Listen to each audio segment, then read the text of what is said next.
Chapter 24. Kirsten. Kirsten lay in bed late the next morning. Outside her window, the birds sang and twittered in the trees, and the village went about its business. Not that there was much of that. Occasionally she could hear the whir of bicycle wheels passing by, and once in a while the thrum of a delivery van's engine. She put the empty coffee cup back on the tray, breakfast in bed, her mother's idea, and went to open the curtains. Sunlight burst through, catching the cloud of dust motes that swirled in the air. It's all dead skin, Kirsten thought, wondering where on earth she'd heard that. Probably one of those educational television programs, science for the masses. She opened the window, and warm air rushed to greet her, carrying the heavy scent of honeysuckle. A fat bee droned around the opening, then seemed to decide there was nothing for him in there, and meandered down to the garden instead. Kirsten's room reflected just about every stage of her transition from child to worldly student of language and literature. Even her teddy bear sat on the dressing table, propped against the wall. Stretching, she wandered around, touching things, her feet sinking deep into the wall-to-wall carpet. The walls and ceiling were painted a kind of sea green, or was it blue? It really depended on the light, Kirsten decided. Those greeny-blue colours often looked much the same to her: turquoise, cerulean, azure, ultramarine. But today, with the light shimmering on it, as on ripples in the ocean, it was definitely the colour of the Mediterranean she remembered from family visits to the Riviera. The walls seemed to swirl and eddy, like the water in a Hockney swimming pool painting. When Kirsten stood in the middle of the room, she felt as if she were floating in a cave of water, or frozen at its centre like a flower in a glass paperweight. It was two rooms, really. The bed itself, with a three-quarter-size mattress far too soft for Kirsten's taste, was set in a little recess up a stair from the large main room just below the small window. Also tucked away in there were the dresser and wall cupboards for her clothes. Down the step was the spacious study-cum-sitting room. Her desk stood at a right angle to the picture window, so that she could simply turn her head and look out at the round, green mendips as she worked. There she had written essays during her summer vacations and made notes as she read ahead for the following term. Above the desk, her father had fixed a few bookshelves to the wall on brackets. Apart from some old childhood favourites like Black Beauty, The Secret Garden, Grimm's Fairy Tales, and a few Enid Blytons, Famous Five, Secret Seven, most of the books were to do with her university courses. They were either for subjects she had studied over the past 3 years, brought home to save space in her bedsit, or books she had bought second-hand, usually in Bath, for courses she had intended to take in the future. Like the ones on medieval history and literature, including Bede's An Ecclesiastical History of the English Nation, Julian of Norwich's Revelations of Divine Love, and the anonymous The Cloud of Unknowing. But Kirsten had never taken that course. Instead, she had chosen at the last moment special tutorials on Coleridge with a visiting world expert in the field, an American academic who had turned out to be a crashing bore, far more interested in trying to look up the front-row women's skirts than in the wisdom of Biographia Literaria. By the side of the shelves was a corkboard, still spiked with old postcards from friends visiting Kenya, Nepal, or Finland, photos of her with Sarah and Galen, and poems she had clipped from the TLS. There were no posters of pop stars in the room. She had taken them all down last year, thinking herself far too mature for such things. The only work of art that enhanced her wall was a superb Monet print, which looked wonderfully alive in the sunlight that rippled over it. She also had an armchair with a footrest, for reading in, and the expensive stereo system. Her records were mostly a mixture of popular classics, Beethoven's Ninth, Tchaikovsky's Pathétique, which she had bought after seeing Ken Russell's The Music Lovers at the University Film Society, and the soundtrack of Amadeus, and a few dated pop albums: Rolling Stones, Wham, U2, David Bowie, Kate Bush, Tom Waits. She wasn't interested in any of those now, and had a hard time choosing the music she wanted to listen to. Finally, she settled for the Pathétique, and dressed as the music swelled and surged from its slow and quiet beginning. But she couldn't stand it. As soon as the lush romantic theme came in, she snatched the needle from the turntable, scratching the record's surface as she did so. The burning pain in her loins had receded, but she had a headache that made music difficult to bear. She was sure it was caused by that dark mass lodged in her mind. If she closed her eyes, she could see it, a globe blacker than the rest of the darkness behind her eyes. A black hole, perhaps, that sucked everything in and turned it inside out, or the beginning of an emotional or spiritual cancer about to spread through her whole being. Kirsten sat down cross-legged on the carpet, holding her head in her hands. With the music gone, she could hear the birds again. Someone called a greeting out in the lane. She could even hear her mother pottering around downstairs. It was after 10 o'clock, and such a beautiful day outside that she felt she ought to go for a walk. Any other day, she would have been up before breakfast and down to the woods at the back of the house for a leisurely stroll under the light dappled leaves. Not today, though. After 10, and she still had no idea what to do with herself. She tried to look ahead into the future, but it was all darkness. Before that night in the park, she had never really given it a thought. Somehow, she had always believed the future would take care of itself and would be just as privileged, as bright and exciting as the past. But now she had no idea what to do with her life. Whenever she thought of such things, her head began to ache even more, as if the bubble were growing inside it and pushing at the inside of her skull. She couldn't concentrate well enough to read a book. She couldn't bear to listen to music. What the hell was she supposed to do? She put her fists to her temples and tensed up. The headache was pounding inside her. She wanted to scream. She wanted to crack open her skull and claw her brain out with her fingernails. But the rage and the pain ebbed away. Slowly she got to her feet and walked up the step to the bedroom.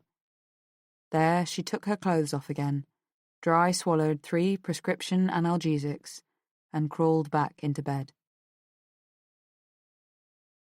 Before long, she could see the crumbling jetty of Port Mulgrave way below, and they began their descent into the tiny village. Keith wanted to stop, but Sue urged him on, and they set off up the road to Hinderwell. It was a dramatic change of landscape from coast to inland valley. They walked through brambles and blackberry bushes. Beyond the brambles, they entered the woods. The path was bounded on both sides by dense thickets and tall trees. After a few minutes walking, Sue suggested it was time for a rest. "But there's nowhere to rest here," Keith said. "There's the woods." She broke free and ran off through the undergrowth. "Come on, it's nice in here," she called back. "Cool and dark. I'm sure we'll find somewhere to sit down." Keith ran after her. When they'd gone far enough that they couldn't be seen from the path, Sue pointed to a patch of ground between 2 trees. "There. Perfect." She sat back against a tree trunk. Keith lowered himself down beside her, so close that their arms touched. It wasn't long before his hands started wandering. She tried not to stiffen up. Then he kissed her. He started fiddling with the buttons on her shirt. She had one arm around him and the other groping in her hold-all. Now her bra was exposed. Without bothering to take it off, he pulled the bra up over her breasts. Her free hand stroked his neck, and tears ran down her flushed cheeks. Suddenly, he froze. "My God, Martha, what happened? What on earth happened?" He pulled back and stared in horror at the puckered zigzags across the skin of her breasts. Her hand closed on the paperweight. "Nothing," she said softly. "Nothing for you to worry about." She put her free hand on the back of his head and drew him towards her. As she felt him resist, she pushed harder. Tears of anger burned in her eyes. He strained back, but she kept pushing him down. When his mouth reached the place where her right nipple used to be, she brought the paperweight down on the side of his head. He didn't jerk and twitch like Jack Grimley, and for that she was grateful. He just slumped forward into her arms. She rolled him off and he fell onto his back at her feet. Blood bubbled over his ear through his glossy hair onto the earth. Sue raised the paperweight again, but the sound of rustling in the undergrowth stopped her. She looked up straight into the eyes of a large, panting collie. She pulled down her bra and began to button up her shirt. The dog stood watching her. Then she heard a faint cry in the distance. The dog's ears pricked up and it turned and ran off through the thicket towards two distant figures standing on the path. She had to get out before someone else came. She took Keith's Ordnance Survey Guide from his back pocket. Quickly she hit him once more, just to make certain. She wiped the paperweight carefully on his shirt, wrapped it in paper handkerchiefs, and put it back in her hold-all. Next, she piled all the loose brush and dead leaves she could find over Keith's body. She hurried back towards the path. Looking behind her, she couldn't see anything of Keith, just a small mound that looked like an old tree stump. She followed the map about 3/4 of a mile to the main road without passing another soul. If anyone did recollect her, it'd be Martha Brown they remembered. And as soon as she got to the toilets near Whitby bus station, Martha Brown would disappear forever, and Sue Brighthead would return. End of Side 2. Chapter 25. Martha. Saturday brought Martha 2 important pieces of news, one that she had been expecting, and another that changed everything. The day started as usual, with a wink from the old man and a glare from his wife at breakfast. Martha wasn't very hungry, so she skipped the cereal and just picked at her bacon and eggs. She was wondering whether to move out that day and find somewhere else in another part of town. It seemed a good idea. People were getting far too used to her here, and there might come a time when awkward questions would be asked. After breakfast, she went back up to her room and packed her gear in the hold-all. She had one last smoke there, leaning on the window-sill and looking left and right, from the close and overbearing St. Hilda's to the distant St. Mary's. It was the first overcast day in the entire week. A chill wind had blown in off the North Sea, bringing the scent of rain with it. Already a light drizzle was falling, like a thin mist enveloping the town. Visibility was poor, and St. Mary's looked like the blurred grey ghost of a church on top of its hill. After checking the room once more to make sure she had forgotten nothing, Martha padded downstairs and found the proprietor helping his wife carry the dirty dishes through to the kitchen. "I'd like to settle up now, if that's all right," she said. "Fine." He wiped his hands on the grubby white apron he was wearing. "I'll make out the bill." Martha waited in the hallway. The usual flyers about Whitby's scenic attractions, restaurants and entertainments lay on the polished wood table by the registration book. On the wall above was a mirror. Martha examined herself. What she had done hadn't changed her appearance. She looked no different from when she had arrived. Same 2 thin lips, tilted nose and almond eyes. The same untidy cap of light brown hair. All she needed was pointed ears, she thought, and she might be able to pass for a Vulcan. "Here you are." The man eyed her with amusement as he handed over the bill. Martha checked the total and pulled the correct amount from her purse. "Cash?" He seemed surprised. "That's right." She didn't want to use checks or credit cards. They could be too easily traced.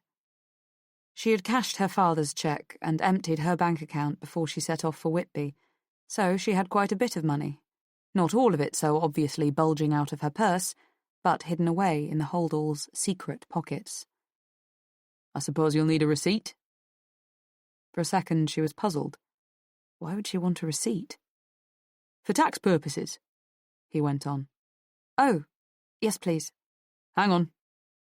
Tax purposes. Of course, she was supposed to be a writer here to do research. She could deduct her expenses from her income tax. She was slipping, forgetting the details. The man returned and handed her a slip of paper.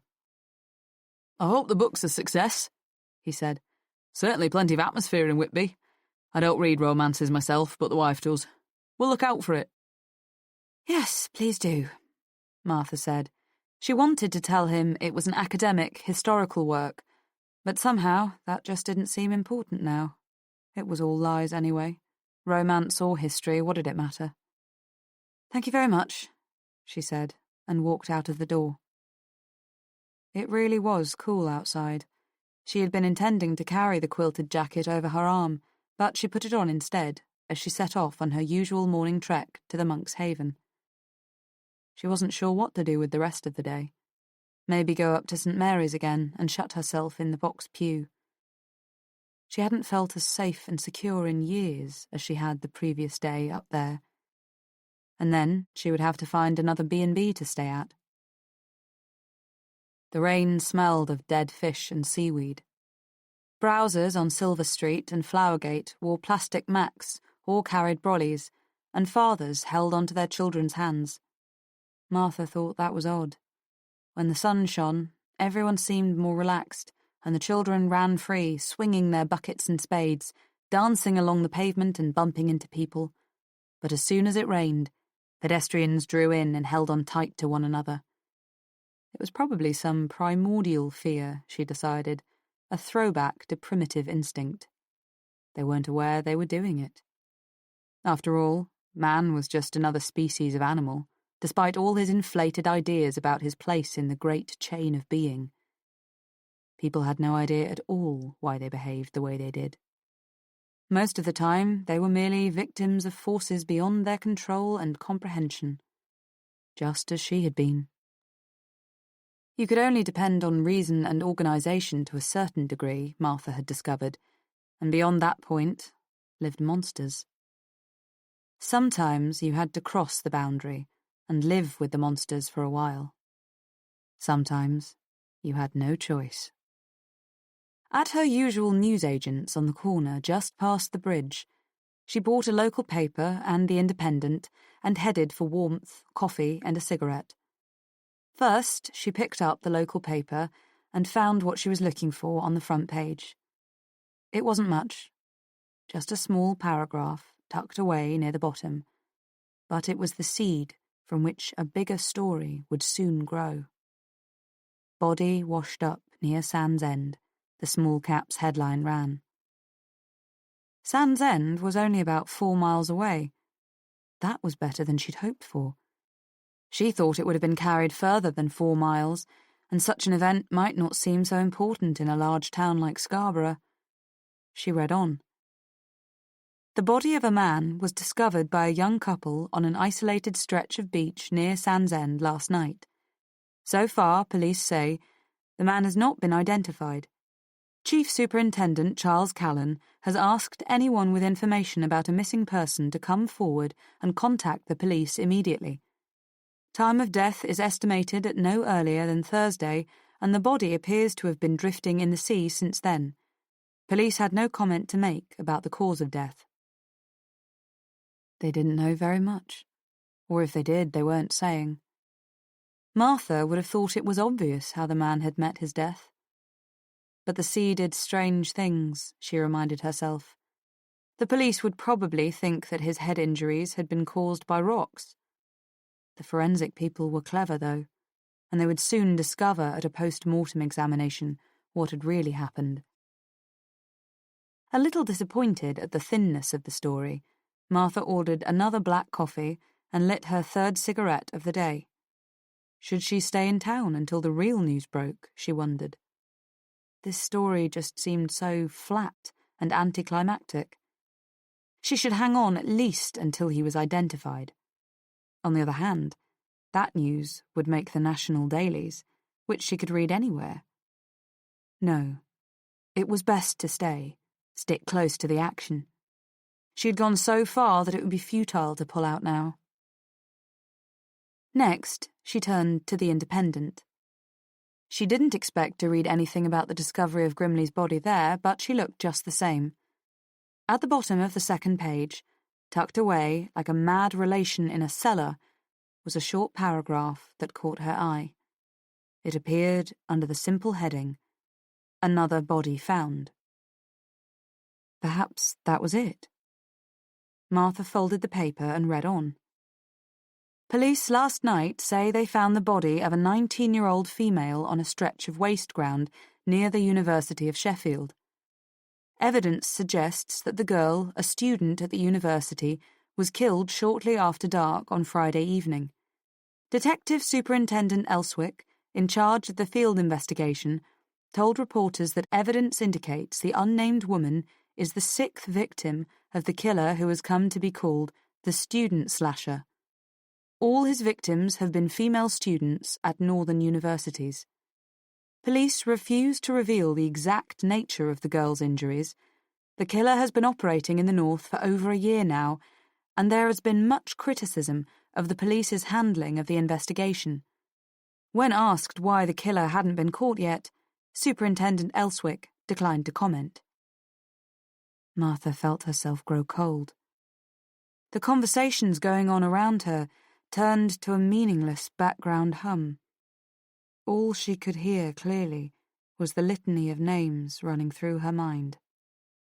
Margaret Snell, Kathleen Shannon, Jane Pitcombe, Kim Waterford, Jill Sarsden, and now another, name unknown. Hands shaking, she lit another cigarette from the stub of her old one and read the article again. It said exactly the same, word for word. The student slasher had struck again. She had been mistaken in Grimley. She had killed the wrong man. Choking back the vomit, she crushed out her cigarette, rushed to the tiny toilet, and locked the door behind her. After bringing up her breakfast, she splashed icy water on her face and leaned against the sink, breathing fast and deep. She still felt dizzy. Everything was spinning around her, as if she was standing on a high balcony suffering from vertigo. Her skin felt cold and clammy. Her mouth tasted dry and sour. She took a deep breath and held it. Another. Another. Her pulse began to steady. The wrong man, she thought, sitting down on the toilet and holding her head in her hands. And she had been so damn sure. The hoarse voice, the accent, the calloused hands, the low dark fringe, the glittering eyes, it had all been right. So where did she go wrong? She couldn't have been thinking clearly at all. It had already occurred to her that her original theory, that he was a fisherman, must have been wrong, but she had gone ahead anyway. Her search had been based on slender enough evidence from the start. Anyone else would have said that she was looking for a needle in a haystack, and what's more, that she had no idea which haystack it was supposed to be in. But Martha had trusted her instincts. She had been sure that she would find him, and that she would know him when she did. Well, so much for her bloody instincts. Looking back, she could see that she should have known that her perception had been flawed. He was too young for a start, and though the voice was close, certainly in accent, it was pitched lower and had less of a rasp. The eyes and hands were the same, but there had been no deeply etched lines on his face. How could she have let herself get carried away?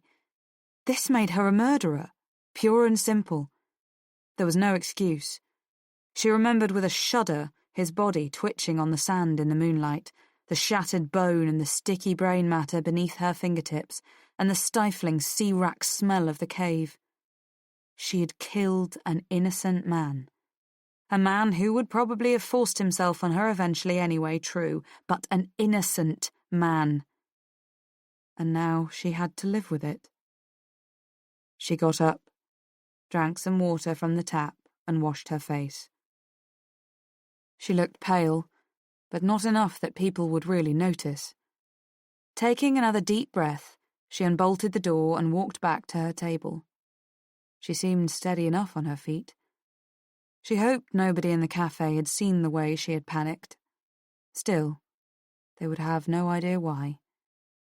Her coffee had cooled down, but the cigarette, improperly stubbed out, still smouldered in the ashtray.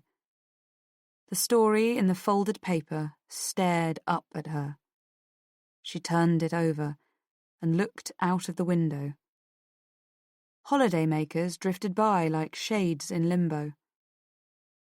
I had not thought death had undone so many, she found herself thinking, but she couldn't remember where the words came from.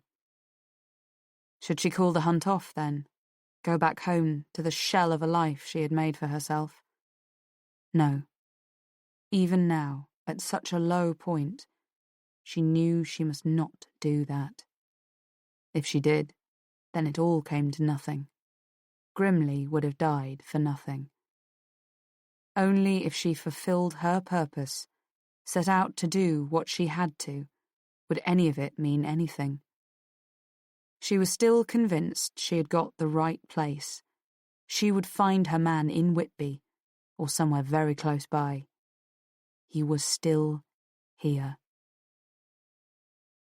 She grieved for Jack Grimley, would do anything to undo what she had done. But she reminded herself, this was a war of a kind, and in war there are no innocent bystanders.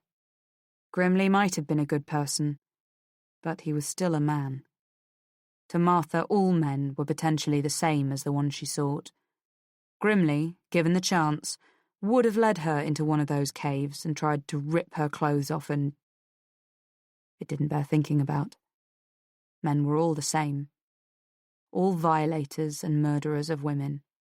No doubt the real student slasher was an ordinary, well-respected citizen on the outside. Maybe he even had a wife and children. But Martha didn't care about that. She just wanted to kill him. Why did he travel inland so often? Was it just because that was where the universities were? Or was it something to do with his work? She could no longer bank on his being a fisherman after all, so maybe he was a travelling salesman based in Whitby. This was the kind of thing she had to do now. Think again, plan again, act again. She couldn't let herself get dragged down by one mistake, no matter how horrifying it was. She had simply been too eager, too sure of herself, too impatient. She would have to focus more clearly on the task ahead, bring her intellect into harmony with her instinct. So start by thinking, she told herself. He travels inland frequently. Why? There at least was something concrete, a place to start. Anything else, love? What? It was the waitress, clearing away the empty table next to hers. Another cup of coffee? Yes, all right. Her last one had gone cold anyway, Martha remembered. You stay there and I'll bring it over, love. You're looking a bit peaky. Had a shock? Martha shook her head. Thank you. No, nothing serious. She would have to watch herself, she realised. It wouldn't do at all if she went around town making a spectacle of herself. People would remember her. When the waitress had brought the coffee, Martha returned to her thoughts. She knew that Superintendent Elswick and his minions would be wasting their time trying to figure out the killer's motives and come up with a psychological profile. It hadn't got them very far yet, had it? But she didn't give a damn about the man's unhappy childhood or the time he'd been forced to kiss his dead grandmother. Maybe his mother had abandoned him and gone to university. Maybe that was why he always attacked young female students. Perhaps he had a daughter who had been corrupted as a student. Or maybe he just thought university campuses were dens of iniquity, full of sluts and sex-crazed bitches, the kind of place he was most likely to find loose women and liberated women, careless or foolish enough to walk home alone in the dark. Again, she didn't care. When she found him, she wasn't going to psychoanalyze him. She was going to kill him. Simple as that. The rush of thoughts lifted Martha's spirits. It proved that her mind was working clearly again, and that she could harden herself against experience as she had to. When she looked back on what she had done the other night, keeping the grotesque images at bay, she saw that there was good in it, too. It hadn't really been a wasted effort at all. If she looked at it from a positive viewpoint, she could see killing Grimly as a kind of dress rehearsal for the real thing. A horrible thought, perhaps, but at least now she knew she could go through with it.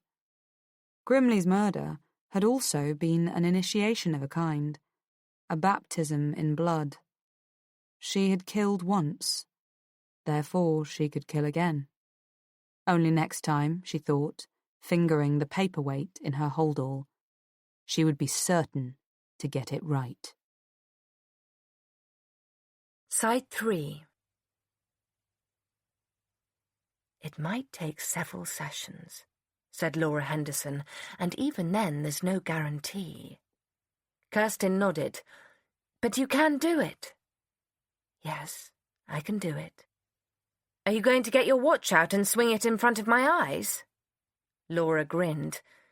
Sorry, I don't carry a pocket watch. You do need something to fix your attention on, but I think this'll do fine.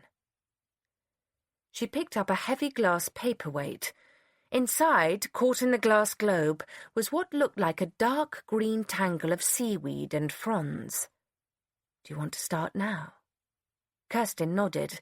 Laura closed the blinds so that the only light left shone from a shaded desk lamp.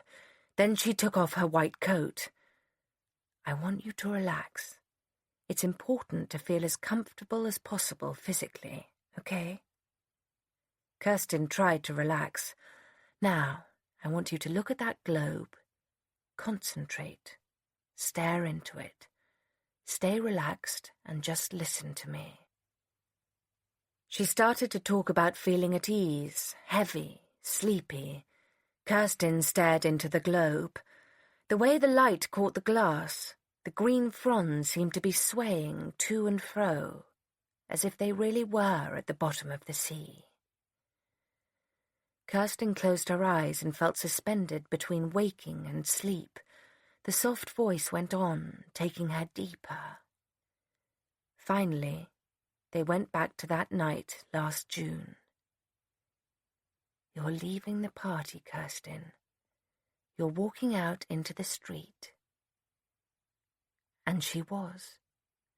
Again, it was that muggy night, so vivid that she really felt as if she was there. She entered the park, aware of the soft tarmac path, the amber streetlights on the main road, and that sense of an ending, the sadness of everyone going his or her own way after what seemed so long together. Kirsten looked up, but she couldn't find the moon. She was at the centre of the park now. She felt a sudden impulse to sit on the line. She walked over and touched the warm stone of the mane. Then she mounted it and felt silly but happy, like a little girl again. She threw her head back to look for the moon again and felt herself choking. Kirsten was struggling for breath as she tried to drag herself out of the trance. She could feel the calloused hands over her mouth, and she was being turned around, pulled off the lion's back onto the grass. The cloud in her mind hardened, blotting everything out. She felt her back pushed hard against the grass, a great weight on her chest. Then she burst up to the surface, gasping for air, and Laura reached forward to hold her hand. "You're all right," Laura said. "It's over." Kirsten glanced around, terrified, and found she was back in the familiar office. She was still gulping for breath. Laura pulled the blinds up, and Kirsten walked over to look out on the twilit city. She breathed deeply for a couple of minutes. Then she sat down opposite Laura again. "I could do with a drink," she said. Laura fetched the scotch from the cabinet, poured them each a shot. "Are you all right now?" "Better. It was so vivid. I didn't expect it to be as real as that." "Did you learn anything?" Kirsten shook her head. "It all went black when he turned me around and dragged me to the ground." "He did that?" "Of course he did." That's not what you said before. You could only remember up to the point of the hand coming from behind. You said nothing about being dragged down. Kirsten frowned. But that must have happened. Yes, but this time you actually relived it. It was true.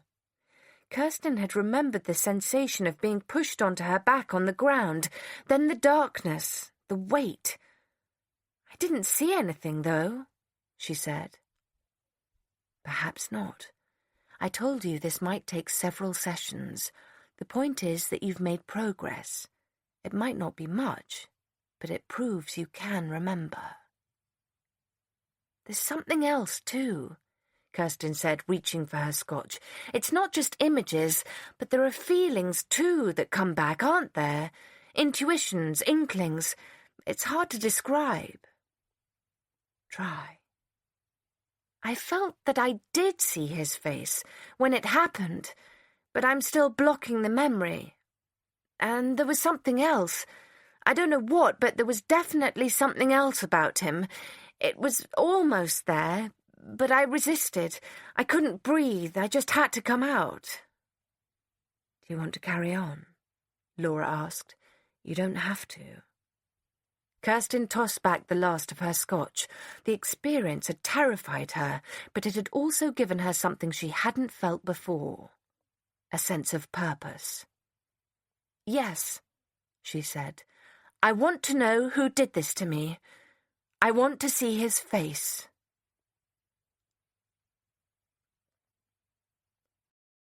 Chapter 26. Kirsten.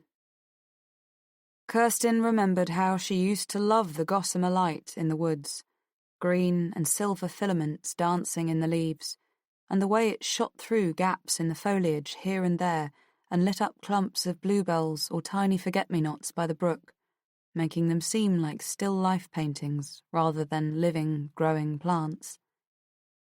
Today, though, she felt no elation as she trudged along the winding path under the high trees. After 2 days of hiding in her room, she had made the effort to go out, more for her parents' sake than for her own.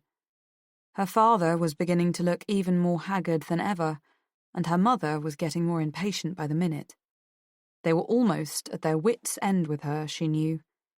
They wanted to tell her to put the unpleasantness behind her, stop moping and get on with her life. Only pity prevented them. They still felt sorry for her, and it was a sorrow they couldn't give voice to, so she had come to the woods to get them off her back. If she pretended all was well, they wouldn't know any different. And it had worked. As soon as she had come downstairs the previous evening, they had cheered up, offered her a drink, and sat companionably watching television with her.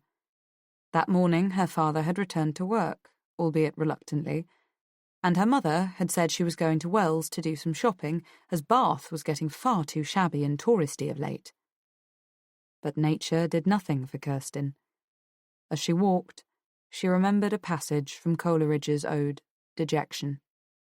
A grief without a pang, void, dark and drear, a stifled, drowsy, unimpassioned grief, which finds no natural outlet, no relief, in word, or sigh, or tear.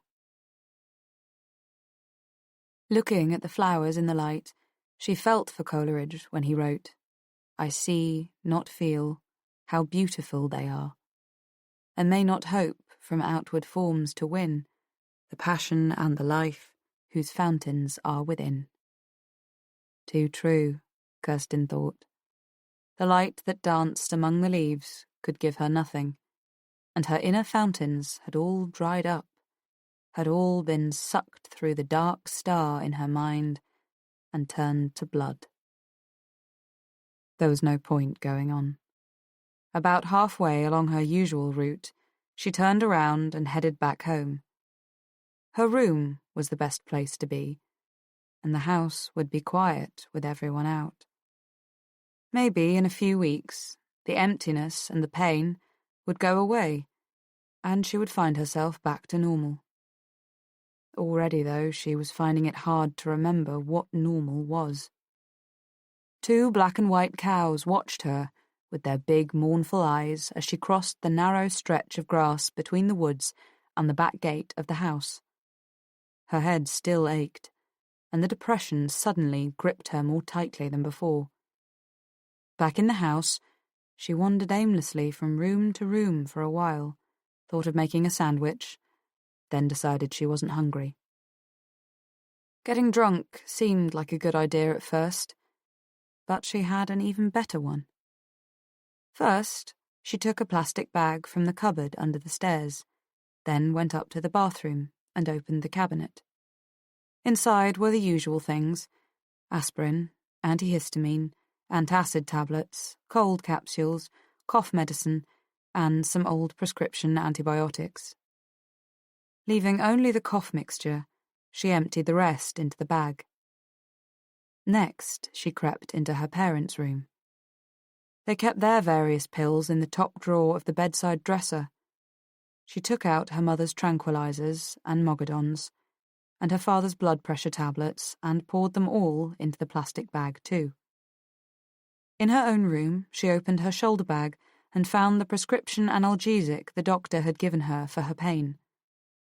It was the same bag she'd been carrying the night of the attack, and she realized that she had never really wondered what had happened to it before. The police must have been through it, then had probably returned it to her room at the hospital while she was still unconscious. Emptying it on her bed, she found half a month's supply of birth control pills still left. Smiling at the irony, she added them to her bagful and carried the lot back downstairs. The living room was a huge split-level affair. At the front was a bay window that looked out on the lawn, the honeysuckle, the rosebeds, and the high street beyond the white fence. At the back, French windows opened out onto the large garden with its central copper beech, more flower beds, and a croquet lawn. Beyond that was the woods. Kirsten opened the windows to let the sun slant in and sat on the carpet in its rays. She had taken a bottle of her father's best whiskey from the cocktail cabinet, Glen Where Am I, he always called it, and set it down beside her. She picked up the plastic bag and poured the collection of pills onto the carpet in front of her.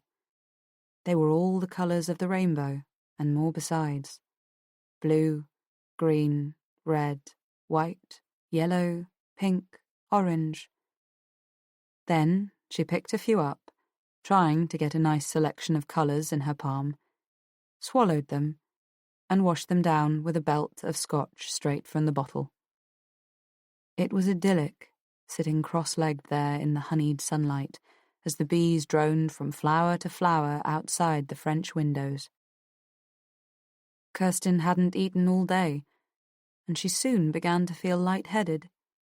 Light, except for the dark cloud, which was far more dense than possible for something so small. At least it was small today. Sometimes it swelled up like a balloon, but today it was a nasty black marble. If she held it in her hand, she thought, it would probably burst right through her flesh with its weight. A red one, a blue one, a yellow one, and a gulp of fiery whiskey. So it went on. The level in the bottle dropped, and the pile of pills on the tan carpet diminished handful by handful. Soon, Kirsten's head was swimming. Specks of light danced behind her closed eyes.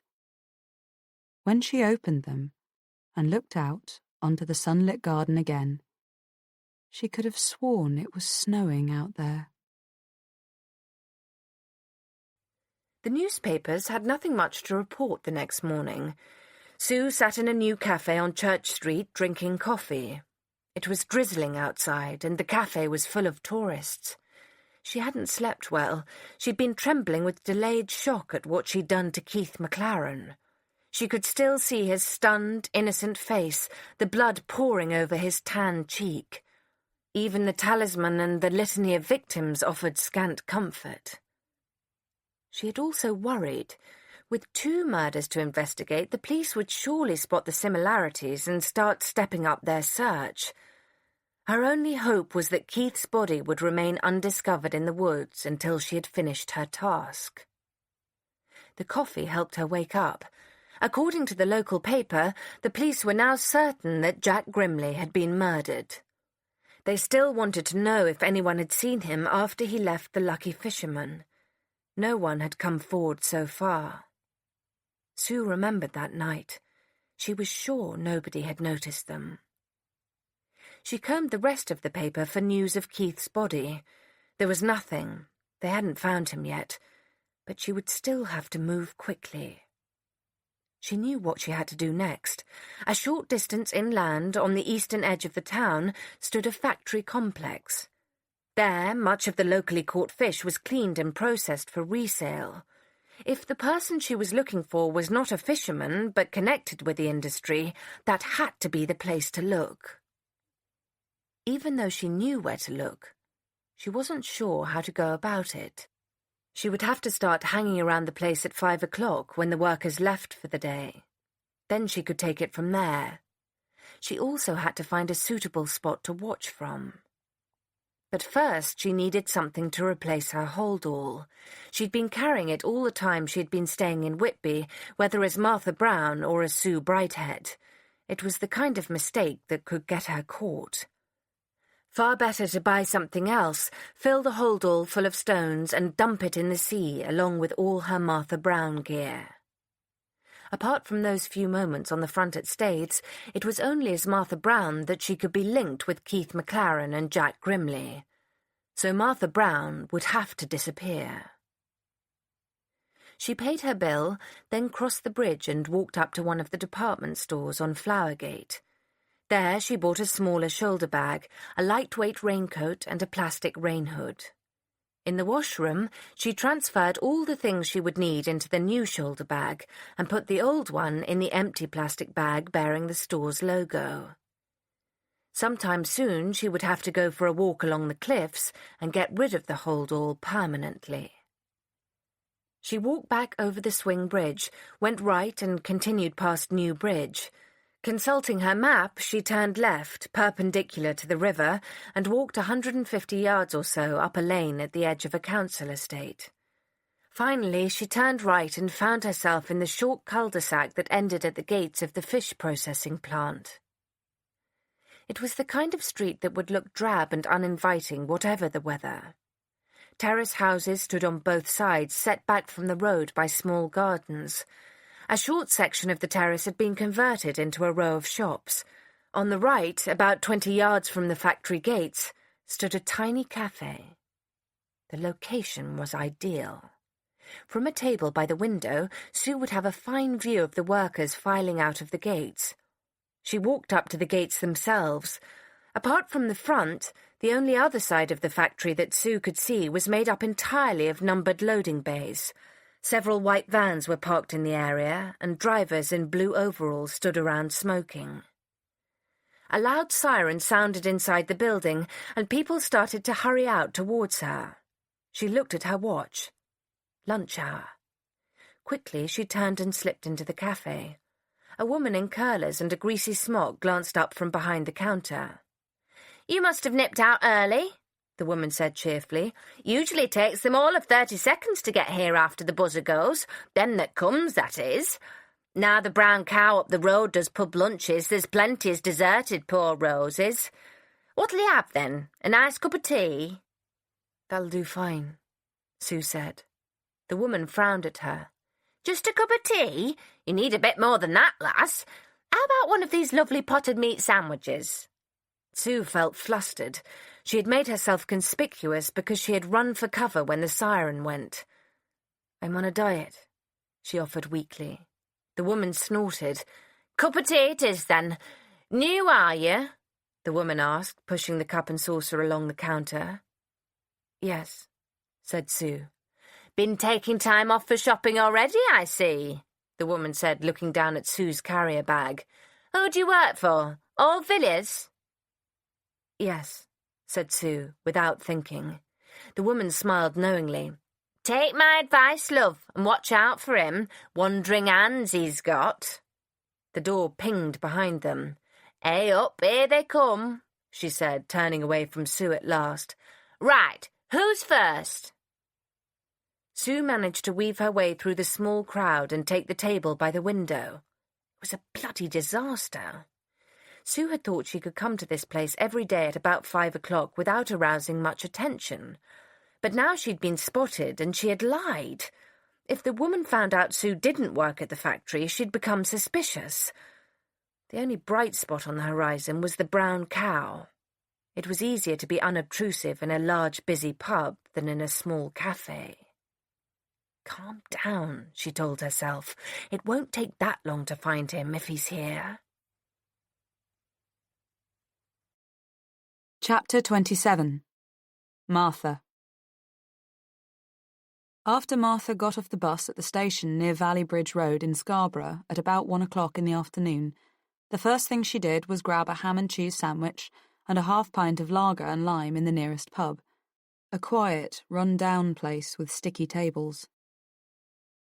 She felt much calmer than she had earlier in the day. The news had hit her so hard she had almost given up, but in the end it had only strengthened her resolve. She couldn't go back without finishing her business on the coast.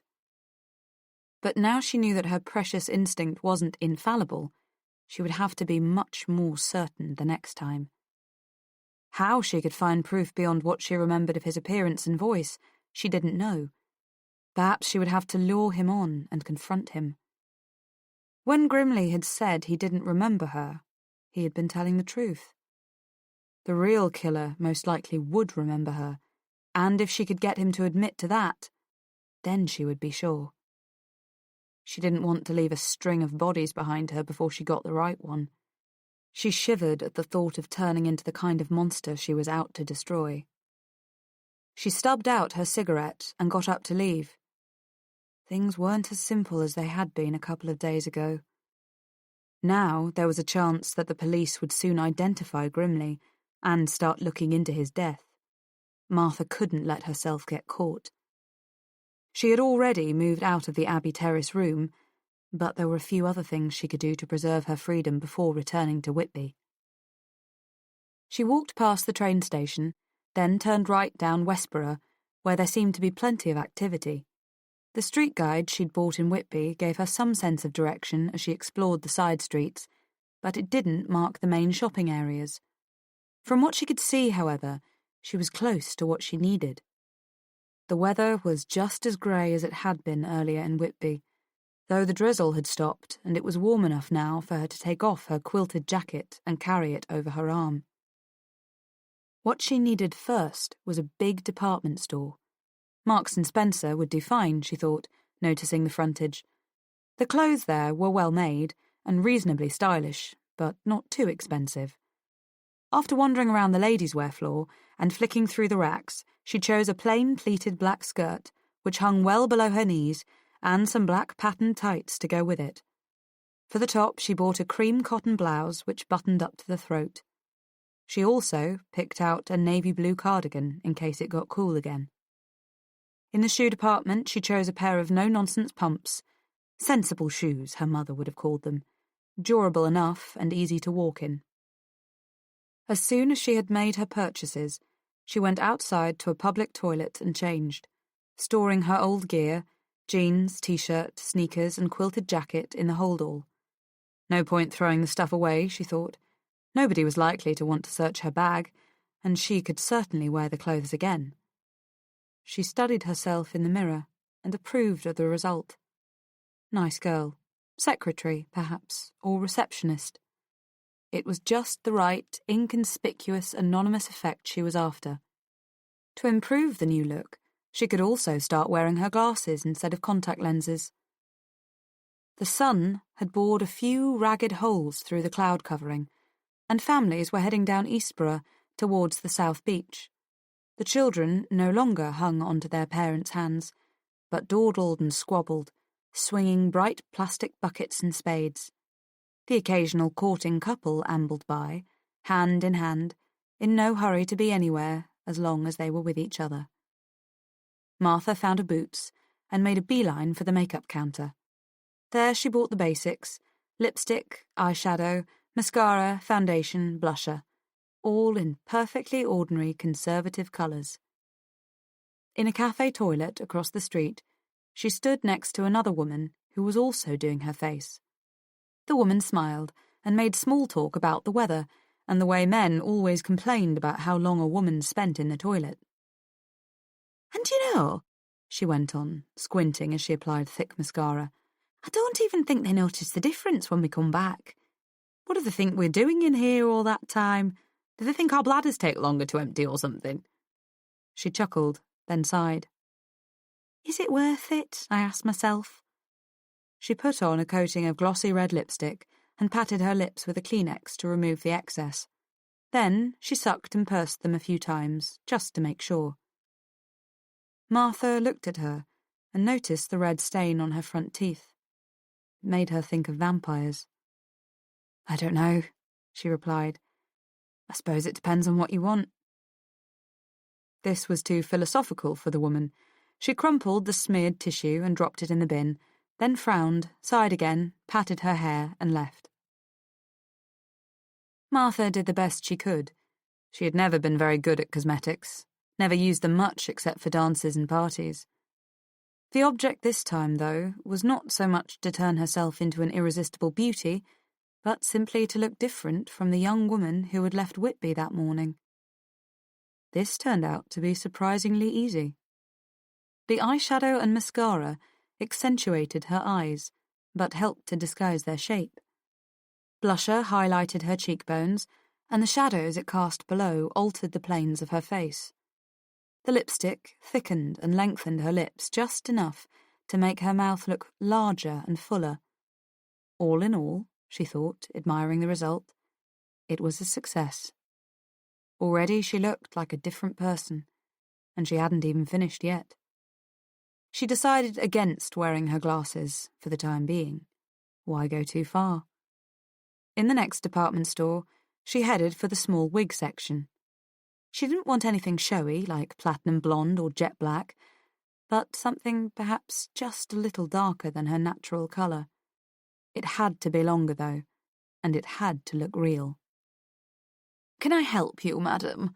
an assistant asked. "Just browsing." Martha didn't want anyone helping her on and off with wigs and making up her mind for her. That was the kind of thing a shop girl might remember. Luckily, another customer came along, an older woman with tufts of hair missing, as if she'd been undergoing chemotherapy for cancer, and the assistant sidled up to her. The two of them began an involved discussion on exactly what was required, and the assistant led the woman over to a chair in front of a mirror.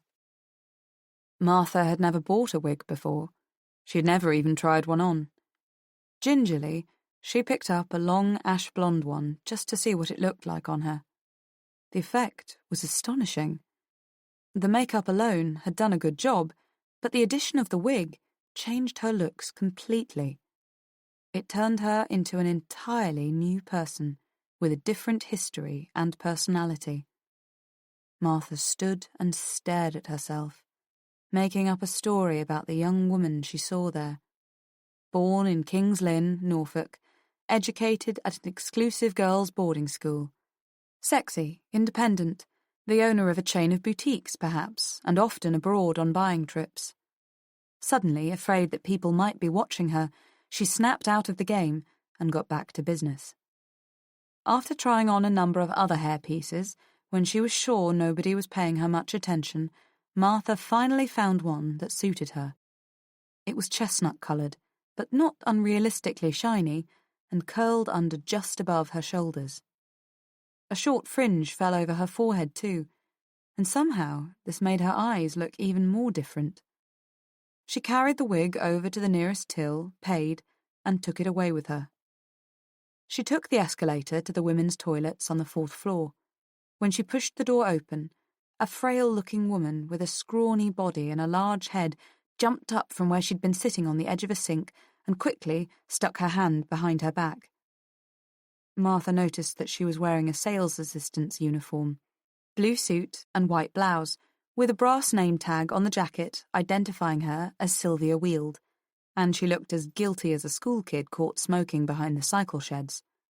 When she saw it was only a customer, she relaxed and put her free hand to her chest. "You gave me the fright of my life," she said. "I thought it was the supervisor. Do you know, we're not even allowed to smoke in our own lounge these days. That's why I have to sneak in here whenever I want a fag. It's usually quiet up here in furnishing." Martha smiled in understanding. Then she went and sat in a cubicle until the saleswoman had gone. The shock of the meeting had made her own heart beat faster too. When all was quiet again, she put on the wig and, looking around the door on her way out to make sure she wasn't noticed, she slipped down the nearest staircase back into the street. She knew she should get back to Whitby soon and check into a different bed and breakfast place, but while she was in Scarborough, she couldn't resist a walk down to the harbour, just in case. There wasn't much activity there. The lobster pots were stacked on the quay, and only 1 or 2 locals stood around, painting their boats or fiddling with the engines. The smell of fish was even stronger there than it was in Whitby. Mixed with the stink of diesel oil, it made her feel nauseated. As soon as she became aware of a young lad leaning nearby against the wall and giving her the eye, she decided she was wasting her time and headed for the bus station. On the journey back to Whitby, she read Jude the Obscure, which she had bought at the same little bookshop on Church Street after finishing Emma. Within half an hour or so, it was time to get off again. This time, instead of climbing up to Westcliff, she turned into the area behind the station, another part of the town noted for its holiday accommodation. On a terrace of tall, dark guest houses facing the railway tracks, all with vacancy signs in their windows, she chose the middle one. Moments after she had pushed the doorbell, a stout young woman with rubbery features came rushing from somewhere out the back and opened the door. Her hands were wet, and she looked tired and flustered, as if she was trying to juggle 10 domestic chores at once, but she managed to smile when Martha said she'd like a room. She was probably only in her 20s, Martha thought, but hard work, children, and worry had aged her. "Single, love?" Her voice had a sing-song, whining quality. "Yes, please. An attic will do if you've got one." Martha liked being high up in rooms with beams and slanting ceilings. "Sorry, love," the woman said, drying her hands on her pinafore. "The only single we've got is a small room at the back." "I'll take a look," Martha said. It was on the 2nd floor, a depressing little room with white stucco effect wallpaper, looking out on backyards full of dustbins and prowling cats. "It's quiet," the woman said. "Being at the back like, you can't hardly hear the trains. Not that there are many these days." She seemed anxious to please. Martha reckoned that she and her husband probably hadn't been in the place long and were finding it difficult to make ends meet. The woman had clearly made an effort to make the hall and rooms appear cheerful, but the house itself was drab and old. It gave the impression of being damp and chilly, even though it wasn't, and its proximity to the railway tracks must surely put people off. Martha didn't mind, though. It was hidden, anonymous. Even if it didn't boast a view of St. Mary's, it would make a cosy retreat. And she liked this woman, with her tired eyes and wash-reddened hands, felt sorry for her. In a way, Martha saw herself as perhaps a champion of women like this one. Not just the obviously abused, attacked, and assaulted, but the weary, the downtrodden, and the dispirited. "How much is it?" she asked. £8.50, love.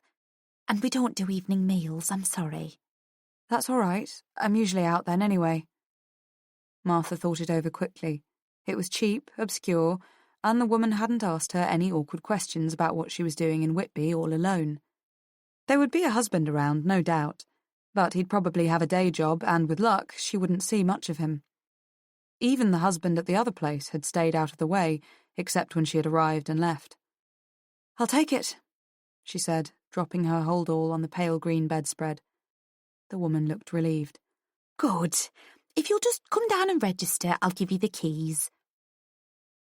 Martha followed her back down, noticing as she went how the stairs creaked here and there. That could be a problem if she had to sneak in late like before. But if she did a bit of discreet checking on her way up and down in the first day or so, she could find out exactly which stairs to avoid. The hall was much shabbier than the one in Abbey Terrace.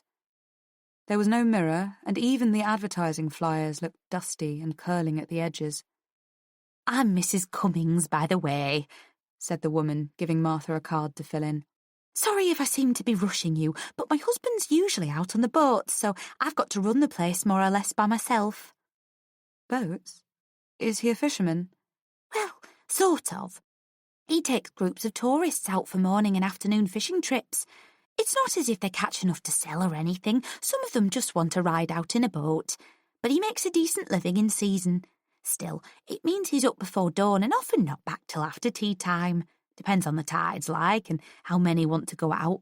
There's good days and bad. We get by. It would have been too ironic to be true, Martha thought, if she had actually found herself staying in the same house as the man she wanted. But at least he might know where the fishermen hung out and what other local industries had close links to fishing. She could only question him casually, like an interested tourist, but it might be worth a try. "Breakfast is 8 to 8:30, Mrs. Cummings said. "I have to get it all over and done with quickly so I can get the kids off to school. And here are the keys." She handed Martha 2 keys on a ring. "The big one's for the front door.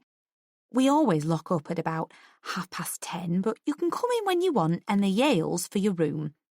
There's a small lounge on the ground floor. It's marked, with a kettle and a telly. Only black and white, I'm afraid. But there's tea bags and a jar of Nescafe. You can brew up there any time you like." "Thank you," Martha said with a smile. "I'm sure everything will be fine." Mrs. Cummings took the card Martha had given her. "Going out now, are you?" "Yes. I thought I'd just have a little walk before dinner." "Good idea. Well, see you later. She looked at the card. Susan, is it?" "Yes, that's right. Bye for now."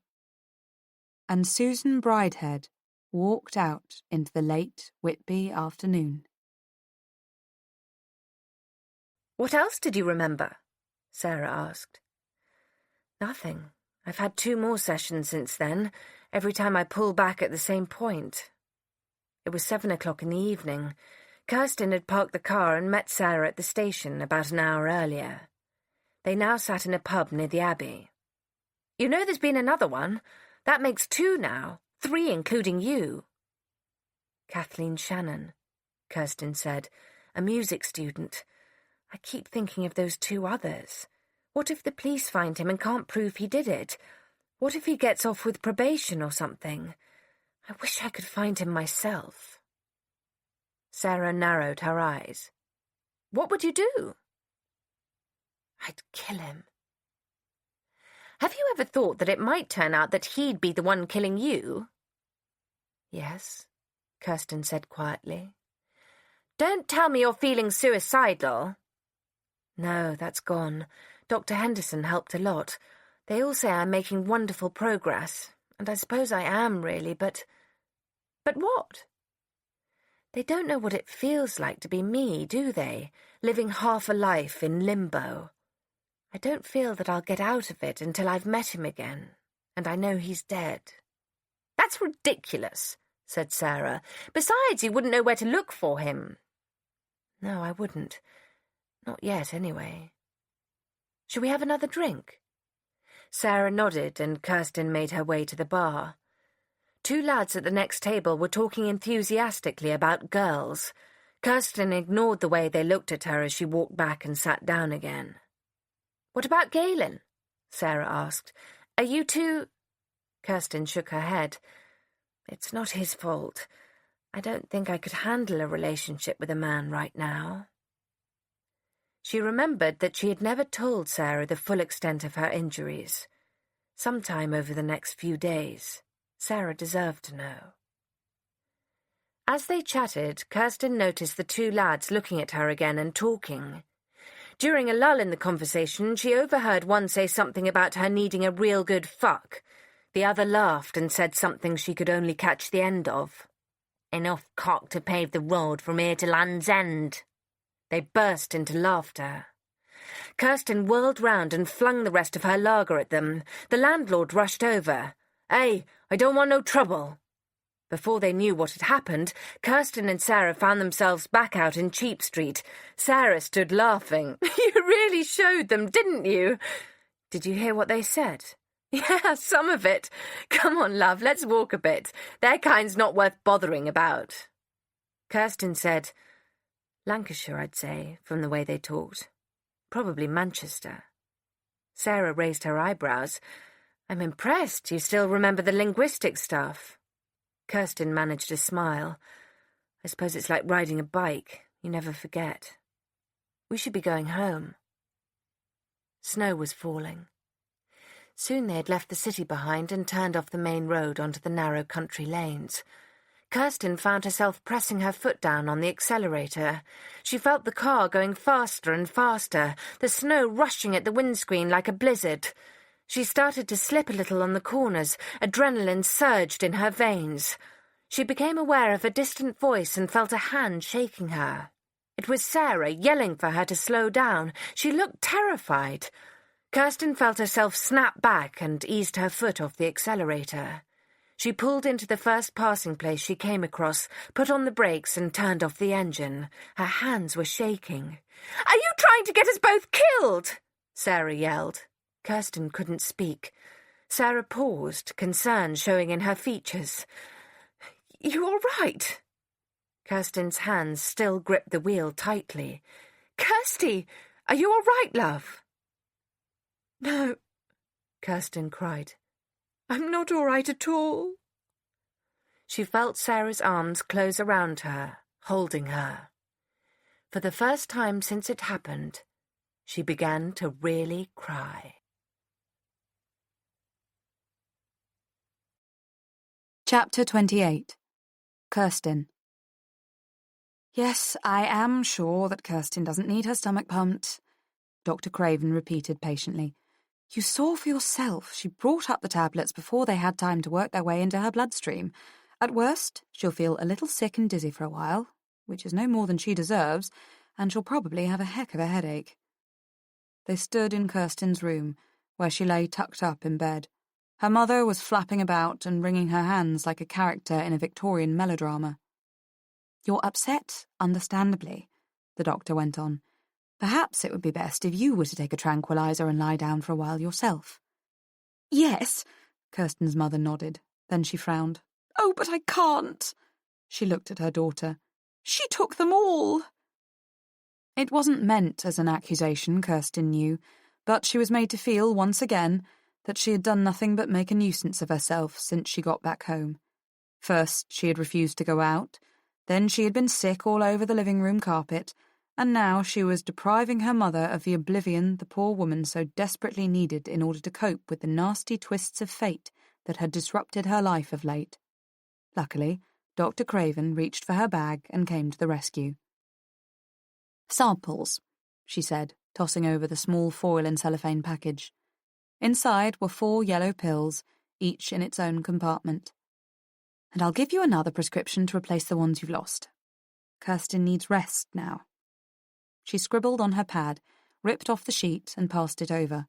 The brusqueness of her tone and gesture got through even to Kirsten's mother, who normally seemed impervious to hints that her company wasn't required. "Yes, yes." Clutching the package and the prescription, she drifted towards the door. "Yes, I'll just go and get a glass of water and have a lie down." When she had finally gone, the doctor sighed and sat on the edge of the bed beside Kirsten. "She means well, you know," she said. Kirsten nodded. "I know." Dr. Craven let the silence stretch for a while before she said, in a tone far gentler than Kirsten would have believed possible for her, "But it was a silly thing to do, wasn't it?" Kirsten didn't answer. She wasn't sure. "Look," Dr. Craven went on, "I can't pretend to know what you feel like after what happened. I can't even imagine what you went through, what you're still going through, but I can tell you this. Suicide isn't the answer. Why did you do it?" "I don't know," Kirsten said. It just seemed like a good idea at the time. I'm not being facetious. I didn't know what else to do. Dr. Craven looked puzzled. What do you mean? I didn't enjoy being outside. I wasn't really hungry. I didn't fancy reading a book or watching television. I was just at a loose end. Then I thought I'd get drunk. Then I've not been sleeping well. There are other options, Kirsten. That's what you've got to remember. I don't suppose I should be all that surprised you tried something foolish. As I said, I can't imagine how you feel, but I know it must be terrible. What you have to do now is understand that there's no quick and easy way back to health. Your body is taking care of itself well enough, but your emotions, your feelings are damaged too. Perhaps even more than we realize. Rest will help, of course, and time. But you won't be able to go on hiding forever. There'll come a time when you have to make the effort to start living again, to get out and about, meet people, get involved in life. I know it probably sounds terrifying just at the moment, but you must make that your goal. If you let your fears dominate you, then you've lost. You mustn't give in. You have to fight it. Do you understand what I'm trying to tell you? I think so, Kirsten said. I just don't know if I can. I don't know how. Sermon over. Dr. Craven's lips twitched in a smile again. Now, back to practicalities. Nobody can make you, but I strongly suggest that you see a specialist in Bath, someone who knows about the kinds of things you're feeling. I can recommend just the right person. A psychiatrist, like you mentioned before? Yes. I feel it's even more important now. I'll set up an appointment for you, but what I want to know, Kirsten, is, will you go? Kirsten turned her head aside and looked through the small window at the sky and treetops. At least it had stopped snowing, she thought. That had been the last thing she had registered before coming over faint and retching on the carpet. How odd that it was snowing in August. It hadn't been snowing at all, of course. It had just been her vision going haywire. She turned back to Dr. Craven. All right, she said. I'll go. I don't suppose I've got anything to lose. You've got quite a lot to gain, young lady, the doctor said, patting her hand. Good. I'll fix up an appointment and let you know. Now, are you sure you're feeling all right physically? No ill effects? No, I'm fine. Just a bit woozy. Mostly I feel silly. And so you jolly well should. Back to her normal self, the doctor stood up and walked to the bedroom door. Just before she left, she turned and said, You can stay in bed till tomorrow morning. That's quite reasonable for someone who's done what you just did, but after that I want to see you up and about. Understood? Kirsten nodded. Left alone, she pulled the sheets up to her chin and stared at the long, faint crack in the ceiling. Her head was still throbbing, and her stomach felt sore, but apart from that, everything seemed in working order, considering the mixture of pills and the amount of alcohol she had taken. As Dr. Craven had said, none of the tablets had had time to do any damage, and she was suffering more from the effects of the scotch, which was all the stomach wall had had time to absorb. She would go to the specialist in Bath, she decided. Though she had little faith in psychiatrists, having studied and dismissed both Freud and Jung in a first-year general studies course, she felt desperate enough to try anything. If only he could get that dark cloud out of her mind and give her something, anything, to replace the terrible, cold emptiness that she felt about everything. It wasn't fear that kept her indoors, in her bed. It was just apathy. There was nothing she wanted to do. Nothing at all. She felt foolish and despised, and that was about it. With a bit of luck, perhaps, the specialist really could help. Maybe he could give her something to live for. After 2 days without success, Sue almost gave up. Then she overheard 2 workers talking and learned that the factory operated on a shift system.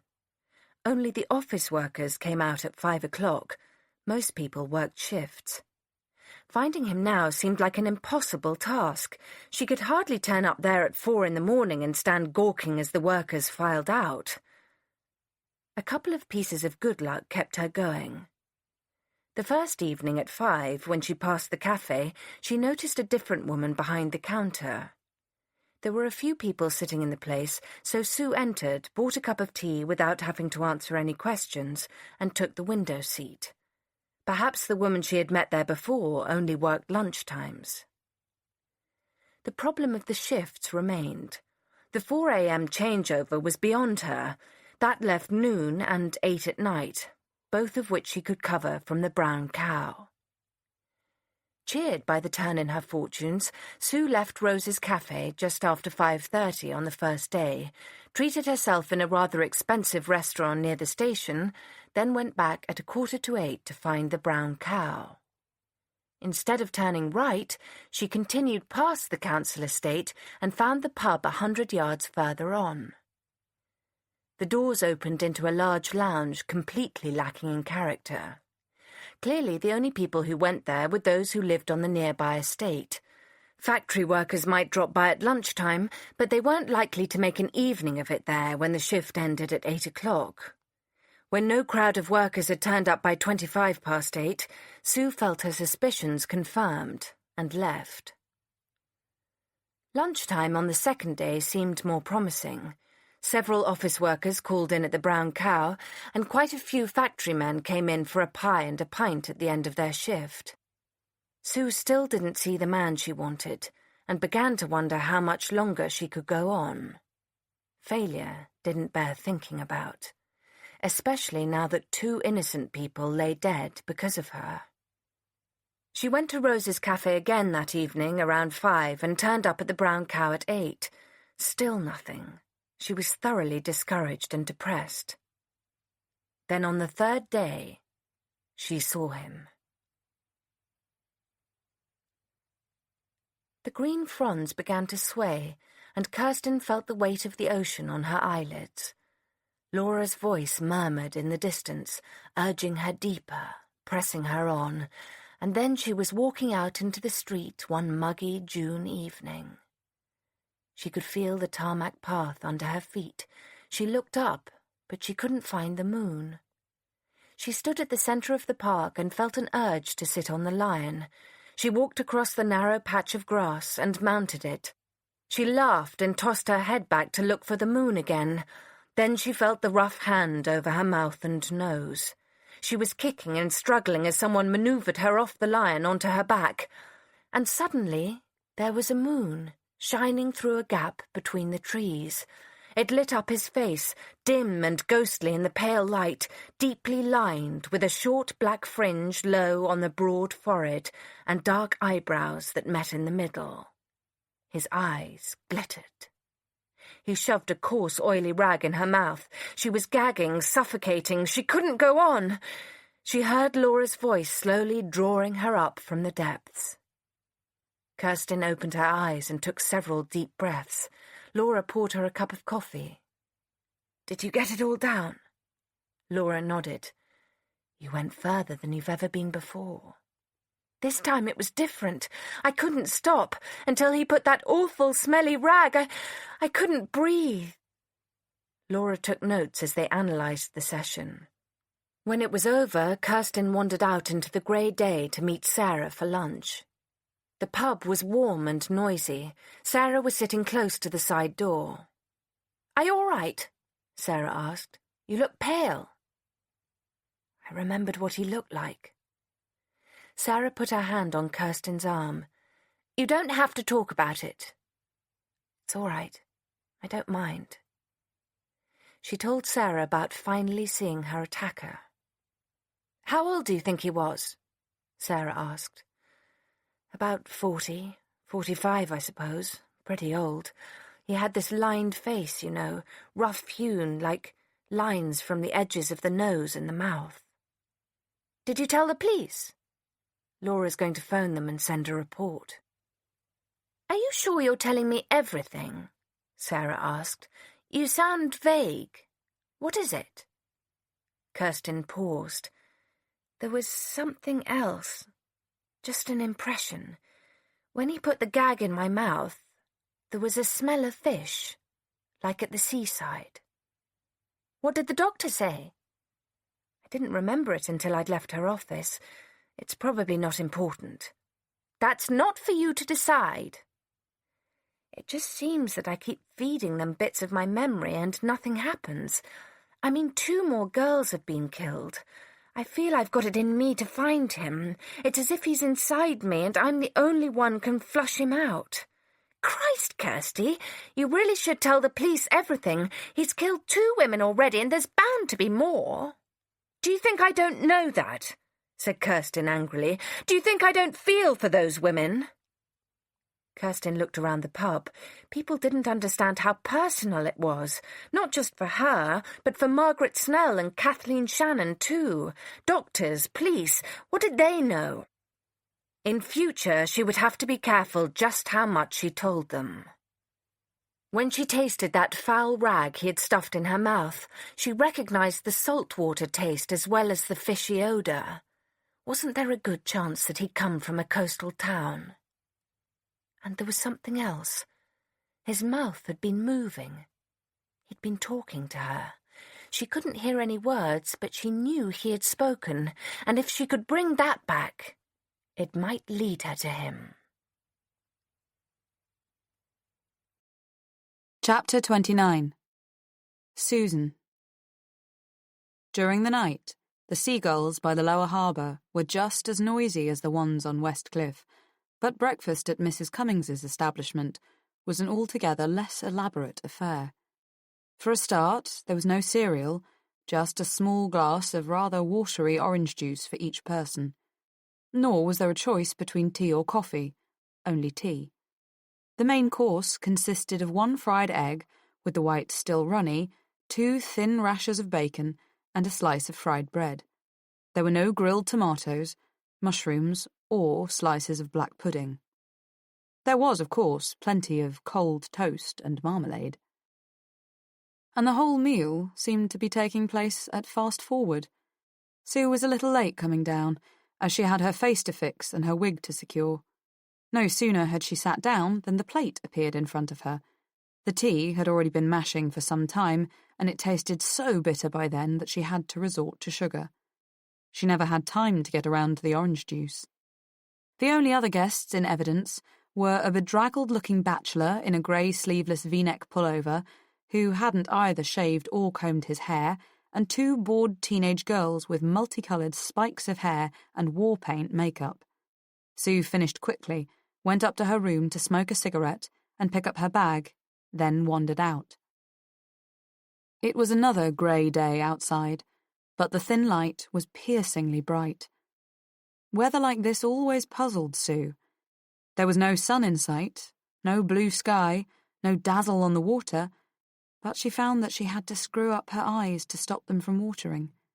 She considered buying sunglasses and perhaps a wide-brimmed hat, but decided against it. Enough was enough. There was no point in going overboard and ending up looking like someone in disguise. First she bought cigarettes and newspapers at the closest newsagent's. Then she found a different cafe on Church Street in which to enjoy her morning coffee.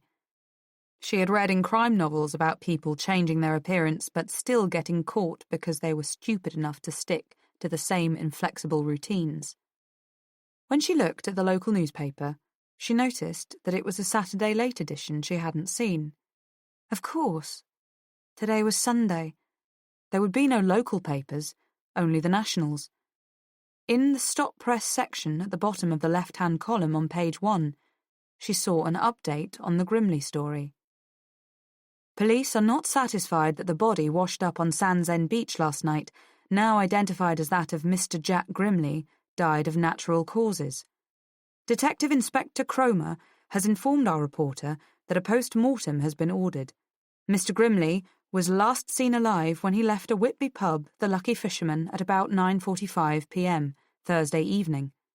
Anyone with further information is asked to get in touch with the local police as soon as possible. Mr. Grimley, 30, was a self-employed joiner and part-time property assistant at Whitby Theatre. He lived alone. Sue chewed on her lip as she read. Slowly but surely, they were stumbling towards the truth, and the police always knew more than they told the newspapers. She felt a vacuum in the pit of her stomach, as if she was suspended over a bottomless chasm. But she told herself she mustn't panic. There might not be as much time left as she had hoped for, especially if she were racing against the police investigation, but she must stay calm. She lit a cigarette and turned to the Sunday Times. This was hardly the place to look for salacious, sensational and scandalous news, but surely they would at least report the latest developments in the student slasher case. And so they did. Police simply confirmed that the Friday evening murder was the work of the same man who had killed 5 other girls in the same way over the past year. They refused to discuss details of the crime, but this time they gave a name. Susan added it to the other 5 she knew by heart. Another spirit to guide her. Margaret Snell, Kathleen Shannon, Jane Pitcombe, Kim Waterford, Jill Sarsden, and now the 6th, Brenda Fawley. Sue idled over the rest of the paper, hardly paying attention, and by mid-morning she had come up with a plan for the day. It was time to start checking out the nearby fishing villages. First, she headed back across the bridge and picked up a timetable at the bus station. It took her a while to figure out the schedule, but in the end, she discovered that there were no buses going up the coast on Sundays.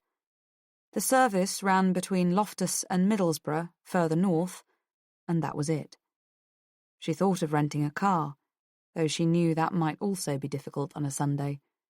Even if she could get one, she realised, it might cause all kinds of problems with identification, licence, insurance, means of payment, and that was exactly the kind of trail she didn't want to leave behind her. There was no train line, so it had to be a bus then, or nothing.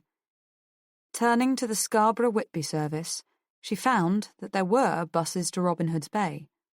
They ran regularly at 25 past the hour and took less than half an hour. Coming back would be simple too. She could catch a bus at Robin Hood's Bay Shelter, which would be up on the main road, at 5:19 or 6:19 in the evening, or even later, right up to 11:19 p.m. Robin Hood's Bay it would have to be. Sue wasn't sure what she would find there, but the place had to be checked out. She was certain that her quarry came from Whitby, and that he had something to do with fishing, but it was quite possible that he lived in town and worked in one of the smaller places nearby, or vice versa for that matter. Besides, she also felt the need to get away from Whitby for a while. She knew the town too well now, and was becoming tired of tramping its streets day in, day out. The place was beginning to feel oppressive. It was closing in on her.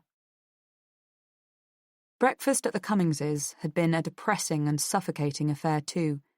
The obvious poverty, the noise of children, the lack of cleanliness, the teacups were stained, and there had been 1 or 2 spots of dried egg that hadn't been washed off her plate properly, and the sense of hurry and bustle that even now was causing her heartburn.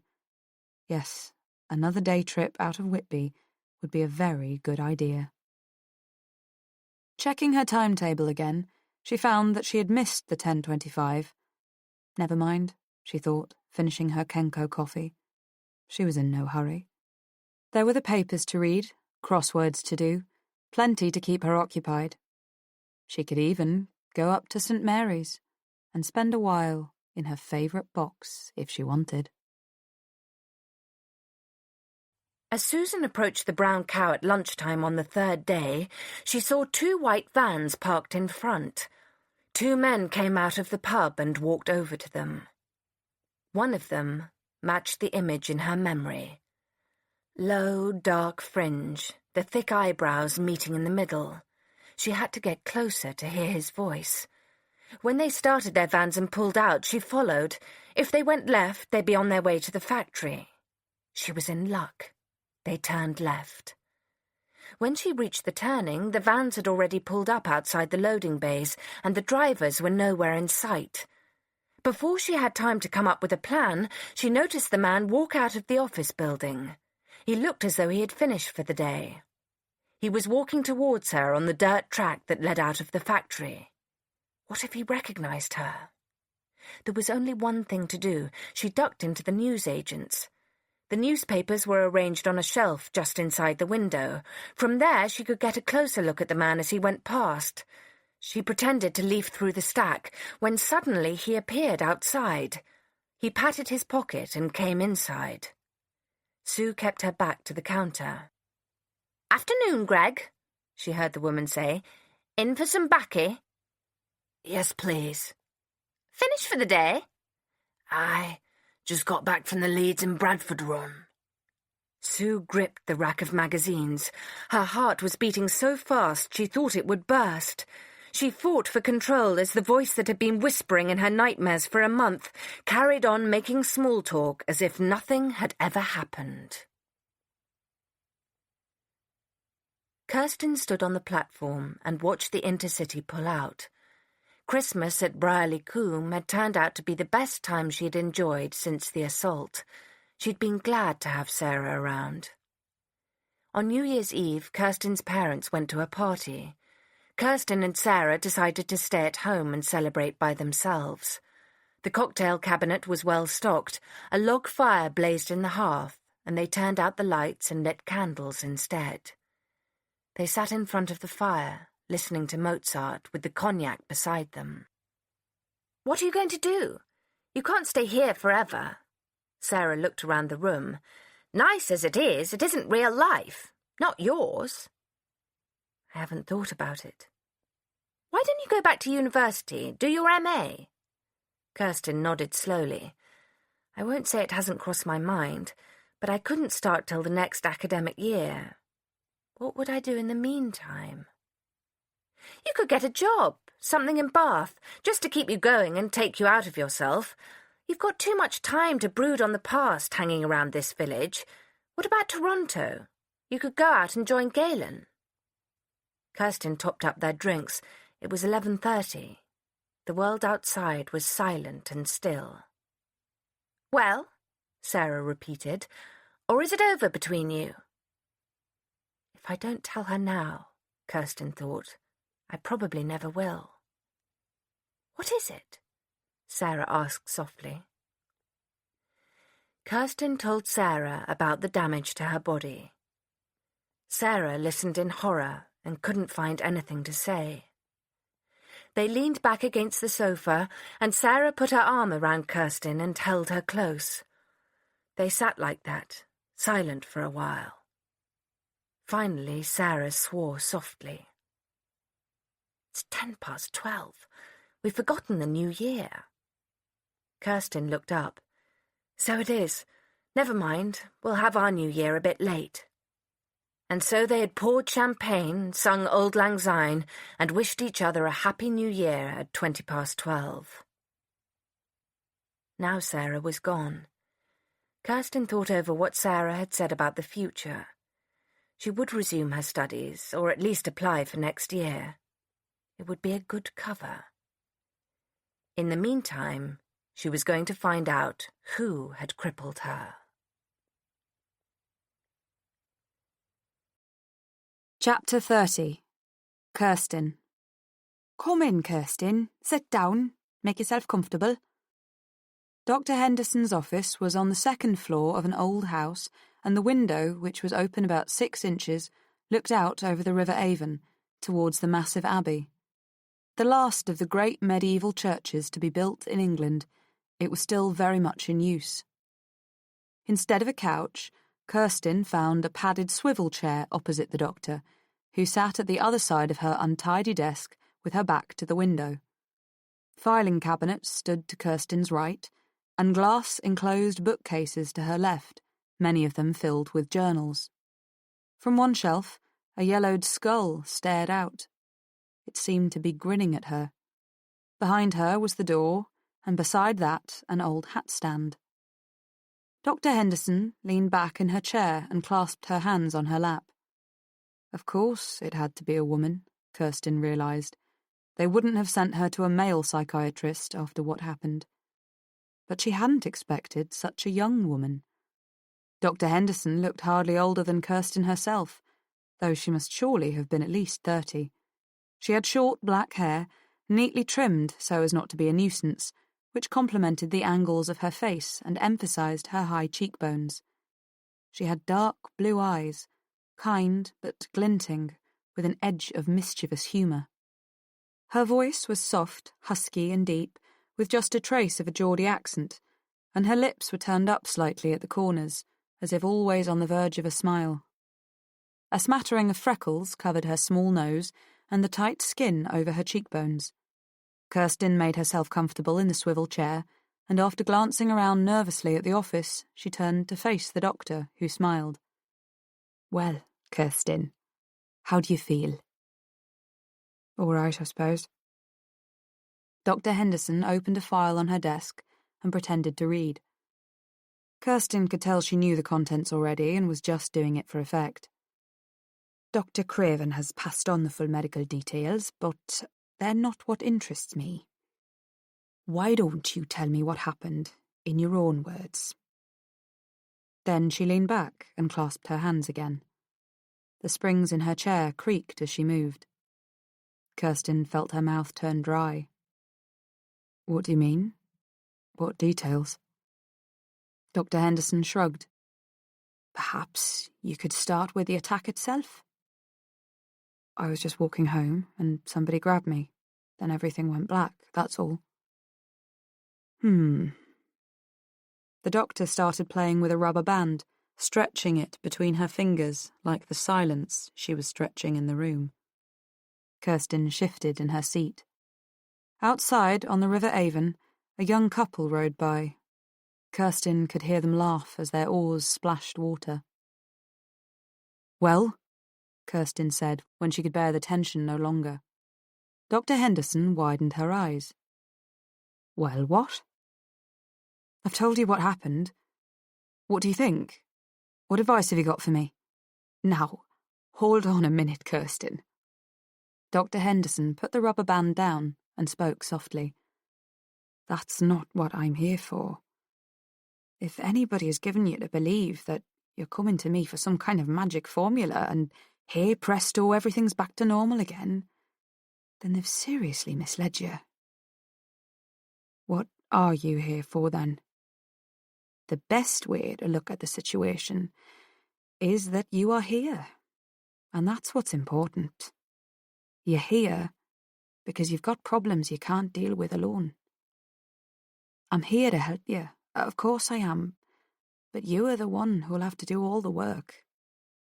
Your description of what happened, for example, a bit thin, wasn't it?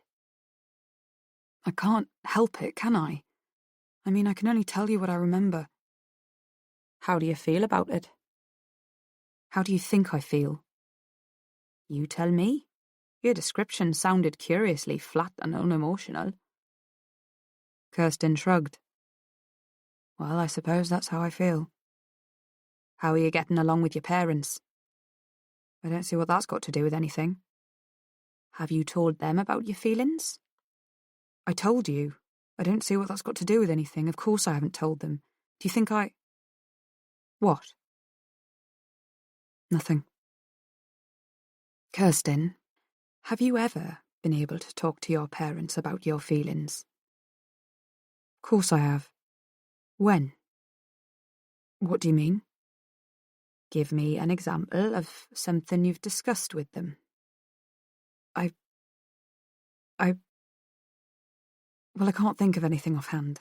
You're making me flustered." "All right." Dr. Henderson sat up straight. "Let's take it easy then, shall we?" And she smiled again. Kirsten found herself relaxing almost against her wishes. The doctor took out a packet of 10 Embassy Regal from her desk drawer. "Mind if I smoke?" Kirsten shook her head.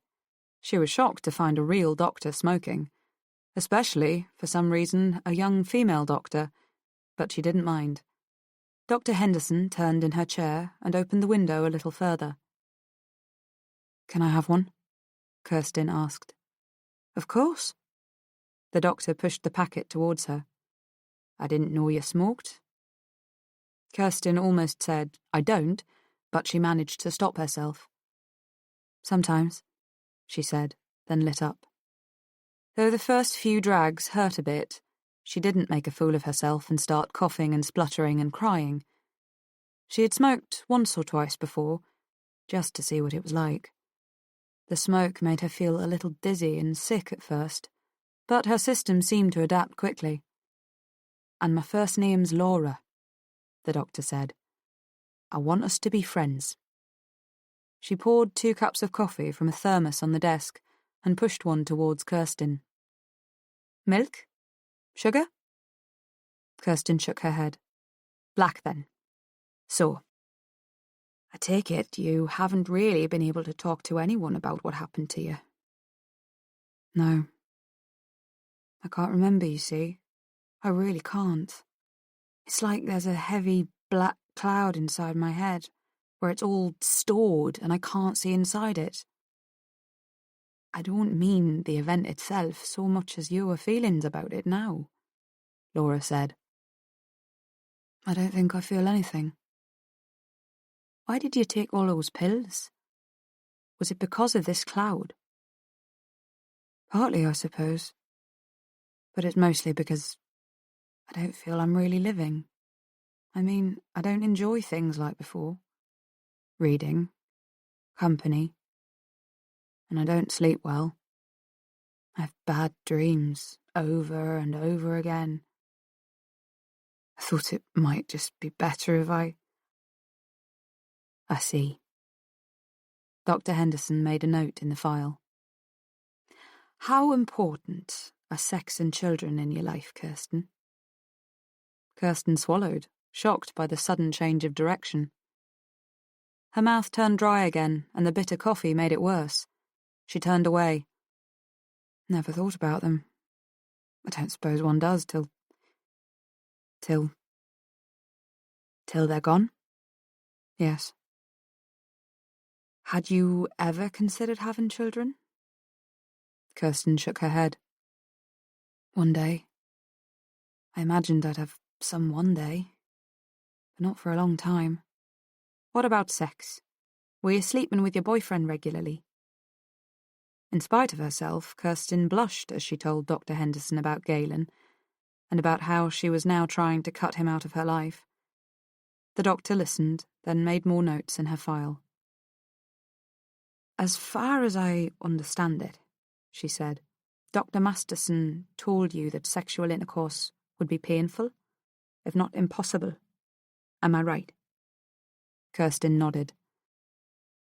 "But that's not all there is to sex, is it?" "What do you mean?" "What I mean," said the doctor, "is that perhaps you should start thinking about the pleasurable things you can do, rather than the ones you can't. I'm not going to embarrass you by explaining them, but there are manuals available. What I'm saying is that you have to accept the loss of your full sexuality, yes, but that you mustn't think that means the end of your entire sensual and erotic life. It's important to know that you can still have those feelings, and can still satisfy them in some ways. You can still touch, and you can still feel." Kirsten stared down at the floor. She hadn't thought about this, had tried not to think about sex at all since leaving the hospital, and she didn't know what to say. It was probably best to let it go by for the time being. "Just think about what I've said, anyway," the doctor said. "It might be a long haul, Kirsten, but if you stick with it, we'll get you there. And if at any time you feel the need to talk to someone, please call me. Any time. Do you understand?" Kirsten nodded. "What about dreams? You said you've been having bad dreams about what happened." Kirsten told her about the black and white figures slashing and slicing at her in the recurring dream. "Are you talking about nightmares?" Laura asked. "Do you wake up screaming?" "No, nothing like that." "How do you react then?" "I don't really. It's all very ordinary. A bit frightening, I suppose, but there's no pain. It's like I'm detached from it all, just watching." "Why do you think you keep having that dream?" "I don't know. I suppose it's some version of what happened. But I didn't see anything, so it can't be real." "Why are there two figures, a black one and a white one?" "They're both doing the same thing." "Yes, but why two?" "I don't know. Like I said, it can't be anything to do with what happened. I didn't see anything." The doctor stubbed out her cigarette and drank some more coffee. "The mind's a curious thing," she said. "It remembers things that happen even when you're asleep or unconscious. Obviously, if your eyes are closed, you can't see, but you can hear and smell, for example. Some of those things that happen come up in dreams. What the imagination does is translate them into pictures based on what the sensations were and what you feel about them. I'm not a Freudian, but I do think dreams can tell us a lot. These two figures cutting you. Who do you think they are?" "I suppose one of them, the black one, must be the man, the one who, or maybe they both are." "White and black?" "Yes." "But if what you say is true, and I remember things even when I'm unconscious, then maybe the white one's the doctor? They operated on me for a long time, cutting in the same way, I suppose. White and black. One for good, one for evil." She felt pleased with herself, as if she'd finally cracked a particularly obscure code, but Laura didn't seem impressed. "Perhaps," she said. "Now, what's in this cloud, do you think?" "I don't know. Everything. Everything. What happened that night?" "Do you believe that you were conscious for part of the time, that you saw the man and struggled, and that you've repressed the memory?" "I don't know for certain, but I must have, mustn't I? Otherwise why would I feel there's something in me I can't get at?" "Do you want to get at it?" Kirsten crossed her arms and drew in on herself. "I don't know. It might be necessary, if you're to make any progress." "I don't know." The doctor made some more notes in the file, then closed it and put it in an overflowing tray. Whether it was in, out, or pending, Kirsten couldn't tell. She suspected that Laura Henderson had no such efficient system for dealing with paperwork. "Well," said Laura, "I don't suppose it matters for the moment. You'll come again?" "I have a choice." "Yes. You must come of your own free will." "All right. Good." Laura stood up, and Kirsten noticed how slim and healthy her figure looked, even under the loose white coat. It made her feel unattractive herself. In hospital, her skin had acquired that yellowish-grey pallor that sick people get, and the stodgy food had done her figure no good at all. Later, when she had lost her appetite, she had lost weight again, and now her skin felt wrinkly and loose. Her face was spotty too, as it hadn't been since she was 14, and even her hair seemed to hang lifeless and dry. They walked over to the door, which Laura opened for her. "And Kirsten," she said finally, "remember this. It's all right to feel things, even bad things. It's all right to feel hatred and anger towards whoever did this to you. In fact, if you want to get better, you must. The feelings are there, in you, and you have to admit them to yourself." Kirsten nodded and left. She felt, even as she walked out and crossed Pulteney Bridge to Grand Parade, that the doctor's words had planted the seeds of a recovery in her. As she watched the daring canoeists go through their paces in the wild water down by the city weir, she reminded herself of the doctor's last words. It's all right to hate him. It's all right to hate him. And she did. Something inside her began hardening into a cold, enduring hatred for the man who had shattered her future and crippled her sex. Below, the canoeists maneuvered deftly, tracing crazy patterns on the water.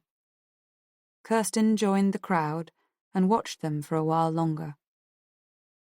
For some reason, they reminded her of Yeats's lines, "Like a long-legged fly upon the stream, his mind moves upon silence."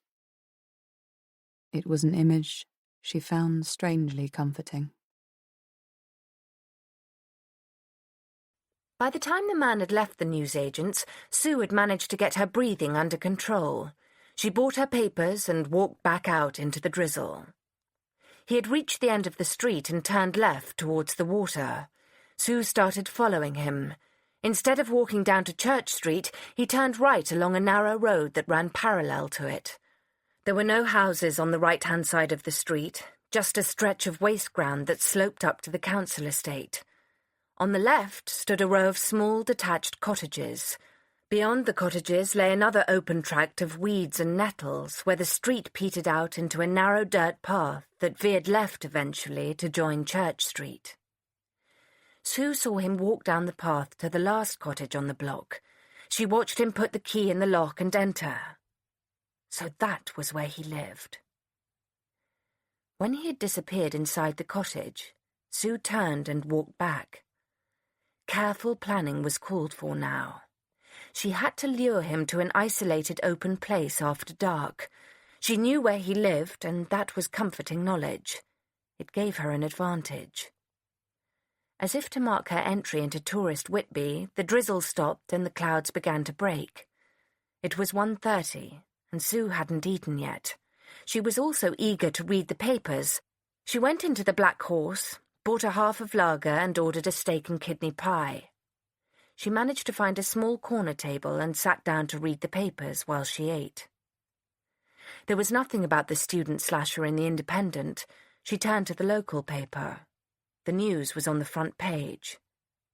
Crimes linked. Police in Whitby are attempting to establish whether there is any link between the murder of Whitby man Jack Grimley and the serious wounding of an Australian national, Keith McLaren, whose unconscious body was discovered late last night. Mr. McLaren is presently in a coma in St. Mary's Hospital, Scarborough. Police are interested in discovering the identity of a woman seen with McLaren in Hinderwell last Monday afternoon. She is described as young, with short light brown hair, wearing jeans, a grey jacket and a checked shirt. He wasn't dead. Keith wasn't dead. She hadn't hit him hard enough.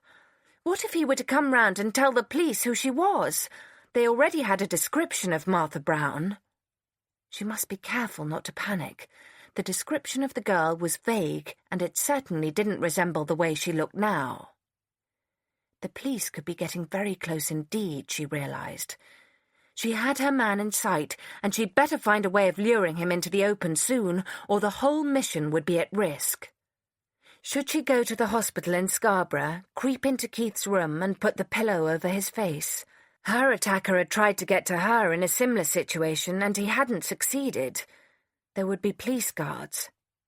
No, that was out of the question. All she could do was hope that he wouldn't recover. There was still the holdall back in her room. She hadn't got rid of it yet. That was something she could do while she worked out a plan to deal with Greg. Then she would have to leave town quickly.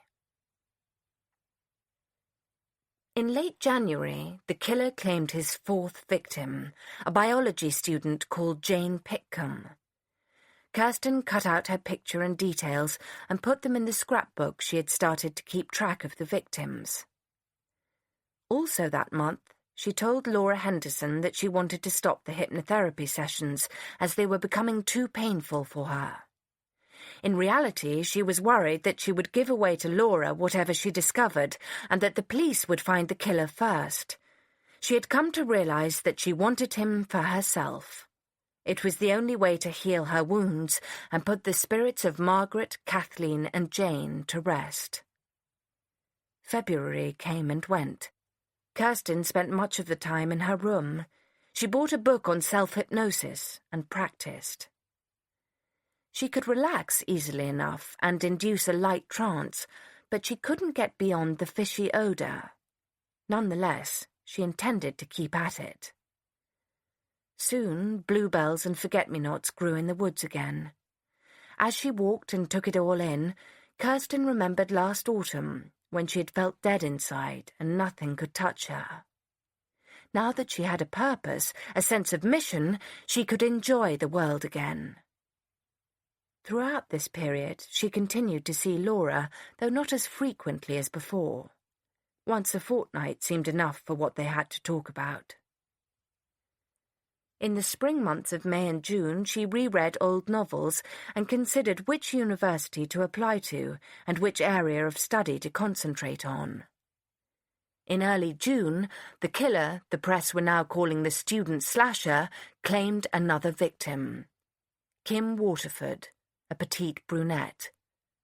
Kirsten pasted the picture and articles in her scrapbook and worked harder at self-hypnosis. One glorious day in late June, Laura smiled at the end of the session and said, "I think we've gone as far as we can together. If you need me, I'll be here. But really, I think you're on your own now." Kirsten knew she was. Chapter 31. Susan. Monday morning found Sue riding up the coast towards Staithes on the 10:53 bus. Her plan was to have lunch there, look around, then walk the 3 miles or so along the Cleveland Way to Runswick Bay for tea. From there she could get a bus back to Whitby at 6:25 in the evening. Robin Hood's Bay, though quaint enough with its hodgepodge of pastel cottages almost sitting on top of one another, had proved disappointing. Not only had Sue seen no evidence of fishing there, she had felt very strongly that this was not the place she should be wasting her time in. That evening she had ventured into the lounge alone to watch TV and make a cup of instant coffee, and Mr. Cummings had joined her for a while. He was a pleasant, ruddy-faced young man, more than willing to talk about fishing in the Whitby area. It turned out that there were more jobs connected with the industry than Sue had imagined. Canning, freezing, processing, shipping, and some of them might be worth looking into. But Staithes was a strong fishing community, so she couldn't afford to overlook it. The coast road to Staithes cut across a landscape of rolling farmland that ended abruptly in sheer cliffs at the North Sea. To the west lay a patchwork quilt of hedged fields. Some were brown after harvest, some still pale gold with uncut wheat and barley, while others were plain green pastures where black and white cows grazed. The bus passed a far-off village, a cluster of light stone houses with red pantile roofs, almost hidden by a clump of trees in a hollow. The weather had turned sunny again, and the colours of the landscape were saturated with light, like a colour transparency. On the seaward side, in a field next to a local rubbish dump, hundreds of white gulls squatted fat and replete after feeding. The sight disgusted Sue and made the bile rise in her throat. She looked beyond them to the clear blue sea where the sun glinted silver on distant ships. The bus stopped in the modern part of the village, up on the main road, and Sue had to walk about a mile down to the village itself. The street, by Roxby Beck, was so steep that cars weren't allowed down it. Below her, the houses, a mixture of different stones, colours and styles, seemed to tumble over one another down to the sea. On the way, she stopped at a newsagent's and bought a local paper and a Daily Mirror. The village at the foot of the hill was penned in on both sides by high headlands, huge skulls of grass-topped rock, where the horizontal strata of light sandstones and reddish-brown clays had been bared by the wind and rain over the centuries. The only view from the promenade was of the cliffs looming on each side, or out to the sea itself. There was nobody about. The place was deathly quiet. Even the gulls seemed to be swooping in silence, and the air was thick with the smell of rotten fish. First, Sue wandered into the Cod and Lobster, a whitewashed pub right on the seafront above the thick stone wall. She ordered a lager and lime and, surprised to find they didn't do meals, sat down for a cigarette and a read. There weren't many people in. A man in a Yorkshire Dales t-shirt scratched the neck of his red setter, 2 lads in navy jerseys, baggy jeans and Wellingtons chatted up the young barmaid, and that was it. In fact, she hadn't seen many tourists at all, even on her way down the hill. Staithes seemed to be much more of an isolated working village than Robin Hood's Bay. It seemed to be the kind of place where she might have more luck in finding the man she wanted. As she smoked, Sue examined the photographs on the walls. Some of them showed a terrible storm that had hit Staithes in 1953 and damaged the pub badly. Others showed groups of local fishermen, and Sue studied them keenly. She knew she could rely on her visual memory least of all in her quest, but she had glimpsed him briefly in the moonlight, and remembered the thick black eyebrows meeting in the middle, the ancient mariner eyes, and the thatch of dark hair. No one in the photographs resembled him, so she turned to her newspapers. There was nothing more on the Sands End body in the local paper. Obviously, the police were stuck, and the reporters couldn't justify repeating the same story day after day. It didn't mean that the investigation had come to a dead end, though, she realised. The police would still be working on it, questioning people, digging around for evidence. The very idea that they might be drawing closer gave her butterflies in her stomach. She had bought the Mirror because she thought it might have more news about the student slasher. She found a whole page recapping his exploits, with the familiar blurred photos of the victims' faces taken from old students' union cards or passports. Not Sue's, of course, for she had never been officially identified as his first victim. There they were, Kathleen Shannon, with her long, wavy hair, Jane Pitcombe, with her large, far-apart eyes, Margaret Snell, with her lopsided smile, and the 3 others. Apart from veiled hints about what he did to the nubile young bodies, suggesting between the lines that some of them asked for it, and a number of editorial calls for the police to get a move on and catch him. This could happen to your daughter too. There was no real information at all. Sue stared at the 6 faces. She had never met any of the women, but she felt closer to them than she did to anyone else. Sometimes, late at night, she'd even fancied she heard them whispering in her ear. They helped her, guided her, when she felt weak and lost, and for them, if not for herself, she had to carry on to the end. Feeling hungry, she stubbed out her cigarette and finished her drink. Outside, a little further around the harbour from the Cod and Lobster, was a cafe attached to a private hotel. She walked in and found the small room crowded with full tables and only one waitress trying to deal with all the orders. Though she was obviously rushed off her feet by a recent influx of 6 or 7 customers, the woman managed everything as quickly as she could, and with a smile. From the glimpses Sue got when the kitchen door swung open, there was only one cook, too. The menu offered little choice. The special of the day was cod and chips. Sue ordered it. Smoking was not allowed in the cafe, so she passed the 20 minutes or so she had to wait for lunch doing the crosswords and reading about the sexual exploits of famous TV personalities and pop stars in the Mirror. When the meal finally came, it was good.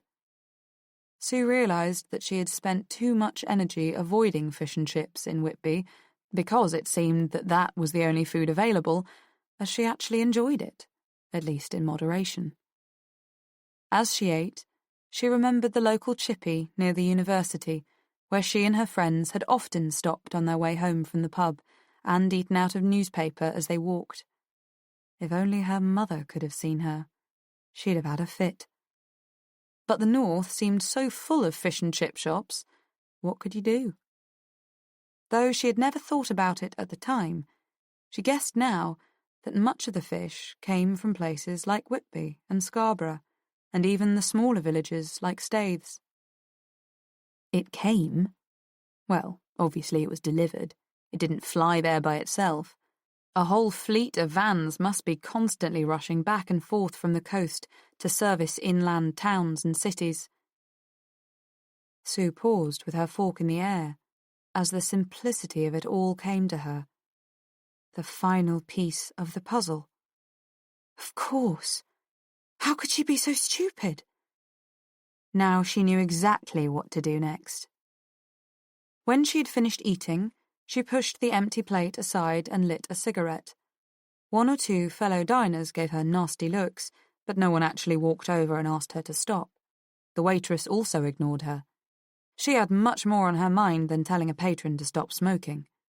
Eventually, Sue got the bill, paid it, and walked out into the sea air. Its rotten fish smell now seemed mingled with the odours of seaweed and ozone, and just a trace of diesel fuel from the boats. There was no point remaining in Staithes any longer, she thought as she walked along the harbour wall. She had always been certain in her heart of hearts that Whitby was the place where she would find him. Now even logic backed up her instinct. Still, it was pleasant enough walking in the sun and watching the placid blue sea. The place seemed less oppressive now that she had decided to leave it soon. She could at least wait until she had digested her lunch. The only discomfort she felt was a hot and itchy scalp under her wig. She sat down on the sea wall and let her legs dangle over the edge. Stretching her arms out behind her and resting her palms on the warm tarmac, she leaned back and let the sun warm her closed eyelids. One more cigarette, she decided, then back up the long hill to the bus stop. Shifting position, she checked her timetable and found out that there was a bus at 2:18. It was 1:20 now, so she had just missed the one before. Plenty of time. As she sat watching a distant tanker move across the horizon, she became aware of someone staring at her. The hackles at the back of her neck, under the wig, stood on end. At first she brushed off the feeling as ridiculous. Hadn't she just decided that she would find her man in Whitby? He couldn't be here. Then for a moment she panicked. What if it was the police? What if they had somehow got onto her? Or were they just following her, watching? She could bear it no longer. Turning her head slowly and casually towards the rail in front of the cod and lobster where she thought the watcher was standing, she picked out the tall, tanned figure. It was Keith McLaren, the Australian she'd met at the Abbey Terrace guest house. And he recognised her. Even as she looked, he waved, smiled, and started to walk towards her. Sue returned to the shops that afternoon and spent a few pounds of her fast-dwindling funds on some dark grey slacks and a blue wind cheater. She found it was possible to fasten her wig back in a ponytail without revealing any of her own hair. Her new outfit looked different enough not to spark any memories among those who might have noticed her. At 4:45, she dropped in at Rose's cafe. She needed some idea of what her man's hours were. No doubt the drivers worked irregular hours, taking loads when they were ready and standing in for mates who were ill or had driven too many hours. All she could do was watch a little longer. Over the next 2 days, Sue took to hanging around the area by the factory constantly. The papers reported no change in Keith's condition or in the state of the police investigation. She kept a low profile in Rose's and the Brown Cow, but found that now she had the man in sight, she could recognise his figure from the woods above the factory. She investigated another pub, the Merry Monk, at the bottom end of the council estate. From one of its small windows in a dark corner, she could just about see across the waste ground to his cottage at the end of the block. As she had expected, his comings and goings were irregular, and he lived alone. She wanted him to know that she'd found him. When she finally lured him to his death, she wanted him to know who was doing it and why. Also, she wanted proof. If she killed or wounded another innocent man in the area, her chances of success would be practically nil. Slowly, she began to form a plan. She almost bumped into him on her way back to town at 5:35 on her second day of full surveillance. He was walking back towards the factory. She averted her face and hurried on until she got to the end of the street. From there, she saw him talking to a man in a white smock who gave him some papers. Her man got in his van and drove off. He passed her, then turned right towards the main Scarborough Road. One thing was for certain. He was on a job, and he wouldn't be home for a while. She doubled back towards his cottage. Her heart felt as if it were in her throat as she approached the cottage. She had noticed that he kept his curtains closed whenever he was out, and that would keep her hidden should anyone pass, while giving her enough light to search. There was only one small window in the side of the house that faced the waste ground, and that was too high to reach. A kitchen extension built on the back, which also shielded her from the neighbour's view, looked more promising. The kitchen window looked like a possibility. Sue wedged the heels of her hands against the crossbar and pushed up. It began to shudder upwards. Nimbly, she slipped in over the kitchen sink and closed the window behind her. She wasn't prepared for the sheer ordinariness of the place. Everything was in its place. The washing up lay in the draining rack. Glasses and plates shone like new. The surfaces were all clean too, and the room smelled of lemon washing up liquid. The living room was just as tidy. The only thing that struck her as at all odd was the complete absence of photographs and personal knickknacks. The mantelpiece was bare, as were the solid oak sideboard and the walls. There was, however, a small bookcase by the kitchen door. Bede's history was there, of course. Sue noticed that it had been well thumbed. One passage had been heavily underscored. She shivered and put the book back. She opened the doors of the sideboard and found port, sherry and brandy, along with glasses of various shapes and sizes. In one of the top drawers were everyday odds and ends. When she opened the second drawer, though, Sue's breath caught in her throat. There, laid out neatly in a row on a lining of faded rose-patterned wallpaper, were 6 locks of hair, each bound by a pink ribbon. 6 victims, 6 locks of hair. And further back in the drawer, a pair of scissors, a roll of pink satin ribbon, and a long knife with a worn bone handle and a gleaming stainless steel blade. It was the hair that really captured Sue's attention. 6 locks, 1 blonde, 3 brunettes, 2 redheads. She could even put names to them. None of them was Sue's. He must have been disturbed before he got around to taking it. The police had never said anything about it, which meant either they didn't know or they were keeping the knowledge up their sleeves to deter copycats and check against confessions. Well, here was an oversight she could rectify easily enough. She pushed back her wig, picked up the scissors, and carefully snipped off a lock the same length as the others. She tied it neatly in a bow with a piece of ribbon and placed it in line with the rest. Just wait till he notices that. Not only would he know there was someone onto him, he would probably know who it was. And that was just what Sue wanted.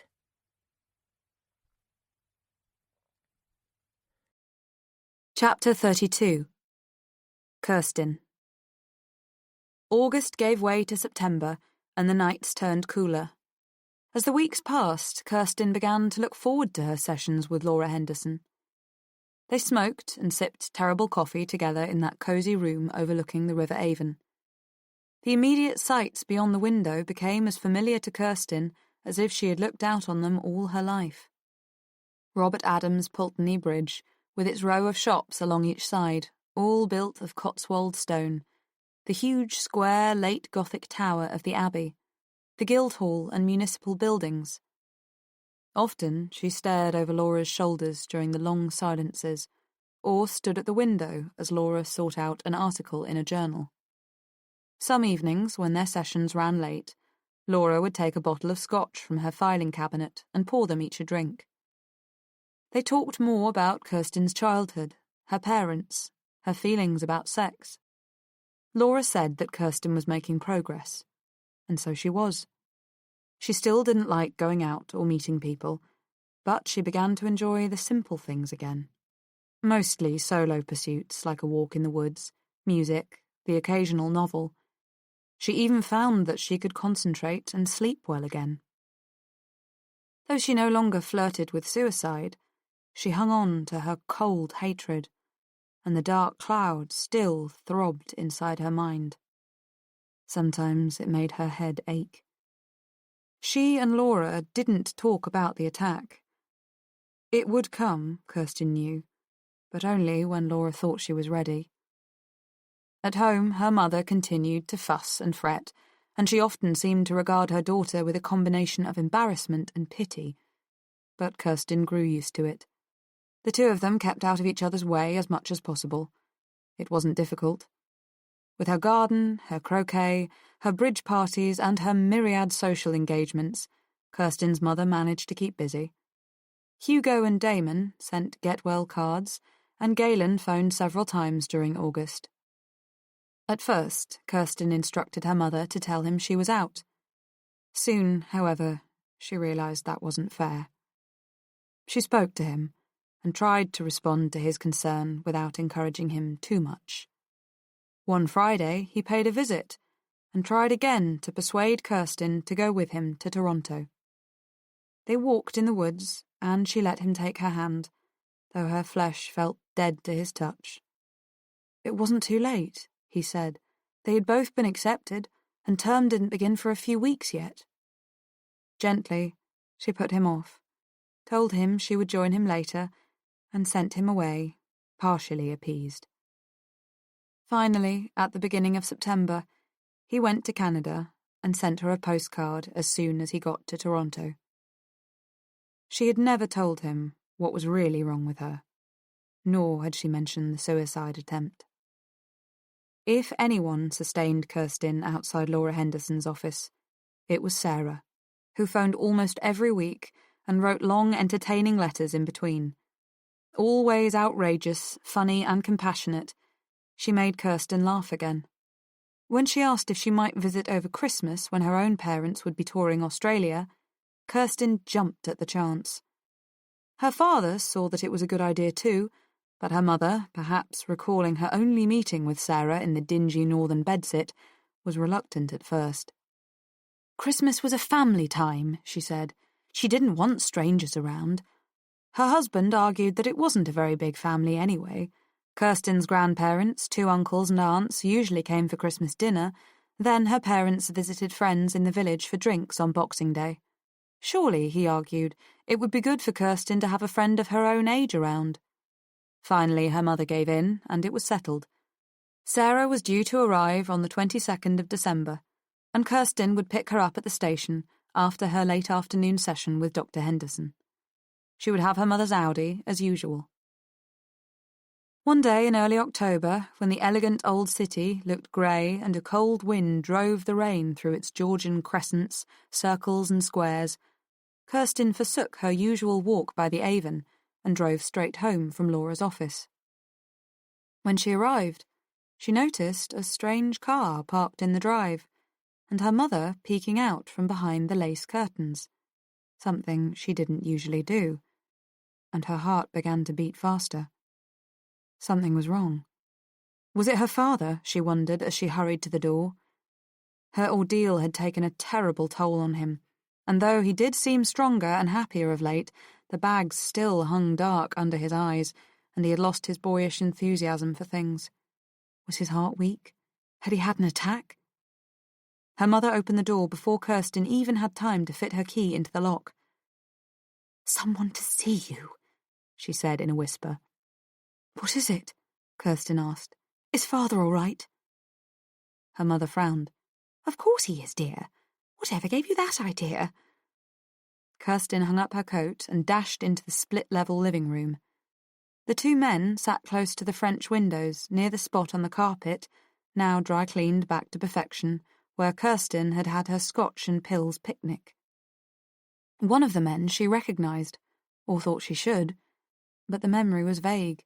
Spiky grey hair, red complexion, dark mole between left nostril and upper lip. She'd seen him before. And then it came to her. The policeman. Superintendent Elswick, miss, he said, as if reading her mind. Detective Superintendent Elswick. We have met before. Kirsten nodded. Yes, of course. And this is Detective Inspector Gregory. Inspector Gregory stretched out his hand, which was attached to an astonishingly long arm, and Kirsten moved forward to shake it. Then he disappeared back into the chair, her father's favourite armchair, she noticed. Gregory was probably in his mid-30s, and his dark hair was a bit too long for a policeman. He was dressed scruffily, too, with brown corduroy trousers, threadbare from being washed too many times, a tan suede jacket, and no tie. Kirsten thought he seemed a bit shifty. She didn't like the way he looked at her. Superintendent Elswick wore a navy blue suit, a white shirt, and a black and amber striped tie. It was the same one he wore last time, she remembered. Probably from an old school or regiment. He looked like an ex-military type. How are you, Kirsten? Elswick asked. Kirsten sat down on the sofa before answering. Her mother hovered over them and asked if anyone would like more tea. I haven't had any yet, Kirsten said. Yes, I'd like some, please. The two policemen said they wouldn't be averse to another cup, and Kirsten's mother walked off, promising to make a fresh pot. Kirsten looked at Elswick. How am I? I suppose I'm doing fine. Good. I'm very glad. It was a nasty business. Yes.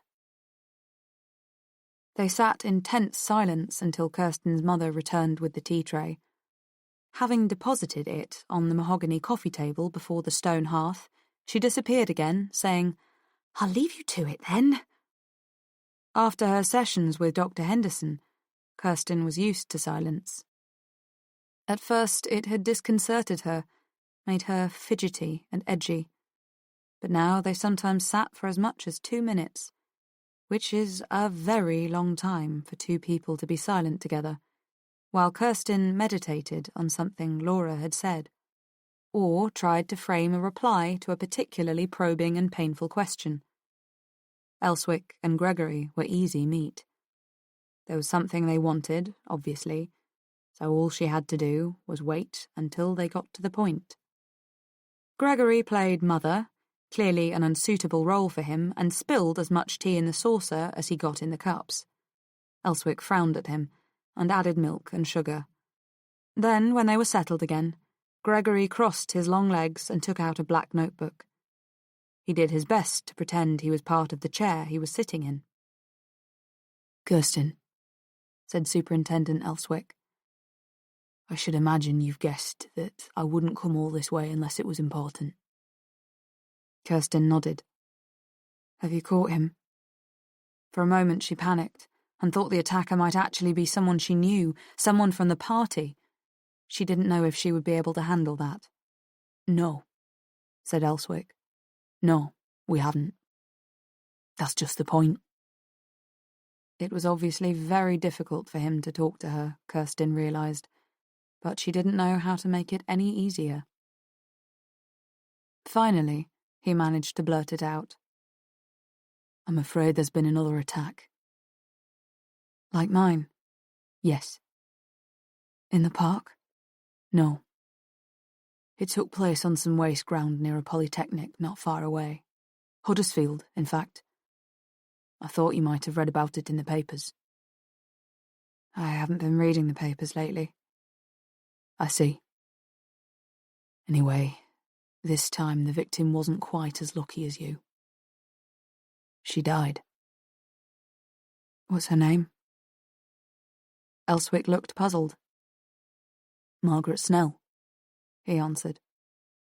Kirsten repeated the name to herself. How old was she? She asked. 19.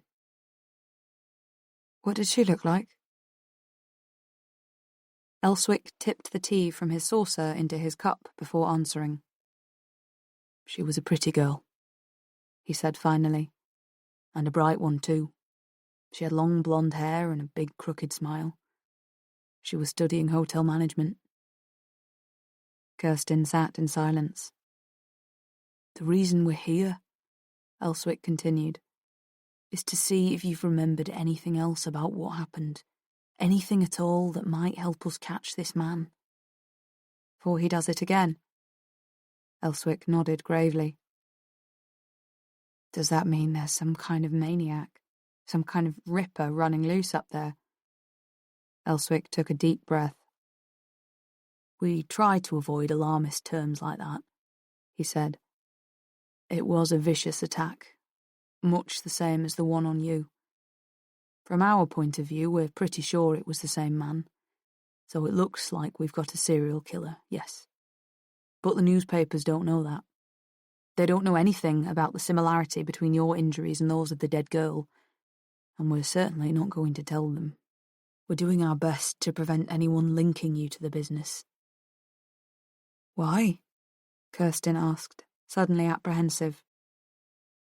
All the bad publicity. It would upset your parents, make your life a misery. You've no idea how persistent those damn reporters can be when they get on the scent of a juicy story. They'd be up here from London like a shot. Kirsten could tell he was lying. He wouldn't look her in the eye. It's because you think he might come after me, isn't it? She said. You're worried that if he knows you connect him to 2 victims and he knows one is still alive, then he'll want to finish me off in case I know something, aren't you? It's not as simple as that, Kirsten. Elswick shifted in his chair. When you were in hospital. He's already tried? Yes. You must have noticed that we had a man on the door all the time. As soon as news of your survival hit the papers, the attacker came back. Apparently, he must have entered the hospital dressed as an orderly. He can't have been all that bright, otherwise he'd have known we'd be guarding you. Anyway, when he turned the corner, he spotted the constable and ducked quickly back the way he came. Our man was good. He saw from the corner of his eye that someone was behaving suspiciously, but he had orders not to leave his post. A more headstrong Bobby might have done just that. But if he'd gone chasing after the intruder, looking for the glory of an arrest, then he could easily have got lost in the maze of corridors, and Chummy could have nipped back in and finished me off. Yes. Instead, the constable stayed put and called in on his radio, but by the time we got there, our man was long gone. We didn't even get a description. And he never tried again? No, not as far as we know. Does he know where I live? I don't think so. How could he? The press details were sketchy. The local police have been warned to keep a lookout for any strangers in the area, but I don't think you've got anything to worry about. Kirsten thought of all her walks in the woods, all the times she had lingered in the streets of Bath after sessions with Dr. Henderson. She felt a sudden chill. Why didn't you tell me all this before? She asked. We didn't want to alarm you. Thanks a lot. Elswick leaned forward and rested his palms on his knees. Believe me, Kirsten, you've been perfectly safe. I can understand how you feel, but look at it this way. Whoever attacks you is worried when he hears you've survived, so he rushes over to the hospital with some half-baked scheme of trying to silence you. He fails. Time goes by. He no doubt loses track of you when you come down here, and lo and behold, it's already 3 months ago and nothing's happened to him. He's still free as a bird. So obviously, from his point of view, you can't know anything. You're not a threat. Until he strikes again? I still don't think you're in any danger. We'll keep an eye on you, don't worry. But it's more for form's sake than anything else. Kirsten felt a little relieved. There was some truth in what Elswick had said. If anything was going to happen, it would have happened long before now. and she wasn't about to start walking around in fear of her life. It wasn't worth that much. Though she no longer felt suicidal, she did feel reckless sometimes, and often drove the car too fast, or walked alone after dark in streets she shouldn't visit. Even genteel Bath had its seedy characters and sleazy areas. So she wasn't going to give in to fear. She had determined not to spend the rest of her life jumping at every sound and running from every shadow. If he found her, so be it. May the best person win. More than anything, she was angry at the police for being so useless and for joining the growing list of people who didn't want to alarm her by telling her the truth. Why does he do it? She asked. Mutilate women like that. Why does he hate us so much? Elswick shook his head. If we knew the answer to that, we might have an easier job stopping him. Usually it's a him, and that's about all we can be sure of. Who can say what sets them off? We have people in to do profiles and doctors write books, but who knows really? Often it's prostitutes they go after, but this time it seems to be female students, if we're reading the pattern correctly. No doubt there's a million unresolved conflicts from his childhood on that have turned him into what he is. Perhaps he was sexually abused. But plenty of other people suffer from cruel parents and don't turn into killers. We don't know what the trigger is that makes the odd one different. He shrugged. Suppose it comes down to fear, really. People like him are terrified by women, whatever the reason, and the only thing they can do about it, because of the kind of people they are, is strike out and despoil and kill. How do you know it's the same person? Kirsten asked. You said something earlier about the similarity of injuries. Elswick looked at her grimly. Do you really want to know? He asked. Kirsten wasn't sure, but she certainly didn't intend to give in. Considering that so much else has been kept from me, I think I have a right, don't you? Elswick sat back and studied her face for a moment. All right, he said. The wounds were the same. The areas he used his knife on were the same. There was also bruising about the face consistent with punching and slapping. And that strange cross he cut, with the long vertical and short horizontal just below the breasts, that was found on her body too. Do you want me to go on? Kirsten nodded. When he was with you, he was disturbed. The dog, we assume. Up to that point, your injuries are identical with those of the other victim. What killed her then? She was strangled. Elswick pinched his nose, then scratched the mole lightly. Oh, she'd no doubt have died of loss of blood or internal bleeding, but just to make sure, the bastard strangled her. And according to our forensic experts, he did this after he had inflicted the other injuries. Are you saying that she was conscious while he did all that? What he did to me? Elswick shook his head. We don't know. It would have been difficult for him if she'd been able to struggle. The blows to the face and head were probably enough to cause loss of consciousness, and it seems that they were the first injuries. He grabbed her from behind, threw her down onto the ground, straddled her, pinned her arms down with his knees, and then began beating her about the face. Perhaps it wasn't until she was unconscious that he went on to the more serious business. And this time he wasn't disturbed. Kirsten felt sick. She could feel the blood drain from her cheeks. She struggled to control herself. She wasn't going to be sick. She wasn't going to let Elswick say, I told you so. She wouldn't appear as the weak woman in front of these men who were intimate with every aspect of her brutalization. To cover up her discomfort, she poured another cup of tea. Inspector Gregory shook his head quickly when offered some. He was so still and silent, He seemed really to have become part of the chair.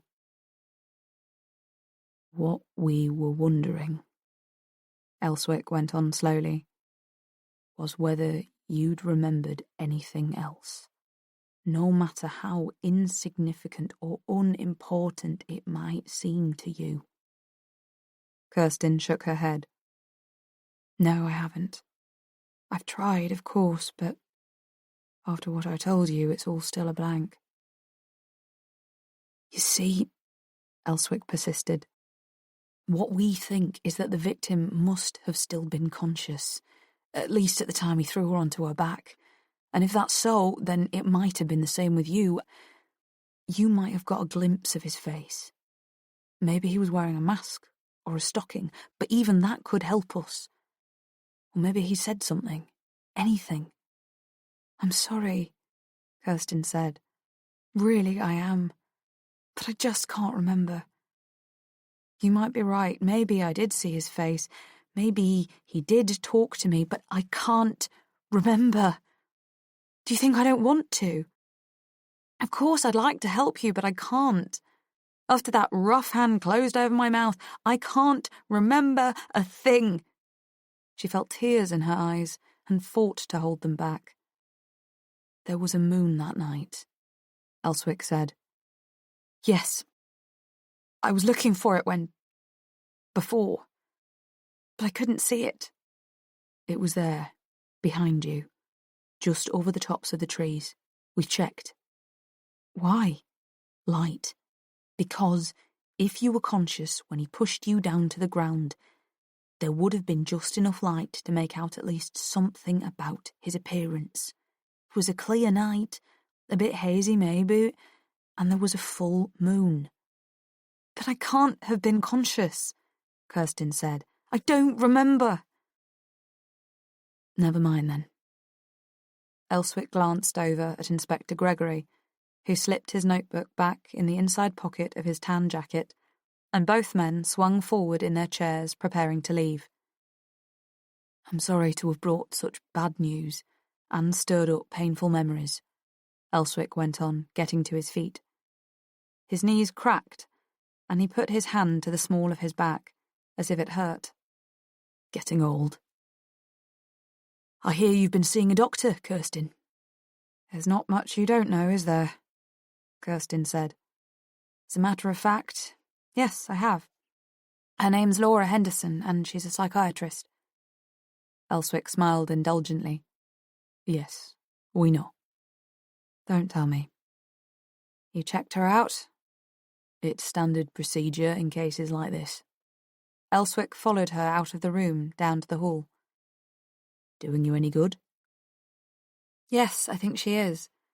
She says my loss of memory might be anterograde amnesia caused by the trauma. Yes, we've heard. And it's consistent with the facts. All you remember is the hand, and you've blotted out all the violence, all the pain. According to our medical experts, the memory may or may not come back. You've certainly done your homework, haven't you, Superintendent? Elswick seemed embarrassed again. He changed moods remarkably quickly for a policeman, Kirsten thought. 1 minute he was all confident and superior, the next he was avuncular, and then he got all tongue-tied. This time she decided to help him. What is it you want? She asked. Do you want to talk to her? Do you want access to her records of our sessions? They won't tell you anything, you know. No, that won't be necessary, Elswick said, as Kirsten handed him their coats from the hall cupboard. She sensed from his hesitation that he might already have had such access or could easily get it if he wanted, and she felt a surge of anger towards Laura. What I was wondering was, he went on, scratching his mole again. Kirsten felt like telling him to get it seen to before it turned cancerous. Well, with the doctor's permission, of course. I was wondering if you'd consider trying hypnosis. That summer, Kirsten took long walks in the woods and reckless drives in the countryside. Close to the end of the university term, about the same time she'd been attacked a year ago, The killer found his 6th victim, the 5th to die, a quiet Halifax nursing student called Jill Sarsden. Kirsten pasted the photo and details in her scrapbook as usual. In her room each night she kept at the self-hypnosis, but got no further. One day in late July she stopped in a Cotswold village for a drink. Walking back to the car, she noticed a craft centre and decided to have a look. As she browsed, she noticed a row of solid glass paperweights, like the one in Laura's office, with colourful, abstract designs. The rose pattern appealed to her most, and she bought it, feeling great satisfaction at the smooth, slippery weight in her palm. It gave her an idea. That evening in her room she prepared for self-hypnosis. When she was ready, she sat before her desk, where the paperweight sat between 2 candles, drawing and twisting their light into its curved scarlet petals. Whether there was something about the connection with her early sessions with Laura, or something special about the paperweight itself, Kirsten found she had much more success this way. It happened a week later. She'd been taking herself further and further back from the attack and moving forward slowly. As usual, she drew back at the oily rag and the fishy smell, but this time she heard his voice. Not all the words, just fragments about a dark one and a song of destruction. But it was enough. With her training in linguistics and dialect, Kirsten could place the accent easily enough. He was from Yorkshire. When she added this knowledge to the salt smell of raw fish that had covered his fingers and palms, she knew he was from the coast. She pulled down the old-school atlas from her bookshelf. From what she could see, the coastline stretched from around Bridlington Bay in the south to near Redcar in the north. She didn't think he was from as far north as Middlesbrough, but she would have to include the Humberside area. That left more than 100 miles of rugged coastline. She'd never be able to find him in such a large area. She dropped the atlas on the floor and threw herself onto the bed. The next day, she tried the same self-hypnosis technique again and felt something about the words that rang a bell. He'd been reciting a poem or a song of some kind. Something about leaving a feast, because someone had asked him to sing a song and he couldn't. She knew the words, had heard them at some time in her studies, but she couldn't for the life of her remember where. She needed to know exactly what he had said. The source was old, pre-Renaissance by the sound of it, probably something from medieval literature. So she set to reading medieval literature, Sir Gawain, Chaucer, Piers Plowman, anthologies full of religious lyrics. She read them all to no avail. Outwardly, Kirsten seemed fine, preparing to go back to university, optimistic about her future. Inside, she was seething with anger and frustration. One golden day in late August, she sat out on the lawn. She had given up on medieval literature and gone back further, to Anglo-Saxon. So far, she'd read translations of Beowulf and the Seafarer, and was now working her way through Bede's An Ecclesiastical History of the English Nation. 2/3 of the way through the book, she came to the passage about England's first poet, Caedmon, who had been unable to sing.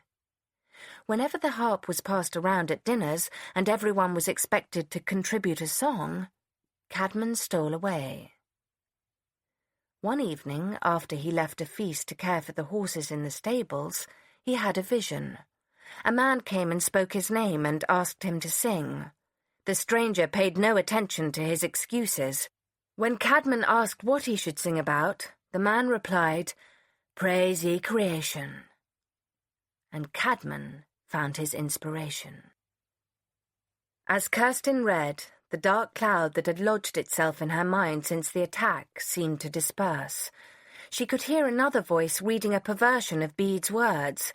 "And lo, I asked, of what shall I sing? And the Dark One told me, sing of destruction." It was the story he had told her as he beat her and slashed at her in the park that night. The memories flowed back unbidden. She could see his face now as he stuffed a piece of oily rag in her mouth. Then he started slapping her across her face and talking in that raspy sing-song voice about how he had left the Feast of Whores one night and had a vision of the Dark One, to whom he confessed his impotence. The Dark One gave him the power to sing to women. That's what he was doing with his knife, singing to her, just like that old poet from his town who had been blessed with the gift of poetry late in life. According to Bede, Caedmon came from a place called Strenishal. Flipping through the index, Kirsten found Strenishal. See Whitby. Whitby. It made perfect sense. The fishy smell, the accent, and now the reference to Caedmon, poet of his town. Now she knew. If the man she was after had such rough hands and smelt of fish, she would probably find him around the docks or on the boats. She thought she'd be able to recognize him, and the voice would confirm it. And she had guidance in her mission. Margaret, Brenda, Kim, and the rest, they wouldn't let her fail. There was a reason why she had been saved. She'd been chosen as his nemesis. It was her destiny to find him and face him. As for the outcome, one of them would die. Chapter 33. Susan. It was partly the way you smoke your cigarette, Keith said. Everybody's different. You hold it straight out between your first two fingers like a real lady, or like you're just pretending to smoke. He grinned. But why the change in appearance? You look so feminine. I mean, not that you didn't before, it's just... He slowed to a halt. Sue smiled and flicked her cigarette end onto the sand. You know what they say, a change is as good as a rest. Why the hell did he have to turn up, she asked herself. And what am I supposed to do about him? Did you need a rest? No, I needed a change. They both laughed. But seriously, Martha, he persisted, it's almost as if you're trying to avoid someone. You aren't, are you? It's nothing but a skirt and a blouse. You're acting as if I'm dressed like Richard III or something. There is the wig. Sue touched the false hair. I was sick of having it short. I couldn't wait. And the makeup? Can't a girl put a bit of lipstick on anymore? Keith smiled. I'm still not convinced. I think you're a spy. I just don't know whose side you're on. He seemed happy to meet up with her again, despite the sour note they had parted on, but she could tell he was suspicious by the way he studied her. He had recognized her without much difficulty, that was clear enough. Maybe it was because he fancied her, and when you fancy someone you notice little things like how they hold their cigarettes and the way they walk. She was sure that strangers, people she had passed in the street or sat near in a pub, wouldn't connect her with the short-haired, tomboyish Martha Brown. But Keith could be a problem. What are you doing up here? He asked. Just taking a break for the day. And you? I'd have thought you'd be in Edinburgh by now. Oh no, I'm moving very slowly. First Sands End, then Runswick Bay, now Stythes. Sue noticed again how pronounced his Australian accent was. Staithes came out as Stythes. I'm in no hurry, he went on. I might never see these places again. And the weather's been so bloody good. Another first in England from what I've heard. You still in Whitby? Yes. Still in the same bed and breakfast? Yes. Still getting black pudding for breakfast? Most days. Sue's mind was working fast. She didn't want to be noticed with him in public for a start, and they could hardly get more public than here on the sea wall. Luckily, though, there was hardly anyone around at the moment. One or two people sat on the beach, but they were facing the sea, and two blonde children, dressed identically in white shorts and blue and red striped t-shirts, stood eating ice cream cones near the cod and lobster. Everyone else was either in the pub, at the shops, or waiting for lunch in the restaurant. The steep hill down to the village probably put a lot of older visitors off too, Sue thought. No matter how warm it was, people so much liked to sit in their cars right beside the sea, but they couldn't do that here. Though it was easy enough getting down to the beach, the walk back up the hill was no doubt too great a price for many to pay for a day at the seaside. So far, no one had so much as glanced at them. The first thing to do was get Keith away somewhere off the beaten track. Then she would be able to think clearly. She didn't like the idea that was forming, forcing itself on her, but she hadn't thought of another way out yet. "What are your plans?" he asked. "Well," Sue said, "I was intending to walk along the coast to Runswick Bay, then catch the bus back to Whitby. What do you think? Is it too far?" Nah, it's not far at all. I've done it myself. Nothing to it. Tell you what, if you've no objection, I'll come with you. There's an even better walk in my guidebook, though. You walk along the cliffs to Port Mulgrave, then cut back inland through some woods and circle around to the main road. That'll take you to your bus stop, and me back to Stythes. How about it? All right. Are you sure you don't have anything else you want to do? I told you, I'm on holiday. No plans, no newspapers, no television. A vacation from the world. Sue remembered the bit about not reading newspapers from their last meeting. It made her feel a little safer, especially as he had made no mention of Jack Grimley's death. But there were still too many ways that someone like Keith could come across a local news story, a photo of Grimley, and a request for information in some pub or cafe up the coast, for example, or from the newspaper used to wrap his fish and chips one evening. Perhaps someone might be watching a local news programme on the TV in the lounge of his guest house just as he walked in to make a cup of tea. And he would remember. That was the problem. He recognised her, even in disguise. So he would surely recognise Jack Grimley, the man he had caught her staring at in The Lucky Fisherman. Then he might remember how he had thought she knew Grimley. The more she worried about what Keith knew, the more she realised she didn't feel safe at all. Why hadn't he gone straight up to Scotland, or taken the plane back to Oz?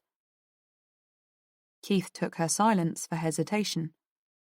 Look, Martha, he said, scratching his earlobe and looking out to sea. I know I was out of order, like before, when, and I'm sorry. I want you to know I'm not on the make. I just think it'd be nice to go for a walk with you. I won't try anything. Honest. Sue got to her feet and brushed the sand from the back of her long skirt. She was forming a plan, and a little inducement would go a long way. "It's all right," she said. "I didn't mean to seem so brusque with you before. It's not that I'm a nun or anything. It was just too soon. I mean, I hardly knew you." She smiled at him. Keith looked surprised.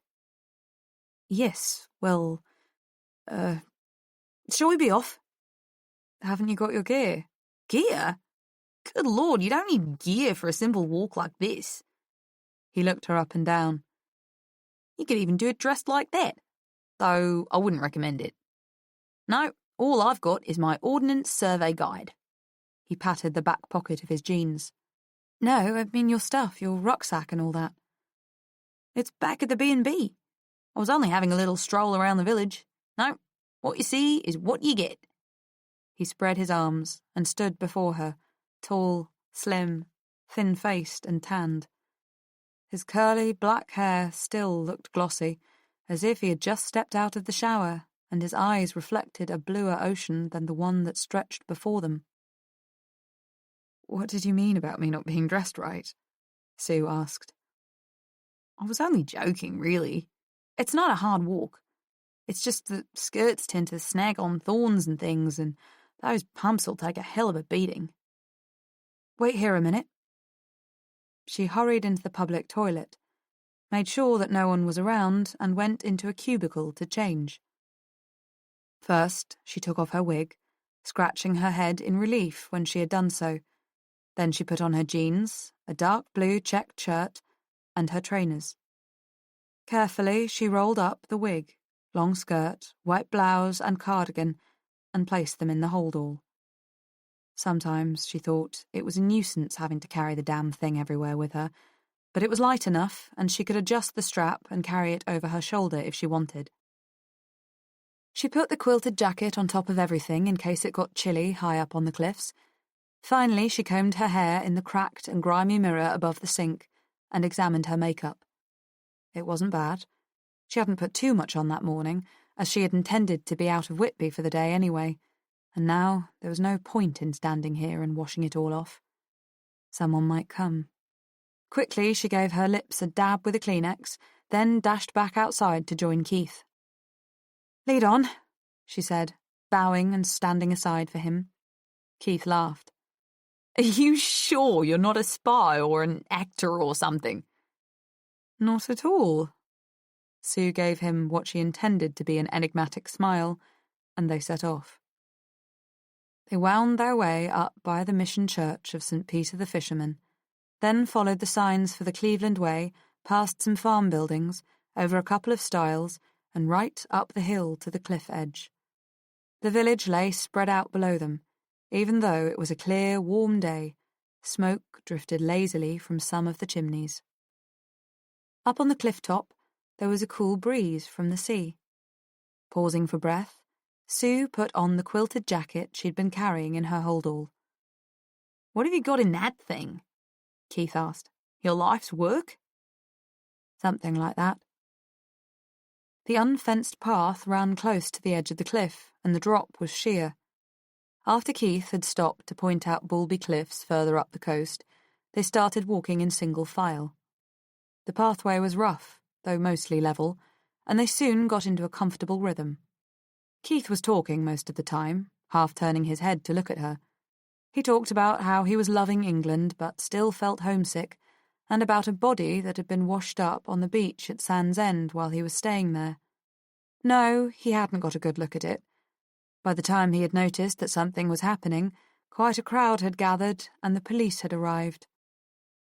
Sue realized now that she would have to kill him. He was just too much of a liability to let go free. She didn't know how the police were progressing on the Grimley investigation, but she was sure that without Keith, they couldn't link her to the dead man.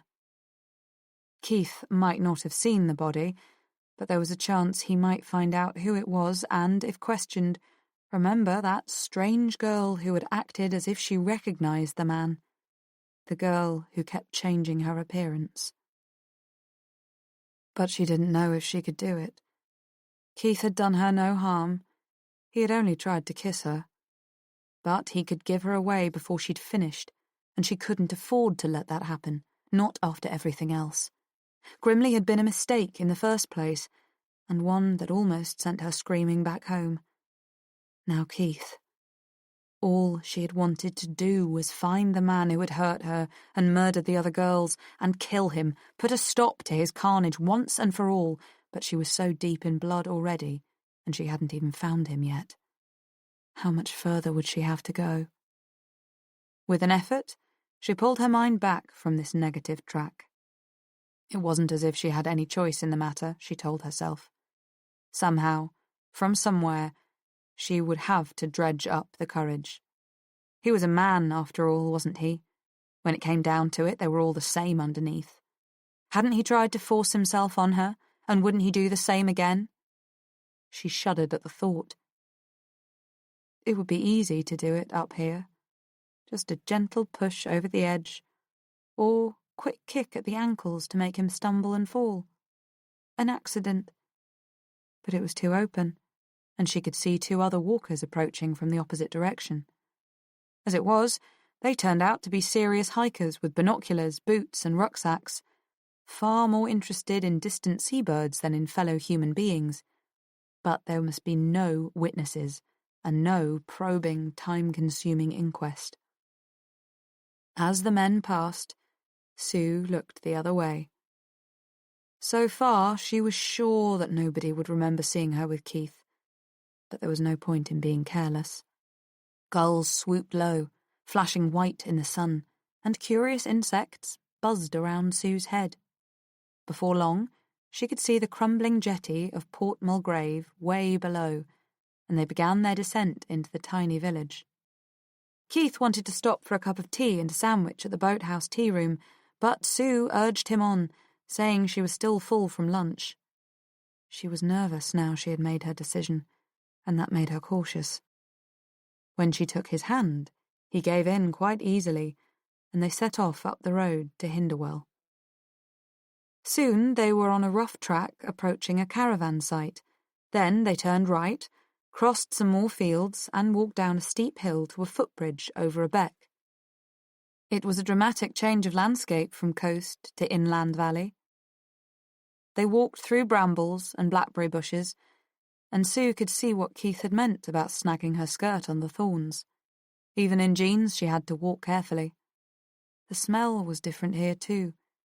Rotten fish and seaweed were distant memories, replaced by crushed berries and wild garlic in the honeyed air droning with insects. Beyond the brambles, they entered the woods. The path was bounded on both sides by dense thickets and tall trees. They passed an elderly couple who smiled and said hello. Then after a few minutes walking in the quiet woods, Sue suggested that maybe it was time for a rest. "But there's nowhere to rest here," Keith said. "Just the path." "There's the woods, isn't there?" Sue broke free and ran off through the undergrowth. "Come on, it's nice in here," she called back. "Cool and dark. I'm sure we'll find somewhere to sit down." Keith ran after her. When they'd gone far enough that they couldn't be seen from the path, Sue pointed to a concave patch of ground between two trees. "There, perfect." She sat and leaned back against a tree trunk.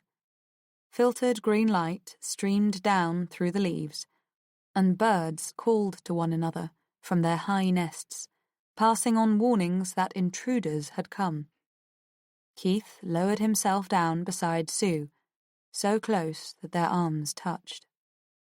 It wasn't long before his hands started wandering, as she had expected, just touching her hair and throat at first. The tension inside her was almost unbearable, but she tried not to stiffen up. Then he kissed her. She let him.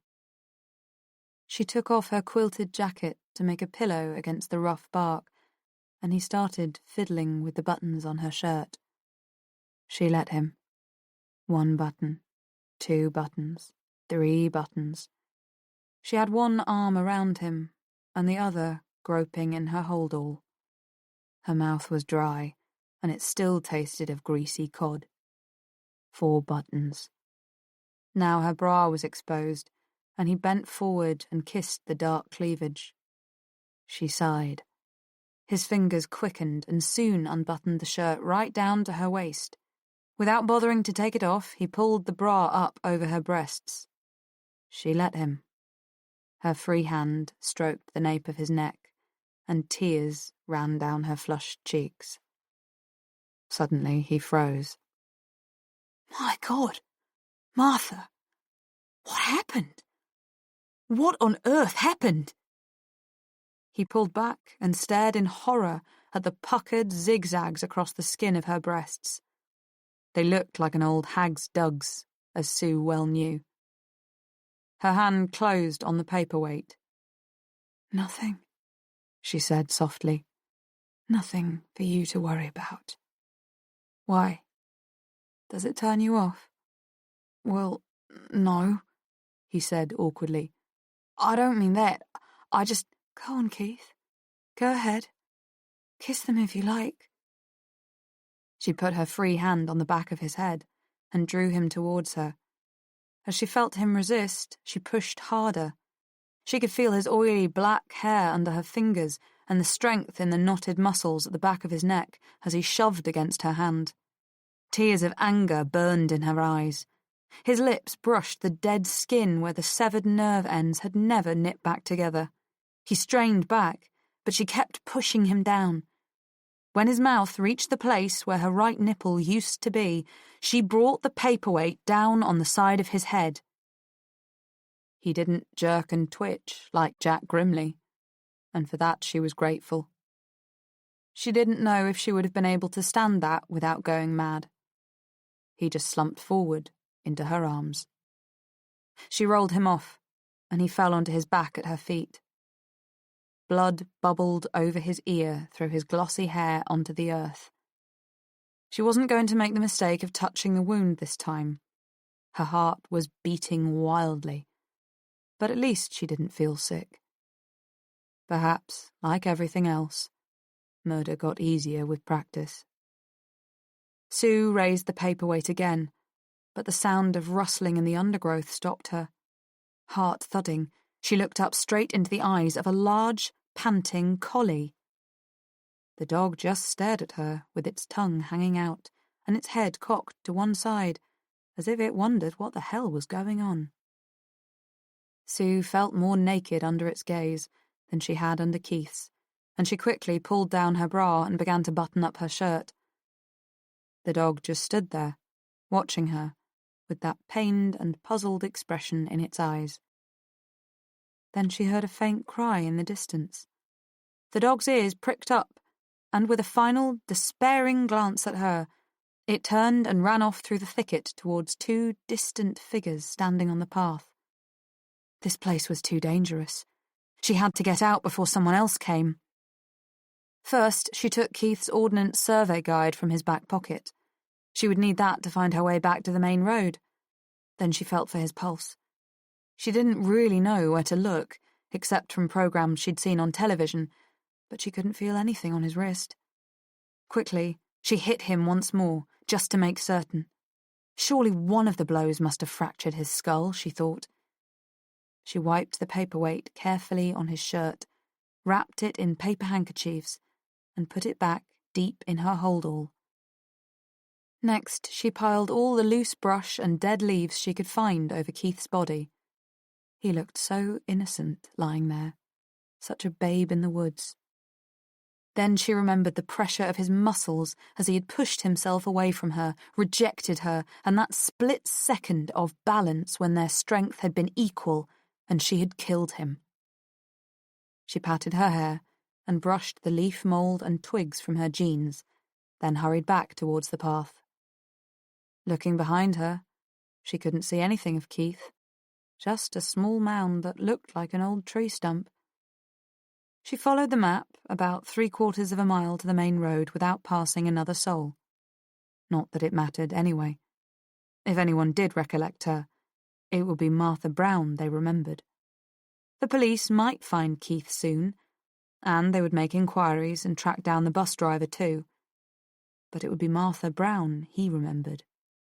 And as soon as she got to the toilets near Whitby bus station, Martha Brown would disappear forever, and Sue Bridehead would return.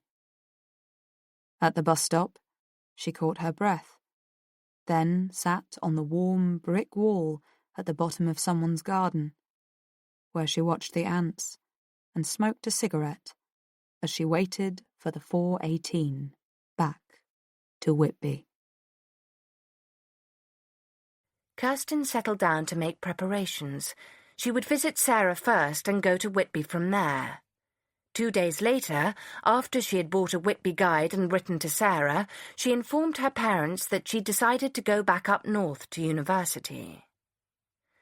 "I won't say I'm happy you're going away," her father said with a sad smile, "but I'm happy that you've decided to go. Do you know what I mean?" Kirsten nodded. "I thought I'd go up before term, get my bearings again.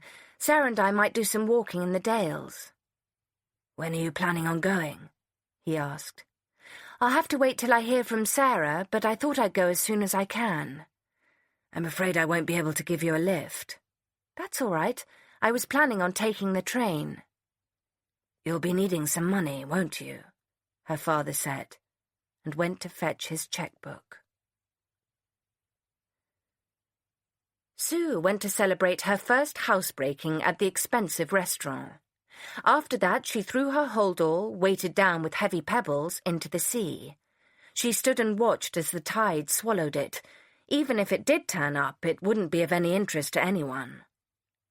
It was time to put the final stage of her plan into operation. First, Let him sweat for a while. And sweat he did. The first time Sue saw him after she had broken into his cottage, he looked harried and preoccupied. He was nervous, on edge, as if expecting an ambush at any moment. Near lunchtime on the second day, Sue saw him slip into the newsagent's. Quickly, she crossed the street to go in after him. He glanced around with a start at the bell when she entered, then turned his gaze back to the newsagent. "All right, love?" the woman asked. "You look a bit peaky." "I'm all right," he said testily. "Just tired, that's all." He paid for his tobacco and left. Sue picked up the local paper and the Independent. She took them to the counter to pay. The woman said, "Not like Greg Eastcote, that isn't. Usually such a pleasant chap." Then she shrugged. "Ah, well, maybe he's just tired." "I'm sure that's it," said Sue, walking to the door. As Sue walked along the street, Eastcote's van passed her. Another delivery. She wondered what he had made of the extra lock of hair. She walked by the river towards town to find a quiet pub. She found a place on Baxtergate. Realizing she hadn't eaten, she ordered a crab sandwich and a half of lager and lime. When she had eaten, she turned to the local paper to see if there was any news of Keith. A brief report told her police were continuing their inquiries into the suspicious death of Jack Grimley and the brutal assault on a young Australian tourist, still in critical condition.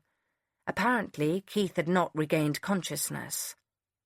Then, under the heading, "Have you seen this girl?"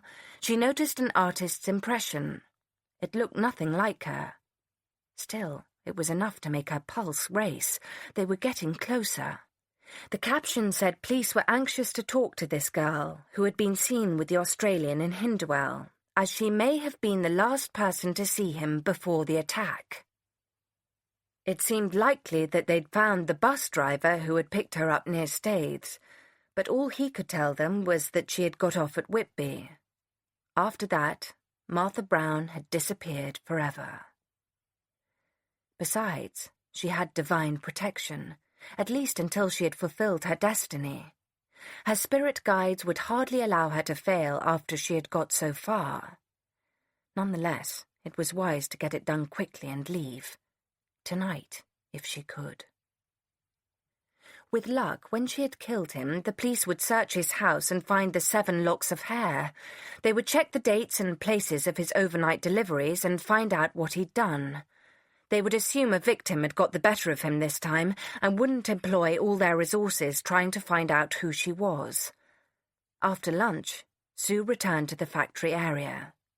Eastcote might come back at any time. She watched from the woods. Then at evening opening time she went to the Merry Monk and took her usual table by the window. She could see straight down to Eastcote's cottage. She would wait for him to come home, then somehow lure him away. Shortly after 7, Sue saw him arrive home. The lights went on behind the curtains in the cottage. She left the pub and walked straight across the waste ground from where she could easily be seen. She walked slowly down to the street and paused when she got to the end of the low garden wall. The curtains were still drawn. She thought she could see a shadow move behind them.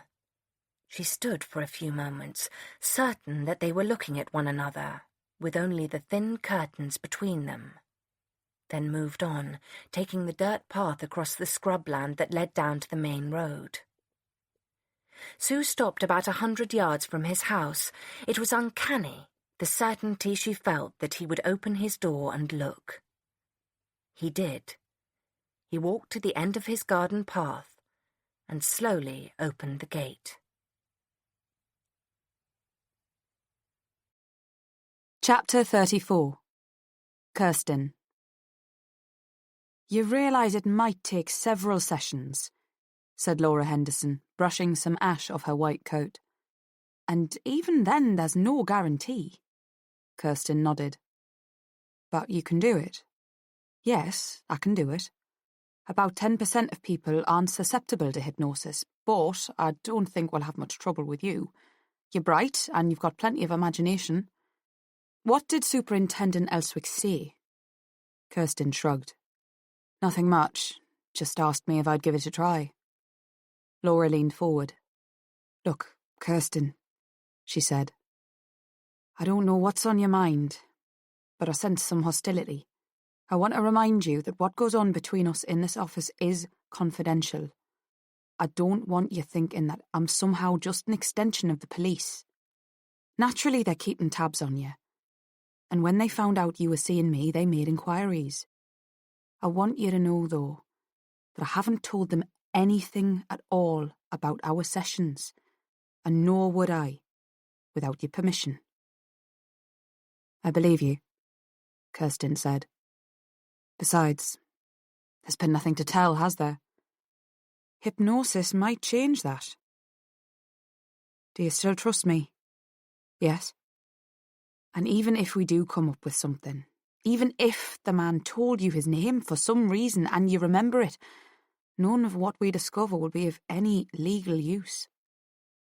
I know that. Superintendent Elswick just said that I might remember something that would help them catch him. Right, Laura said, relaxing again. I just don't want you to expect too much.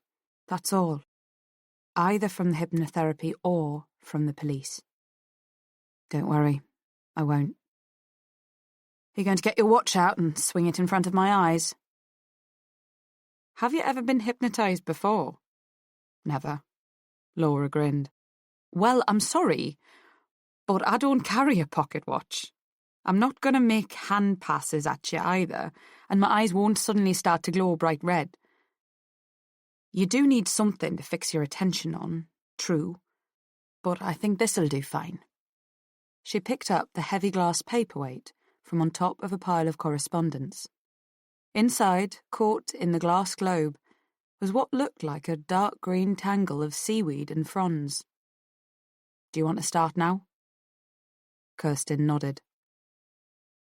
Laura got up and closed the blinds on the grey afternoon so that the only light left shone from a shaded desk lamp. Then she took off her white coat and hung it on the stand. First of all, she said, I want you to relax. Loosen your belt if it's too tight. It's important to feel as comfortable as possible physically. Okay? Kirsten shifted in her chair and tried to relax all her muscles the way she had done in yoga classes at university. Now, I want you to look at that globe. Concentrate. Stare into it. Stay relaxed and just listen to me. And she started to talk. General stuff about feeling at ease, heavy, sleepy. Kirsten stared into the globe and saw a whole underwater world. The way the light caught the glass, the green fronds seemed to be swaying to and fro very slowly, as if they really were seaweed at the bottom of the sea, weighed down by so much pressure. When Laura said, "Your eyelids are heavy," they were. Kirsten closed her eyes and felt suspended between waking and sleep. She could hear a distant buzzing in her ears, like bees in the garden one childhood summer. The soft voice went on, taking her deeper. Finally, they went back to that night last June. You're leaving the party, Kirsten. You're walking out into the street. And she was. Again, it was that muggy night, so vivid that she really felt as if she was there. She entered the park, aware of the soft tarmac path yielding under her trainers, the amber streetlights on the main road, the sound of an occasional car passing by. And she could almost recapture the feelings, too. That sense of an ending. The sadness of everyone going his or her own way after what seemed so long together. A dog barked. Kirsten looked up. The stars were fat and blurred, almost butter-coloured, but she couldn't find the moon. She was at the centre of the park now, and she could see haloed streetlights on the bordering roads. She felt a sudden impulse to sit on the lion. The grass swished under her feet as she walked over and touched the warm stone of the mane. Then she mounted it and felt silly but happy, like a little girl again. She thought of cockatoos, monkeys, insects, and snakes. Then she threw her head back to look for the moon again and felt herself choking. Laura's voice cut through the panic, steady and calm, but Kirsten was still struggling for breath as she tried to drag herself out of the trance. She could feel the calloused hands with their stubby fingers over her mouth, and she was being turned around, pulled off the lion's back onto the warm grass. The world went dark, and she couldn't breathe. The cloud in her mind hardened and gleamed like jet, blotting everything out. She felt her back pushed hard against the grass, a great weight on her chest. Then she burst up to the surface, gasping for air, and Laura reached forward to hold her hand. "You're all right," Laura said. "It's over. Take a deep breath. Another. That's right." Kirsten glanced around her, terrified, and found she was back in the familiar office with its glass-enclosed bookcases, filing cabinets, grinning skull, and old hat stand. "Will you open the blinds?" she asked, putting her hand to her throat and rubbing. "I feel like I'm at the bottom of the sea." She was still gulping for breath. Laura pulled the blinds up, and Kirsten walked over to look out hungrily on the twilit city. She could see the river below, a slate mirror, and the people walking home from work. It was just after 5 o'clock, and the streetlights had come on all over the city. She stood there taking in the ordinariness of the scene, and breathed deeply for a couple of minutes. Then she sat down opposite Laura again. "I could do with a drink," she said. "Of course." Laura fetched the scotch from the cabinet, poured them each a shot, and offered her a cigarette. "Are you all right now?" "Better, yes. It was just so vivid. Felt as if I was really living through it all again. I didn't expect it to be as real as that." "You're a very imaginative woman, Kirsten. It's bound to be that way for you. Did you learn anything?" Kirsten shook her head. "No. It all went black when he turned me around and dragged me to the ground." "He did that?" "Yes, of course he did." Laura tapped a column of ash into the tin ashtray. "That's not what you said before." "What do you mean?" "Don't you remember? Before, you could only remember up to the point of the hand coming from behind. You said nothing about being dragged down." Kirsten frowned. "But that's what must have happened, isn't it?" "Yes, but this time, you actually relived it." It was true. Kirsten had remembered the sensation of falling, or of being pushed onto her back on the ground, and the soft warmth of the grass as it tickled the nape of her neck. Then the darkness, the weight. "I didn't see anything, though," she said. "Perhaps not. I told you this might take several sessions. The point is that you've made progress. You remembered something you didn't remember before, something you'd buried. It might not be much, and it might not tell you anything, but at least it proves that you can do it. You can remember." "There's something else, too," Kirsten said, reaching for her scotch. "It's true that I didn't see anything new this time, but you're right. I did get further than I've been before. It's not just images, visual memories, but there are feelings, too, that come back, aren't there?" "What kind of feelings do you mean? Fear? Pain?" "Yes, but not just that. Intuitions, inklings. It's hard to describe." "Try." "Well, what I felt was that I did see his face. I don't mean now, today, but when it happened. I know I saw him, but I'm still blocking the memory. And there was something else as well. I don't know what it was, but there was definitely something else about him. It was almost there, like a name on the tip of your tongue, but I resisted. I couldn't breathe. And it was so dark, I just had to come out." Do you want to carry on? Laura asked, offering the bottle again. You don't have to. Nobody can make you. You know how painful it can be. Kirsten tossed back the last of her scotch and held her glass out. The experience had terrified her, true, but it had also given her something she hadn't felt before. A resolve, a sense of purpose. Her cold hatred had crystallized into a desire to see her attacker. It was all connected in some strange way with the dark cloud that weighed down her mind. When she finally spoke, her eyes were shining and her voice sounded strong and sure. Yes, she said. Yes, I do want to carry on, whatever happens. I want to know who did this to me. I want to see his face. Kirsten stared out of the window at the landscape beyond her reflection.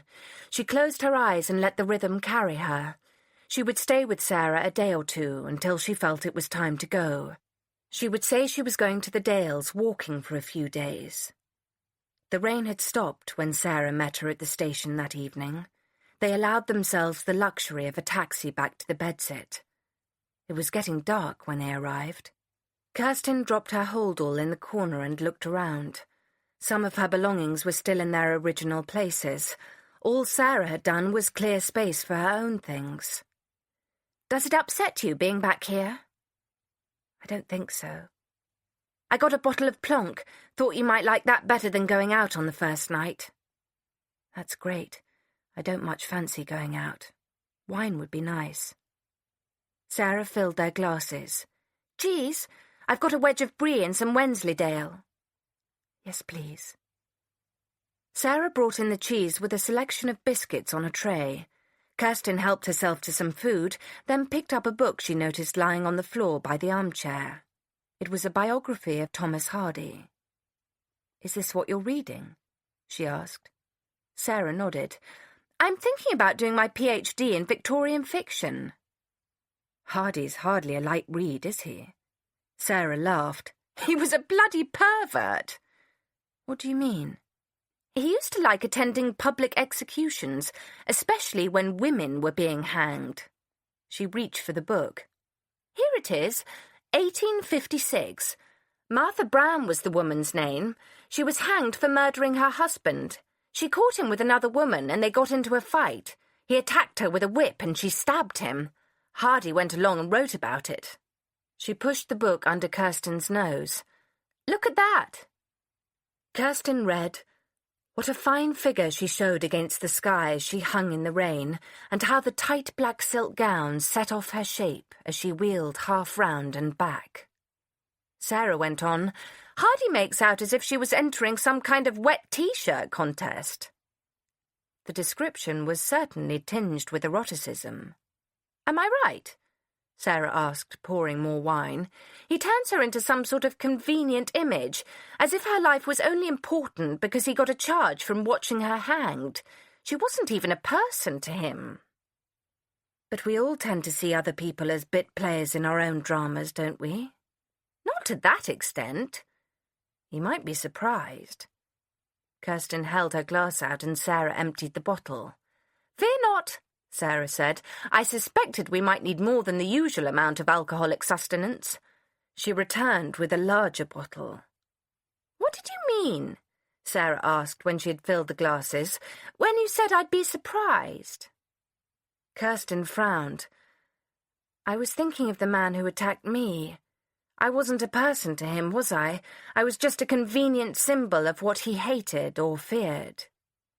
"Would it have made any difference?" "I don't know. Would it have made any difference if it had been someone I knew?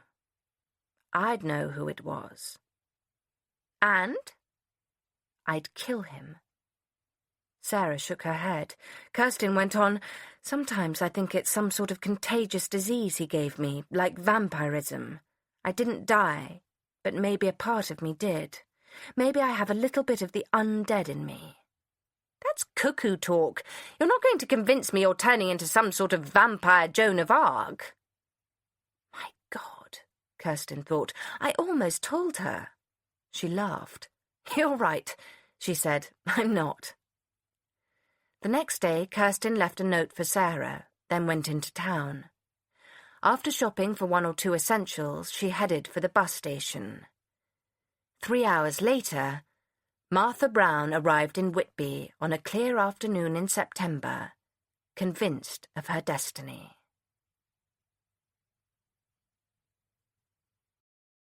Chapter 35. Susan. The newspapers had nothing much to report the next morning. Sue sat in her new cafe on Church Street, drinking coffee to get rid of the taste of Mrs. Cummings's tea. She knew she would be better off not drinking the vile brew in the first place, but she needed something hot and bitter to wake her up. It was drizzling outside, and the cafe was full of miserable tourists keeping an eye on the weather, spinning out a pot of tea and a slice of gateau until the rain stopped and they could venture out again. Sue hadn't slept well. She had already been awake when the seagulls started at 4:45. Even under the blankets and the bedspread, she had been trembling with delayed shock at what she had done to Keith McLaren. She could still see his stunned, innocent face, the blood pouring over his tanned cheek. She told herself he was just like the rest, like all men, but she still couldn't help hating herself for what she had been forced to do.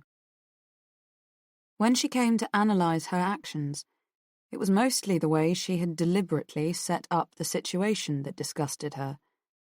Because she didn't see herself as a cold-blooded killer, she had lured Keith into the woods and forced him to put her in a position from which she could strike out in self-righteous anger. In a way, it had been as cold-blooded as any execution. She had just needed to get herself excited enough to kill, and to that end she had seduced Keith, seduced him to death. There was a perverse logic in that somewhere that made even Sue twist her lower lip in the semblance of a smile the next morning. But the night had been dreadful, full of self-loathing, recrimination, loss of nerve. Even the talisman and the litany of victims had offered scant comfort in the small hours.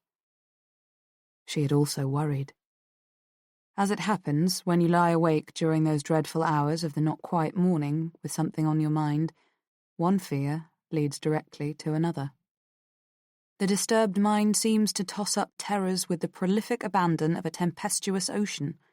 By killing Keith, she had more than doubled her chances of getting caught before she finished what she had set out to do. With 2 murders to investigate, the police would surely spot the similarities and start stepping up their search. Somebody might have seen her with Keith in Staithes, Port Mulgrave or Hinderwell, and then someone else might remember seeing her with Grimley outside the Lucky Fisherman. Her only hope was that Keith's body would remain undiscovered in the woods until she had finished her task, and that was what she prayed for as she tossed and turned and finally slipped into an uneasy sleep, lulled by the cacophonous requiem of the gulls. The coffee and cigarette helped her wake up. There was nothing in the Nationals about the student slasher, but according to the local paper, the police were now certain that Jack Grimley had been murdered. Detective Inspector Cromer said that they were looking into his past for anyone who might have had a grudge against him, and they still wanted to know if anyone had seen him after he left the Lucky Fisherman on the night of his death. Clearly, no one had come forward so far. Sue remembered that night. She was sure nobody had noticed them, and once they had gone down to the beach and the cave, no one had even known they were there. Sue's hands shook a little as she combed the rest of the paper for news of Keith's body. Thank God there was nothing. They clearly hadn't found him yet. But she would still have to move quickly. With the police stepping up their search and Keith's body lying out in the woods for anyone to find, time was no longer on her side. She knew what she had to do next, but it was still too early in the day. A short distance inland, on the eastern edge of town by the River Esk, stood a factory complex. There, much of the locally caught fish was cleaned, filleted, and otherwise processed for resale. Some of it was frozen. The factory employed about 150 workers, an even mix of men and women. If the person she was looking for was not a fisherman, but was still connected with the industry, that had to be the place to look. She was thinking much more clearly now after the mistake with Jack Grimley. Even though she knew where to look, she still wasn't sure how to go about it. She could hardly hang about outside the factory gates, check everyone's appearance, and ask all likely suspects to say a few words. But what else could she do but watch? She had thought of applying for a job there to get her foot in the door, but that would raise questions of identification, references, and national insurance stamps. She couldn't afford that. Another alternative was to find out if the workers had a favourite pub. Whatever she decided, she would have to start with hanging around the place at 5 o'clock when the workers left for the day. Then she could take it from there. Much as she wanted to, she couldn't rush things. The plan left so much time on her hands, and time was a gift to the enemy. Also, today was not the kind of day for sitting on the beach reading, and her room at Mrs. Cummings's was far too depressing to spend a whole day in. She had the perennial problem of the English person at the seaside: what to do on a rainy day. She could always look for a cinema that showed afternoon matinees, she thought, or spend her time and money on the one-armed bandits in the amusement arcade. Then there were the museum and art gallery and Captain Cook's house. There would also be bingo, of course, last resort for the truly desperate. But Sue knew she wouldn't be able to concentrate on things like that. She had to be actively engaged in her search, or her fears would get the better of her. At least she could walk up to the factory and reconnoitre. That would be a positive step. It was in a part of the town that she had never seen before, and she needed to know its layout, its dark corners, its entrances and exits. She also had to find a suitable spot to watch from. There was a chance that she might even need binoculars, though they would look a bit too suspicious if she had to use them in the open. At first, she realised, there was something else she must do. Something she had decided on during her restless, guilty, paranoid hours awake in the night. She needed something to replace her hold-all. It wasn't especially conspicuous, just a khaki bag with side pockets and an adjustable strap, but she had been carrying it all the time she had been staying in Whitby, whether as Martha Brown or as Sue Bridehead. It was exactly the kind of mistake that could get her caught. Far better, she thought, to buy something else, fill the hold-all full of stones and dump it in the sea, along with all her Martha Brown gear, jeans, checked shirt, quilted jacket, the lot. It would be a shame to throw away such good quality clothing, but it would be dangerous not to. Apart from those few moments on the front at Staithes, it was only as Martha Brown that she could be linked with Keith McLaren and Jack Grimley, so Martha Brown would have to disappear completely. She paid her bill, then crossed the bridge and walked up to one of the department stores on Flowergate. There she bought a smaller, dark grey shoulder bag. She wouldn't have as much bulky clothing to carry around, a lightweight navy blue raincoat, and a transparent plastic rain hood. In the toilet, she transferred all the things she would need: paperweight, money, makeup, underwear, book, into the new shoulder bag, and put the old one in the empty plastic bag bearing the store's logo. Anyone who noticed her would think she was simply carrying her shopping. That would do for the moment. But sometime soon she would have to go for a walk along the cliffs and get rid of the hold-all permanently. She walked back over the swing bridge, and instead of turning left onto the touristy part of Church Street, she went right and continued about half a mile along past Newbridge, which carried the A171 to Scarborough, and beyond over the River Esk. To her right, rain pitted the grey surface of the river, and on her left, she came to one of those functional residential parts of town that every holiday resort tucks away from public view. Consulting her map, she turned sharp left, perpendicular to the river, and walked 150 yards or so up a lane at the southern edge of a council estate. Finally, she turned right and found herself in the short cul-de-sac that ended at the large mesh gates of the fish processing plant. It was the kind of street that would look drab and uninviting, whatever the weather. Terraced houses stood on both sides, set back from the road by small gardens complete with privet hedges and wooden gates with peeling paint. The houses were pre-war, judging by the crust of grime and the white patches of saltpeter that had formed on the grey-brown brick. On the road surface, the ancient tarmac had worn away in spots, like bald patches, to reveal the outline of old cobbles beneath.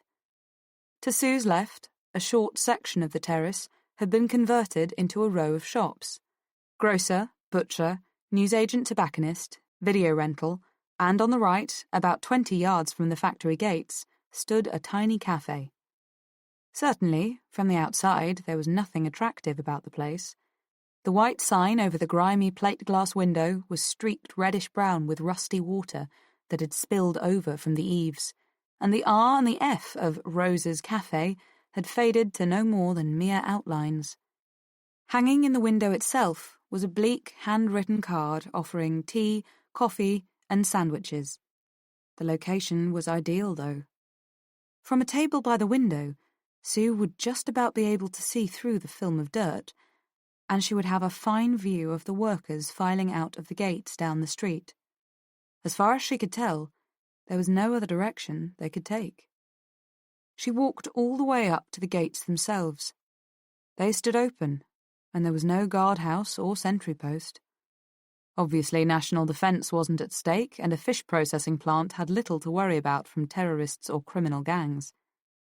A dirt path ran 100 yards or so through a weed and cinder-covered stretch of waste ground to the factory itself, a long 2-story prefab concrete building with a new red brick extension stuck on the front for clerical staff. Inside the glass doors was what looked like a reception area, and the windows in the extension revealed offices lit by fluorescent light. Apart from the front, the only other side of the factory that Sue could see was the one closest to the river, and it was made up entirely of numbered loading bays. Several white vans were parked in the area, and drivers in blue overalls stood around talking and smoking. As Sue stood by the gates, memorizing the layout, a loud siren sounded inside the building, and a few seconds later, people started to hurry out towards her. She looked at her watch. 12 o'clock. Lunch hour. Quickly, she turned back and slipped into the cafe. A bell pinged as she entered, and a wrinkled beanpole of a woman in curlers and a greasy smock glanced up at her from behind the counter, where she had been buttering slices of thin white bread for sandwiches. "You must have nipped out early, love," the woman said cheerfully. "Usually takes them all of 30 seconds to get here after the buzzer goes. Them as comes, that is. Now, the brown cow up the road does pub lunches. There's plenty as deserted poor Roses. Don't hold with lunchtime drinking myself. What'll you have, then? A nice cup of tea?" Was there any other kind, Sue wondered. "Yes, thanks, that'll do fine," she said. The woman frowned at her. "Just a cup of tea? You need a bit more than that, lass. Put some meat on your bones. How about one of these lovely potted meat sandwiches? Or are you one of them as brings her own lunch?" Her glance had turned suspicious now. Sue felt flustered. It was all going wrong. She was supposed to slip into the place unobtrusively and order from a bored waitress who would pay her no attention. Instead, she had gone and made herself conspicuous just because she had run for cover when the siren went and everyone had started hurrying towards her. She was too jumpy, not very good at this kind of thing. "I'm on a diet," she offered weakly. "Huh!" the woman snorted. "I don't know about young'uns today, I really don't. No wonder you've all got this annexed nirvana or whatever they calls it. Cup of tea it is then, but don't blame me if you start having them there dizzy spells." She poured the black steaming liquid from a battered old aluminium pot. "Milk and sugar?" Sue looked at the dark liquid. "Yes, please," she said. "New there, are you?" the woman asked, pushing the cup and saucer along the red formica counter. "Yes," said Sue. "Only started today." "Been taking time off for shopping already too, I see," the woman said, looking down at Sue's carrier bag. "Don't see why you want to shop in that place when there's a Marks and Sparks handy." She looked at the bag again. "Pricey, that lot are. The charge for the name, you know. It's all made in Hong Kong, any roads." Would she never stop? Sue wondered, blushing and thinking frantically about what to say in reply. As it happened, She didn't have to. The woman went on to ask an even more difficult question. "Who do you work for? Old Villiers?" "Yes," said Sue, without thinking at all. The woman smiled knowingly. "Well, take my advice, love, and watch out for him. Wandering hands he's got, and as many of 'em as an octopus, so I've heard." She put a finger to the side of her nose. The door pinged loudly behind them. "Hey up! Here they come!" she said, turning away from Sue at last. "Right, who's first? Come on, don't all shout at once." Sue managed to weave her way through the small crowd and take the table by the window. She hoped that old Villiers and his friends were among the people who had deserted Rose's for the brown cow. If they were management, it was very unlikely that they spent their lunch hour eating potted meat sandwiches and drinking tannic tea in a pokey cafe. Still, it was a bloody disaster. Sue had thought she could come to this place every day at about 5 o'clock for as long as it took without arousing much attention. After that, providing the weather improved and the police didn't catch up with her, if she needed to stay any longer, she could buy some cheap binoculars and watch from the clump of trees just above the factory site. But now she had been spotted, and, what's more, she had lied. If the woman found out that Sue didn't work at the factory, she would become suspicious. After all, Rose's cafe was hardly a tourist attraction. She would have to spy from the woods now, whatever the weather. The only bright spot on the horizon was the brown cow. If workers went there at lunchtime, perhaps some also returned in the evening after work. It was easier to be unobtrusive in a large, busy pub than in a small cafe like Rose's. Annoyed with herself and with the weather, Sue lit a cigarette and examined the faces of the other people in the cafe, making the best of what time she had. "Calm down," she told herself. "It won't take that long to find him. If he's here, it can't." Sue stood on the wasteland in the thickening darkness and watched Greg Eastcott shut his garden gate and take the path towards her. Before he'd got far, she turned and started walking along the rough path. When she got to the main road, she continued. This was the tourist area again. At this time of evening, all the shops were closed. Sue walked on purposefully. He was still behind her, moving cautiously, not hurrying to catch up with her. When she got to the steps, she started climbing. It was dark and deserted up the hill, with no streetlights to light her way. But St. Mary's was floodlit, and high above the church a waning 3/4 moon shone. At the top, where Caedmon's cross stood silhouetted against the church, Sue turned through the graveyard. He would soon appear at the top and look around to see which way she had gone. She slowed down. She didn't want to disappoint him. She followed the path around the seaward side of the church. She found the coast path and stopped for a moment by the gate. Yes, he was there, coming out of the cemetery and looking in her direction. She hurried on. She was high on the cliff now, walking in the direction of Robin Hood's Bay. A barbed wire fence came between the path and the drop, but it had collapsed here and there where erosion had eaten the rock away. He was getting closer. She reached into her shoulder bag and felt for the paperweight. He was so close now that she could hear his laboured breathing. She stopped abruptly and turned to face him.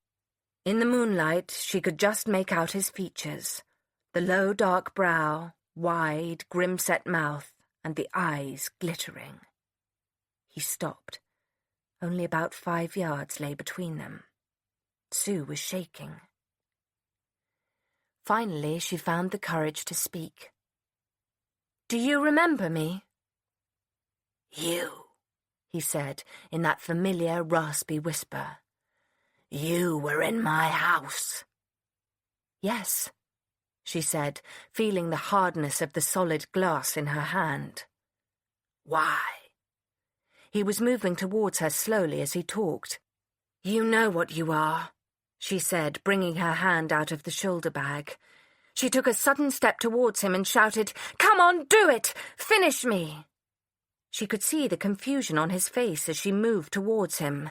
"Come on! What's wrong with you?" He backed away, stretching his arms before him as if to ward her off.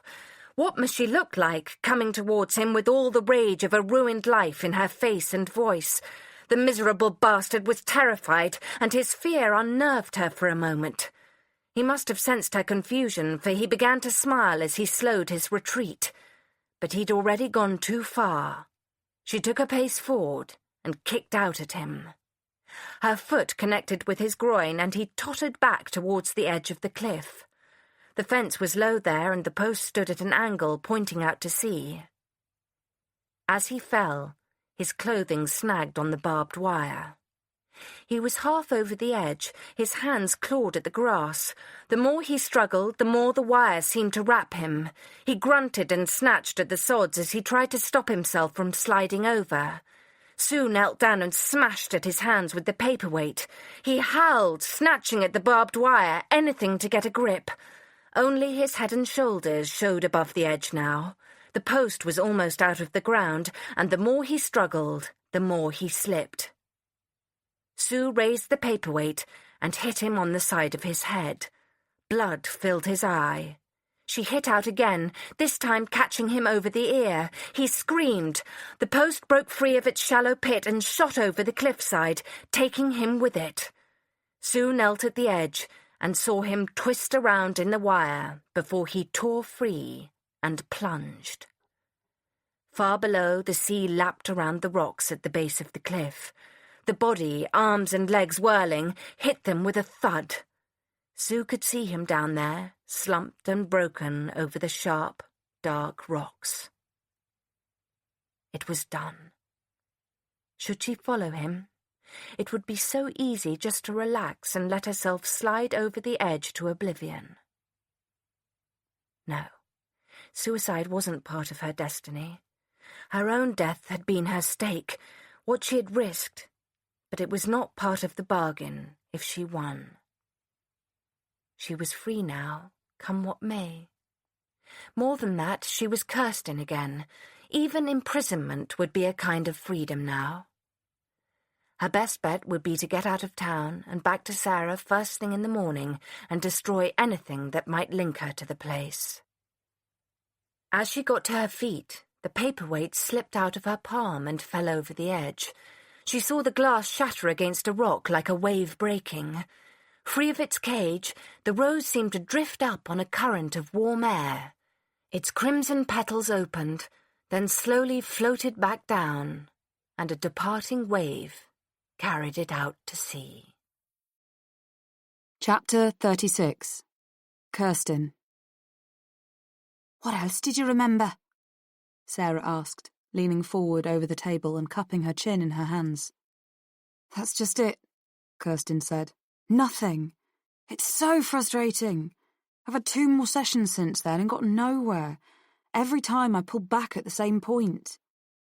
It was 7 o'clock in the evening. Kirsten had parked the car off Dorchester Street and met Sarah at the station about an hour earlier. They'd walked up to the city centre in the lightly falling snow and now sat in a pub on Cheap Street near the Abbey. The place was busy with the after-work crowd and Christmas shoppers taking a break. Kirsten and Sarah had just managed to squeeze in at a small table. Are you going to carry on? Sarah asked. Kirsten nodded. I've got another session in the morning. So you do want to know? Yes. You know there's been another one, don't you? Just before the end of term. That makes 2 now. 3, including you. Kathleen Shannon, Kirsten said, age 22. She was a music student. I only wish... What? Nothing. Come on, Kirsty. It's me, Sarah, remember? Kirsten smiled. You'll probably think I'm mad. I feel so empty sometimes. And then I get so angry. I keep thinking of those 2 others.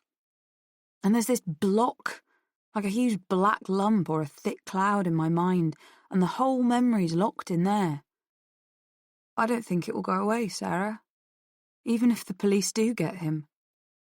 What if they find him and they can't prove he did it? What if he gets off with probation or something? He might even slip away from them. Well, that's their problem, isn't it? You know I'm not the police's greatest fan. But I suppose they know their job when it comes to things like this. After all, it's respectable middle-class girls getting killed, not prostitutes. Maybe. But I just wish I knew who it was. I wish I could find him myself. Sarah stared at her and narrowed her eyes. And what would you do? Kirsten paused and drew a circle on the wet table with her finger. I think I'd kill him. Vigilante justice. Why not? Have you ever thought that it might turn out the other way round? That he'd be the one killing you? Yes, Kirsten said quietly. I've thought of that. Don't tell me you're feeling suicidal. No, that's gone. Dr. Henderson, Laura, helped a lot. They all say I'm making wonderful progress, and I suppose I am really, but... But what? Kirsten fumbled for a cigarette. Sarah raised her eyebrows but said nothing. The couple beside them left, and two young men took their place. Someone put a U2 song on the jukebox, and Kirsten had to speak louder to make herself heard. They don't know what it feels like to be me, do they? Living half a life in limbo. I don't feel that I'll get out of it until I've met him again, and I know he's dead. That's ridiculous, said Sarah.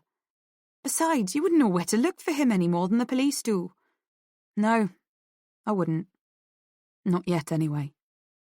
She took a long, deep drag on the cigarette and blew the smoke out slowly. Shall we have another drink? Then you can tell me all about the others, and how Harridan's doing. Sarah nodded, and Kirsten made her way to the bar.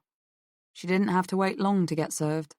The crowd had thinned out a bit now, as many of the after-work drinkers had gone home, and the evening regulars hadn't arrived yet.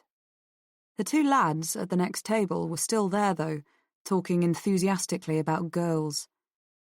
Kirsten ignored the way they looked at her as she walked back and sat down again. What about Galen? Sarah asked. I got a Christmas card from him. He seems to be doing all right. Are you too... Kirsten shook her head. It's not his fault, really.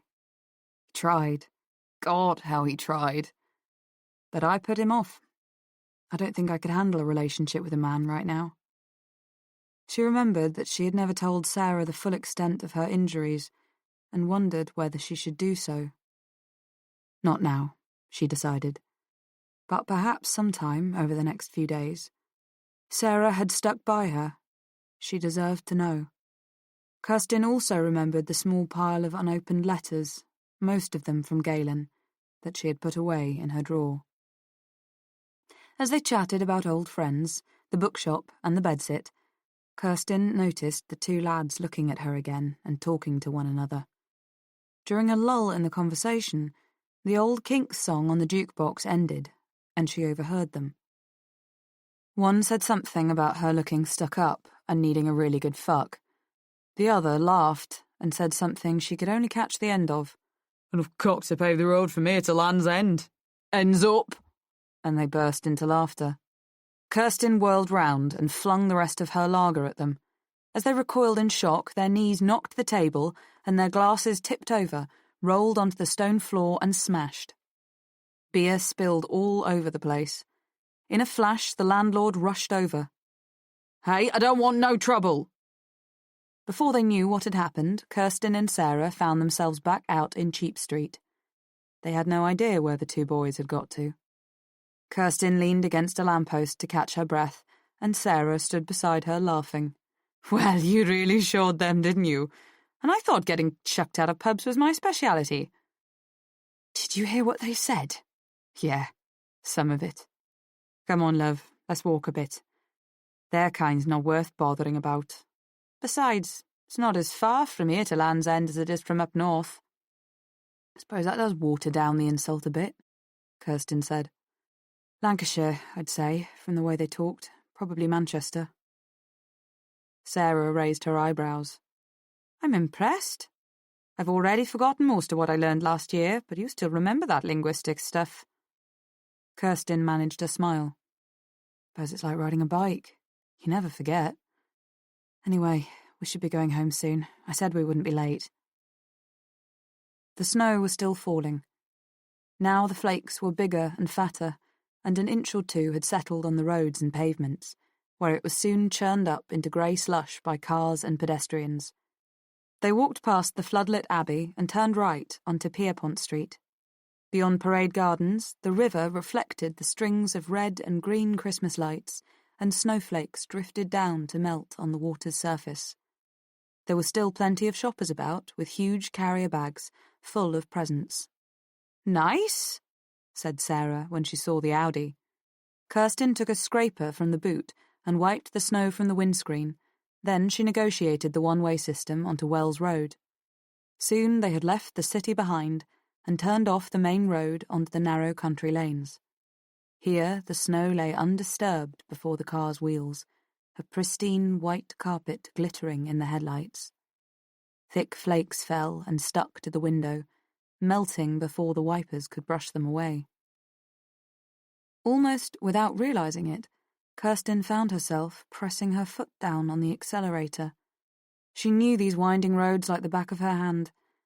They were all so narrow that drivers had to pull into the frequent passing places if they met someone coming in the opposite direction, and the hedgerows were so tall that no one could see what was around the next corner. Kirsten felt the car going faster and faster, the snow rushing at the windscreen like a blizzard. She started to slip a little on the corners. The needle edged higher and adrenaline surged in her veins. She couldn't stop herself even if she wanted to. After a while, she became aware of a distant voice and felt a hand shaking her. It was Sarah, yelling for her to slow down. She looked terrified. All of a sudden, Kirsten felt herself snap back and eased her foot off the accelerator. She felt drained. Sarah was still ranting on about getting them killed and asking her if she was crazy. Finally, Kirsten just had to stop. She pulled into the first passing place she came across, put on the brakes and turned off the engine. Her hands were shaking on the wheel. "Are you trying to get us both killed?" Sarah yelled. Kirsten couldn't speak. "Well, it's all right with me if you want to kill yourself," Sarah went on angrily. "But you just leave me out of it, all right? I'd rather bloody well walk, even though I don't know where the hell I am." And she reached for the door handle. Kirsten leaned over to stop her. "Don't," she said urgently. "I'm sorry, Sarah. I don't know." Sarah paused and turned back, concern showing in her fine, pale features. "You all right?" Kirsten's hands still gripped the wheel so tightly that her knuckles shone as white as the snow. She shook her head. She could feel the intense silence and darkness outside the car. Without lights, the snow only showed up as a faint pearly sheen on the road and hedges. The Mendip Hills were lost somewhere in the night. Inside, their breath misted the windows. "Kirsty?" Sarah asked again. "Are you all right, love?" Kirsten let go of the wheel and threw herself towards Sarah with a strength and desperation that almost sent them both flying out of the door. "No," she cried. "No, I'm not all right at all." She hung on tight and felt Sarah's arms close around her, holding her and muttering soft words. For the first time since it happened, she began to really cry. The warm, salt tears didn't just trickle down her cheeks. They welled up in her eyes and poured over onto Sarah's shoulder as Kirsten clung on and sobbed. Chapter 37. Susan. After 2 days without success, Sue almost gave up. There seemed to be too many obstacles in her way, and she was making too many mistakes. For a start, the conversation with the woman in Rose's cafe worried her. Then she overheard 2 workers talking and learned that the factory operated on a shift system. only the office workers came teeming out of the mesh gates at 5 o'clock. Most of the people on the shop floor worked one of the shifts, noon to 8, 8 to 4, and 4 to noon. Finding him now seemed like an impossible task. She could hardly turn up there at 4 in the morning and stand gawking as the workers filed out. Even the weather continued to work against her. It rained on and off, and the temperature dropped low enough that she had to wear her cardigan under the raincoat. She was quite prepared to spend some of her fast-dwindling money on binoculars and go up to the woods, even though the ground would be wet, but, fortunately, it didn't come to that. A couple of pieces of good luck kept her going. The first evening, at 5, she approached the gates again, and when she passed the cafe, she noticed a different woman behind the counter. This one was younger, with long, stringy blonde hair. There were a few people sitting in the place already, so Sue entered, head bowed like someone just seeking refuge from the rain, bought a cup of tea without having to answer any questions, and took the window seat. Perhaps the woman she had met there before only worked lunchtimes. She wouldn't need to spend so much of her money on binoculars and end up catching pneumonia in the damp woods after all. The problem of the shifts remained, and Sue didn't know how to get around that one. She certainly couldn't afford binoculars with infrared lenses, so the 4 a.m. changeover was beyond her. That left noon and 8 at night, both of which she could cover from the brown cow. Cheered by the turn in her fortunes, Sue left Rose's cafe just after 5:30 on the first day, treated herself to cannelloni and salad in a rather expensive restaurant on New Quay Road, near the station, a place that didn't specialise in fish and chips, and then went back over the Esk at 7:45 to find the brown cow. Instead of turning right at the cul-de-sac that led to the factory, she continued up the lane past the edge of the council estate and found the pub about 100 yards further on. It was an undistinguished modern red brick place with a Tetley's sign hanging outside. The doors opened into a large lounge, completely lacking in character, dull beige wallpaper, and a stained brown carpet, sticky and worn in patches. The tables were made of some kind of tough black plastic, and the moulded seats were uncomfortable. It was a functional place. Clearly the only people who went there were those who lived on the nearby estate. Factory workers might drop by at lunchtime, Sue thought glumly, but they weren't likely to make an evening of it there when the shift ended at 8 o'clock. However depressing the brown cow seemed to Sue, though, it was certainly busy enough. Well over 3/4 of the tables were occupied, and everyone seemed to be having a good time. The obligatory jukebox had a tendency towards ancient Engelbert Humperdinck and Tom Jones songs, and the row of one-armed bandits and video games winked seductively by the far wall like a line of tarts in a brothel. Plump women smoked and gossiped, while plump men smoked and shoved coins into the machines.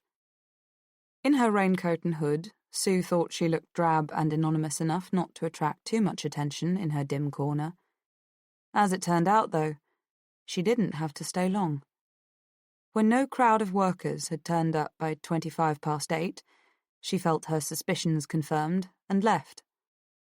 Like most seaside cafes, Rose's had closed at 6 o'clock, just about the time when people were ready for dinner, so there was nowhere else to watch from.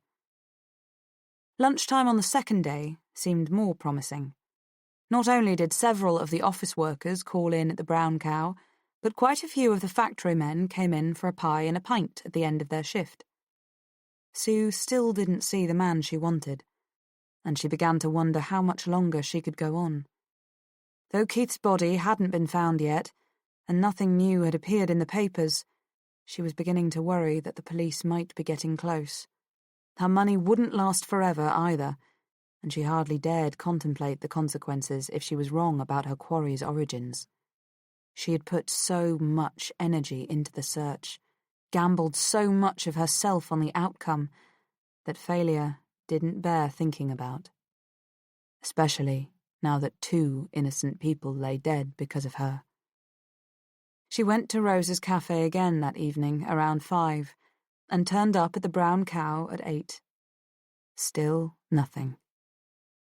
By the third day, she was thoroughly discouraged, and depressed by the endless shuttling between two such awful environments. The world she now seemed to inhabit, though no more than a mile or so from the beach, the whale's jawbone, Captain Cook's statue, St. Mary's, and the twee shops of Church Street, was so drab and anonymous that it could have been almost anywhere in any English city. It was also a world of shadows. She was getting jumpy, thinking people were following her and watching her. It was silly, she told herself. She was the one doing the watching. But she couldn't get the feeling out of her mind. She hardly slept at night, and not only because of the gulls. She started to think that her days in the sun on Westcliff had been a dream. Now she had passed through the whale's jawbone, into its dark, dank, dripping belly, and there was no way out. Then, on the third day, she saw him. Chapter 38. Kirsten. The green fronds began to sway, and Kirsten felt the weight of the ocean on her eyelids. Laura's voice murmured in the distance, urging her deeper, pressing her on, and then she heard the buzzing in her ears, and she was walking out into the street one muggy June night, eons ago. She could feel the tarmac path, softened by the day's heat, yield like a pile carpet under her feet, and hear the swishing of her jeans as she walked. A car droned in the distance. A dog barked. Kirsten looked up. The stars were fat and blurred, almost butter-coloured in the haze. But she couldn't find the moon. It must be behind those high trees, she thought as she hurried on. She stood at the centre of the park where she could see the glow of the haloed streetlights beyond the trees, and felt an urge to sit on the lion. She walked across the narrow patch of grass and mounted it. Images of cockatoos, monkeys, insects, and snakes ran through her mind. She laughed and tossed her head back to look for the moon again behind the trees. Then she felt the rough hand over her mouth and nose. Her chest was tight, and she knew she was kicking and struggling for air as someone manoeuvred her off the lion onto her back. Long grass tickled the nape of her neck. And suddenly, there was a moon. It was shining through a gap between the trees on the spot where she had been dragged, and it lit up his face. It was dim and ghostly in the pale light, but a face nonetheless, deeply lined, with a short black fringe low on the broad forehead, and dark eyebrows that met in the middle. And his eyes. Even in the poor light she could see how they glittered, and how they were far beyond reason. For a moment, the image seemed to freeze, and two time frames superimposed. She lay pinned to the ground, looking up into his face, but at the same time, she seemed to be facing him directly through a haze. The vision disappeared almost as soon as it had formed. Again she lay on the ground fighting for breath as he shoved a coarse, oily rag in her mouth. She was gagging, suffocating. She couldn't go on. The next thing she heard was Laura's voice slowly drawing her up from the depths. Kirsten opened her eyes and took several deep breaths. Laura poured her a cup of coffee. As usual, after the hypnotherapy sessions, Kirsten was grateful for the big window and its view of the city. She felt she had been lost in a deep, airless vault and needed some air in her lungs to see horizons again. Laura always waited a while before speaking, but this time Kirsten broke the silence. "Did you get it all down?" Laura nodded. She looked pale. "You went further than you've ever been before." "I know. This time it was different. I couldn't stop myself going on even if I'd wanted to, until he put that awful smelly rag. I couldn't breathe. I was choking." She put her hand to her throat as if she still felt the pain. "Your voice wasn't always easy to catch," Laura said. "You spoke very quickly and sometimes you mumbled. Could we go over some of the details?" Kirsten nodded, and Laura took notes as they analysed the session. When it was over, Kirsten wandered out into the grey day and stood watching the Avon churn down by the city weir. She felt curiously detached from the bustling city life around her. She knew that she could have gone on reliving the experience if it hadn't been for the choking sensation. That had felt too real to suffer through. But she did remember something else now. Something she hadn't been quite able to grasp at the time. Hands in pockets, she sauntered towards High Street to meet Sarah for lunch. The pub was warm and noisy. Conversation swirled around Kirsten like the buzzing of insects.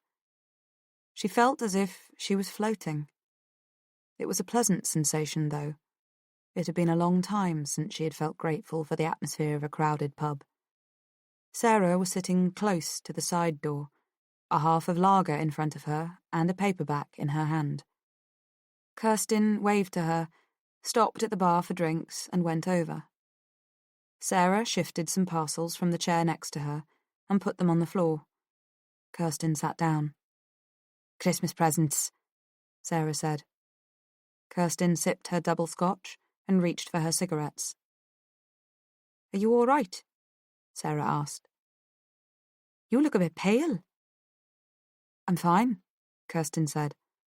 "I just had a bit of a shock, that's all. I feel dazed." "What was it?" "The hypnosis." Kirsten nodded. "I remembered, Sarah. I remembered what he looked like." Her voice sounded shaky and far away to her. Sarah put her hand on Kirsten's arm. "You don't have to talk about it." "No, it's all right. I don't mind. At least, not with you, anyway. A friend. Laura's a doctor. She's being paid to help me, however nice she is. I mean, I like her, and I'm very grateful to her, but it doesn't go any deeper.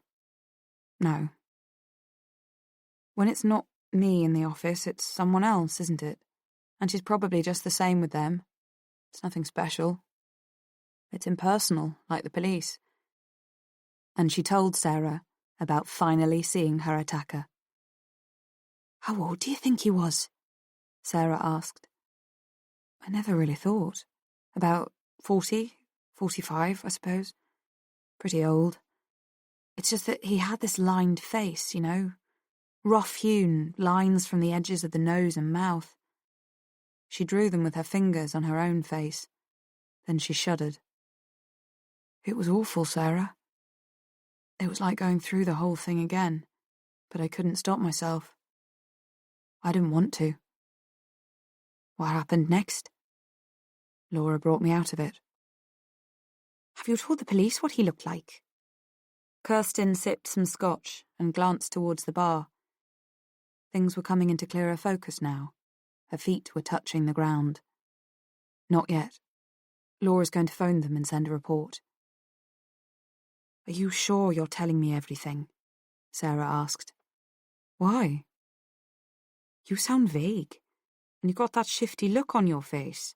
I've known you long enough to tell when you're holding something back. What is it?" Kirsten paused and swirled her drink in her glass before answering.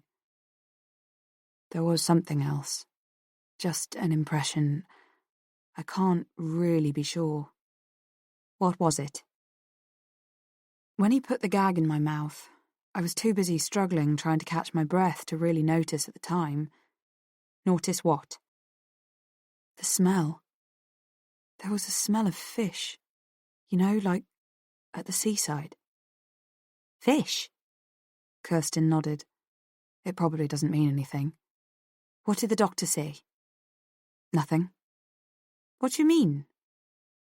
"I didn't remember it until I'd left her office. When I was coming here to meet you."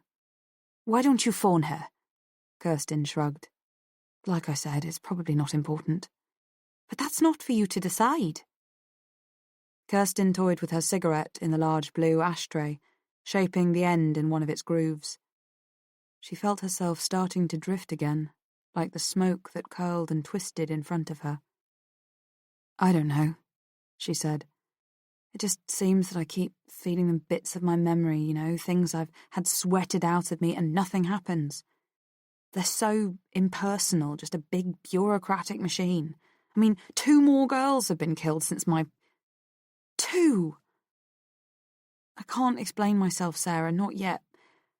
But it's me and him. I feel I've got it in me to find him. It's as if he's inside me, and I'm the only one who can flush him out.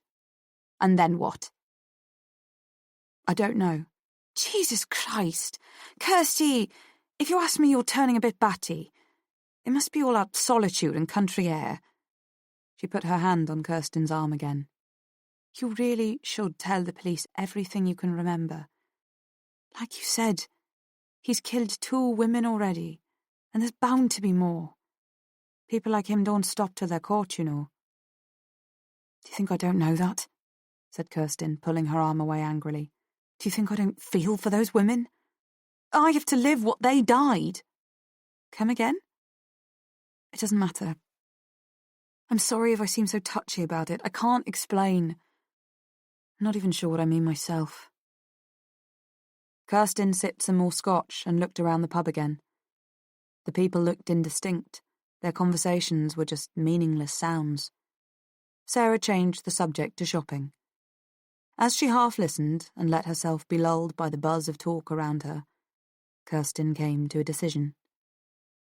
People didn't understand her, it seemed. Not even Sarah.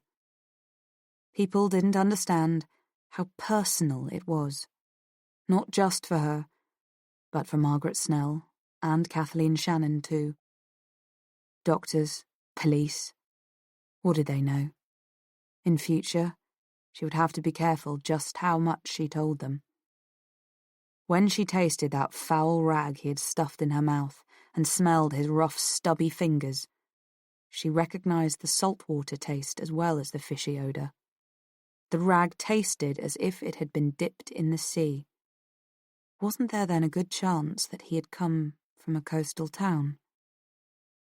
And there was something else.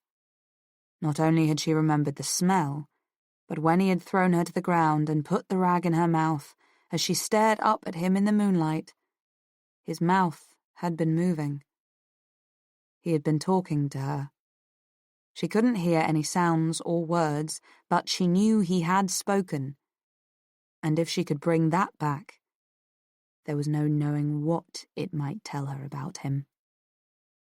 It might even lead her to him.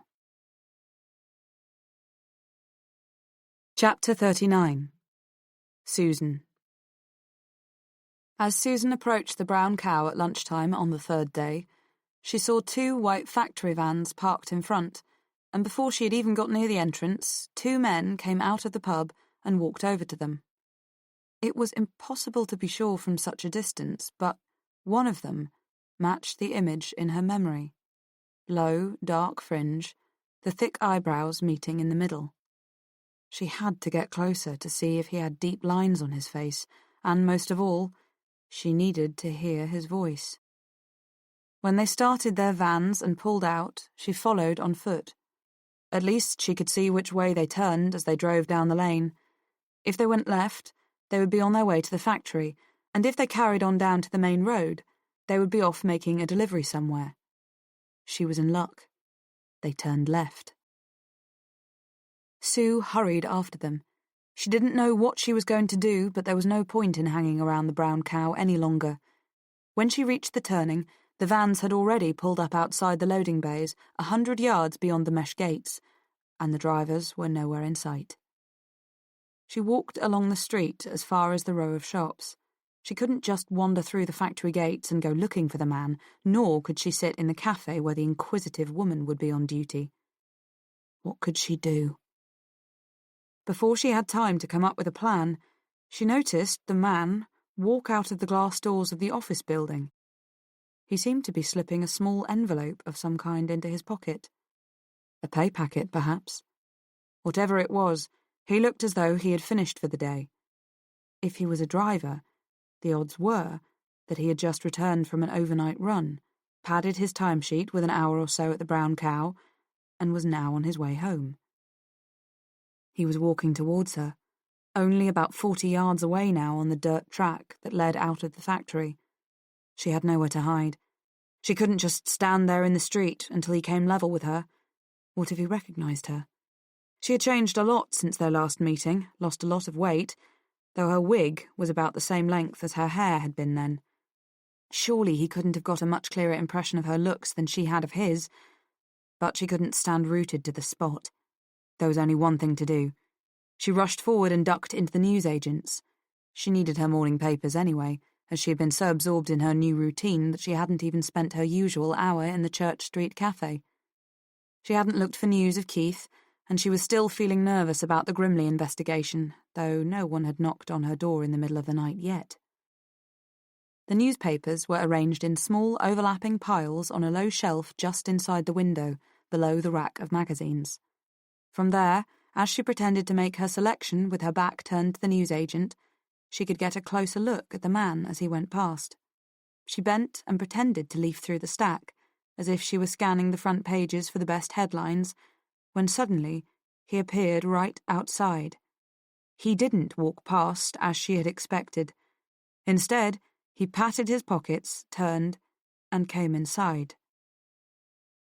Sue kept her back to the counter and examined the Radio Times and Woman's Own in the rack above the papers. "Afternoon, Greg," she heard the woman say. "In for some baccy, I suppose?"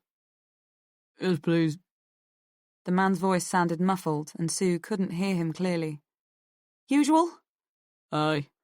Oh, and I'll have a box of matches too, please, love. Swan Vestas." "Finished for the day?" "Aye. Just got back from the Leeds and Bradford run. Can't leave the poor beggars without their fish and chips, can we?"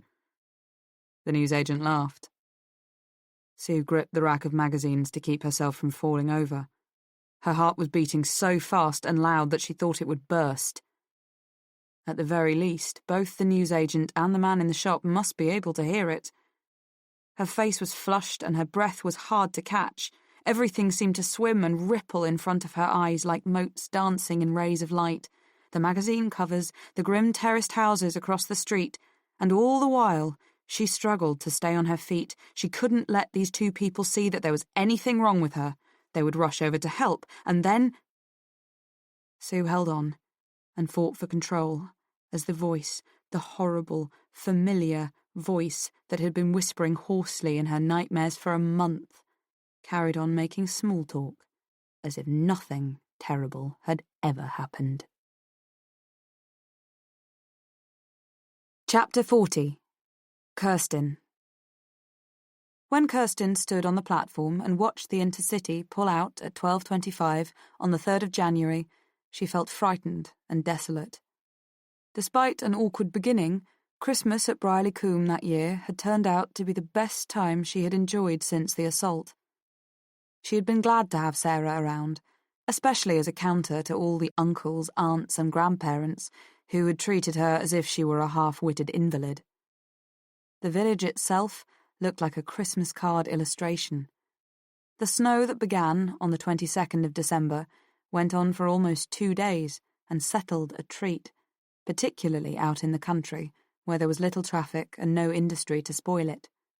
It lay about 2 feet thick on the thatched roofs, smooth and contoured around the eaves and gables, and in the woods, where Kirsten often took Sarah for early morning walks, the snow that rested on twigs and branches created an image of 2 worlds in stark contrast, the white superimposed on the dark.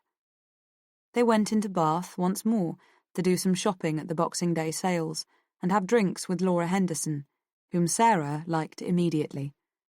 One night they shocked the locals in the village pub. Sarah wore her fish on a bicycle t-shirt, and everyone looked embarrassed. There she was, the careless tangle of blonde hair, the pale complexion and exquisite features that looked as if they had been expertly worked from the finest porcelain, then smoothed and polished to perfection, and, to cap it all, that great advertisement for the redundancy of the male sex scrawled across her chest. Nobody bothered them like the Lancashire lads in Bath had, but the village men glanced over and muttered nervously among themselves, some of them smiling superciliously. It was the most uncomfortable evening of the holiday for Kirsten. Her enjoyment of crowded pubs didn't seem to have lasted long.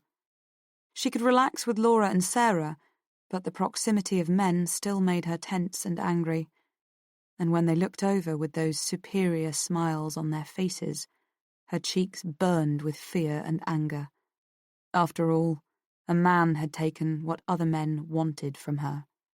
Somehow, she reasoned, they were all implicated in that. On New Year's Eve, Kirsten's parents went to a party.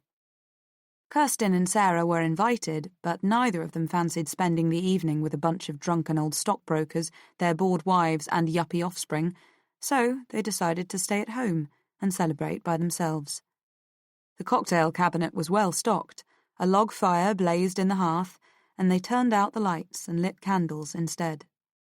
The open curtains of the French windows revealed the snow-covered garden and trees. Kirsten brought some of her records and tapes down from her room to play on her father's stereo, and everything seemed perfect. They sat on the thick rug in front of the spitting fire, listening to Mozart, with the cognac bottle beside them. "What are you going to do?" Sarah asked as she poured out their second drinks. "With my life, you mean?" "Yes." "I don't know. I haven't made any plans." "Can't just stay here forever, you know." Sarah looked around the room, where the candles and fire tossed shadows like dark sails in a storm, and out of the windows at the fairy tale garden in the snow. "Nice as it isn't real life. Not yours. And what is my life? For Christ's sake, you got a first, a good one. You're not going to waste your education, are you?" Kirsten laughed. "Listen to yourself. You sound like a bloody guidance counsellor or something." Sarah bit her lip and looked away. "I'm sorry." Kirsten reached out and touched her shoulder. "I didn't mean that. It's just that I haven't thought about it. I suppose I've put the future off, and I resent being made to dwell on it. Why don't you go back to university? Do your MA. Needn't be up north if you don't want. There'd be plenty of other places would be glad to have you." Kirsten nodded slowly. "I won't say it hasn't crossed my mind, but I couldn't start till the next academic year. What would I do in the meantime?" Sarah laughed. "How the hell should I know? What do you think I am, a guidance counsellor? But seriously, you could get a job, something in Bath, just to keep you going and take you out of yourself. You've got too much time to brood on the past hanging around this village. What about a bookshop, for example? You'd probably like that." "But what would my mother think?" She put on a finishing school accent. "I mean, it's awfully common being a shop girl, dear." Sarah laughed. "Is that why she's so frosty towards me? Maybe I should tell her my father owns half of Herefordshire. Think that would help?" "I'm sure it would. She's such a snob." "Seriously though, Kirsty, you've got to do something. Get out of here. What about Toronto? You could go out there and join Galen." Kirsten topped up both their drinks. It was 11:30. Mozart's Requiem had just ended, and the world outside was silent and still. "Well?" Sarah repeated. "What about it? Or is it over between you?" Kirsten stared into the fire. Flames licked the wood like angry tongues. If I don't tell her now, she thought, I probably never will. She looked at Sarah, so lovely in the winter firelight with red and orange and yellow flames dancing in her eyes and flickering over her face. Her skin looked almost transparent, especially where the fire seemed to shine a delicate coral through her nostrils and over her cheekbones. And she had it all. Not just the looks, but a whole body. She could make love and have orgasms and have children. "What is it?" Sarah asked softly. Kirsten realized that a tear had trickled from the corner of one eye. Quickly, she wiped it away. She would have to stop this crying business. Once was all right. It had helped drain her of tension, but it mustn't become a habit, a weakness. Over another cigarette, she finally told Sarah all about the damage to her body. Sarah listened in horror and couldn't find anything to say. She poured more cognac. They leaned back against the sofa, and Sarah put her arm around Kirsten and held her close. There were no more tears. They sat like that, content and silent for a while, sipping Remy. Finally, Sarah swore softly. Shit, it's 12:10. We've forgotten the New Year. Kirsten looked up, and the spell was broken. Her back ached from the position she'd been sitting in. So it is. Never mind. I'll get the Veuve Clicquot, and we'll have our own New Year a bit late. She stood up, rubbed her aching muscles, and went into the kitchen. And so they had poured champagne, sung Auld Lang Syne, and wished each other a Happy New Year at 12:20. And now Sarah was gone. Kirsten walked aimlessly around Bath, its streets quiet with post-seasonal depression, and thought over what Sarah had said about the future. She decided that she would resume her studies, or at least apply for next year. It would be a good cover, and it would keep her parents off her back. In the meantime, she was going to attempt to find out who had crippled her. It might take months, she realized, but at least now she had discovered that the knowledge was there, locked inside her. Of course, she must take care that no one suspected what she was really up to. She had to appear as if she was simply getting on with her life and putting the past behind her. She didn't know yet what she was going to do if she did discover anything, but she had to find the key, unlock the voice, and then... First, though, she had a lot of thinking and a lot of planning to do. Chapter 41. Susan. By the time the man had left the newsagents, Sue had managed to get her breathing under control. She bought her papers and a packet of cigarettes, then walked back out into the drizzle. He had reached the end of the street and turned left, down the lane towards the water. Without really considering what she was going to do, Sue started following him. She half expected him to turn into the council estate, assuming that was where he lived, but he didn't. Instead of walking down to Church Street, however, he turned right, along a narrow road that ran parallel to it. There were no houses on the right-hand side of the street, just a stretch of waste ground that sloped up to the southern edge of the council estate, almost hidden beyond the convex swell of the land. On the left stood a row of small detached cottages. They were nothing much, really, just red brick with slate roofs, but each had its own front and back gardens. Their rear windows would also look out over the harbour towards Westcliff, and a good view always costs money. Sue had tried to hang back a reasonable distance behind the man, and she didn't think he had spotted her. Beyond the row of cottages lay another open tract of weeds and nettles, where the street itself petered out into a narrow dirt path that veered left eventually to join Church Street by the Esk. It might be difficult to follow him over open land, Sue thought. Although she looked ordinary enough in her long navy blue raincoat and hood, if he turned, he might just recognize her from the shop, and then he would wonder what a tourist was doing following him through such an unattractive part of town. Before she had time to decide whether to go on or turn back, however, she saw him walk down the path to the last cottage in the row. She paused, taking cover behind a parked car, and watched him put the key in the lock and enter. So that was where he lived. She wondered if he lived alone, if he really was the man who had attacked her, and she had been certain as soon as she heard his voice that he was. He probably did. Then she thought of Peter Sutcliffe, the Yorkshire Ripper who had lived with his wife, Sonia. Throughout the period he had killed and butchered 13 women. And hadn't there been 2 or 3 others who had survived his attacks? Sue wondered what had become of them. Anything was possible, but somehow she couldn't bring herself to believe that the man she was after shared his life with a woman. When he had disappeared inside the cottage, Sue turned and walked back down the lane to the road.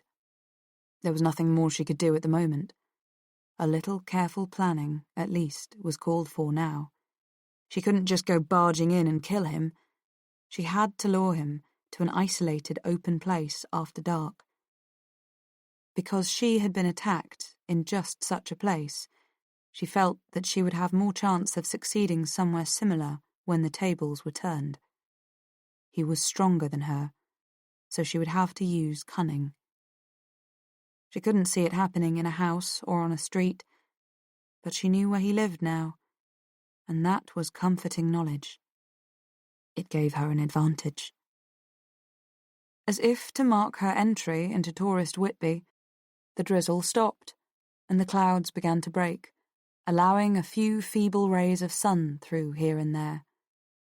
She was on the narrow, cobbled part of Church Street again, north of Whitby Bridge. The world went on as normal there.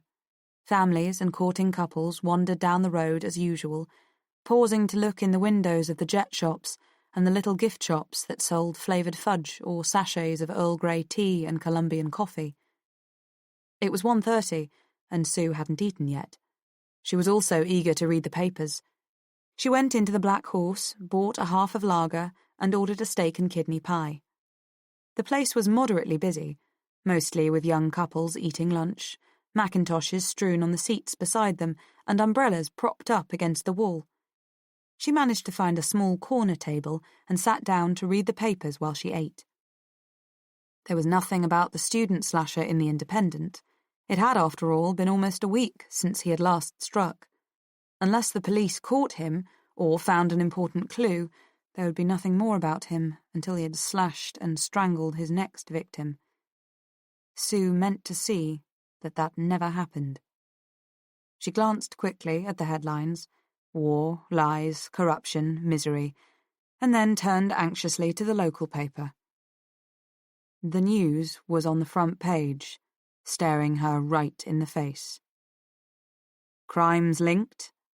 Police in Whitby are attempting to establish whether there is any link between the murder of Whitby man Jack Grimley and the serious wounding of an Australian national, Keith McLaren, whose unconscious body was discovered by a wildlife worker in some woods near Dale House late last night.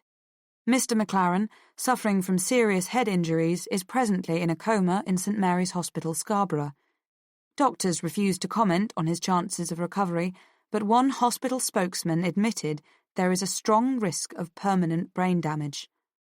When asked if the attacks could have been carried out by the same person, a police spokesman told our reporter, "It is too early to say. We are looking at 2 different cases, both with similar head wounds, but so far there is no evidence of a connection between these 2 men." Police are still anxious to interview anyone who might have seen Grimley after he left the Lucky Fisherman last Thursday.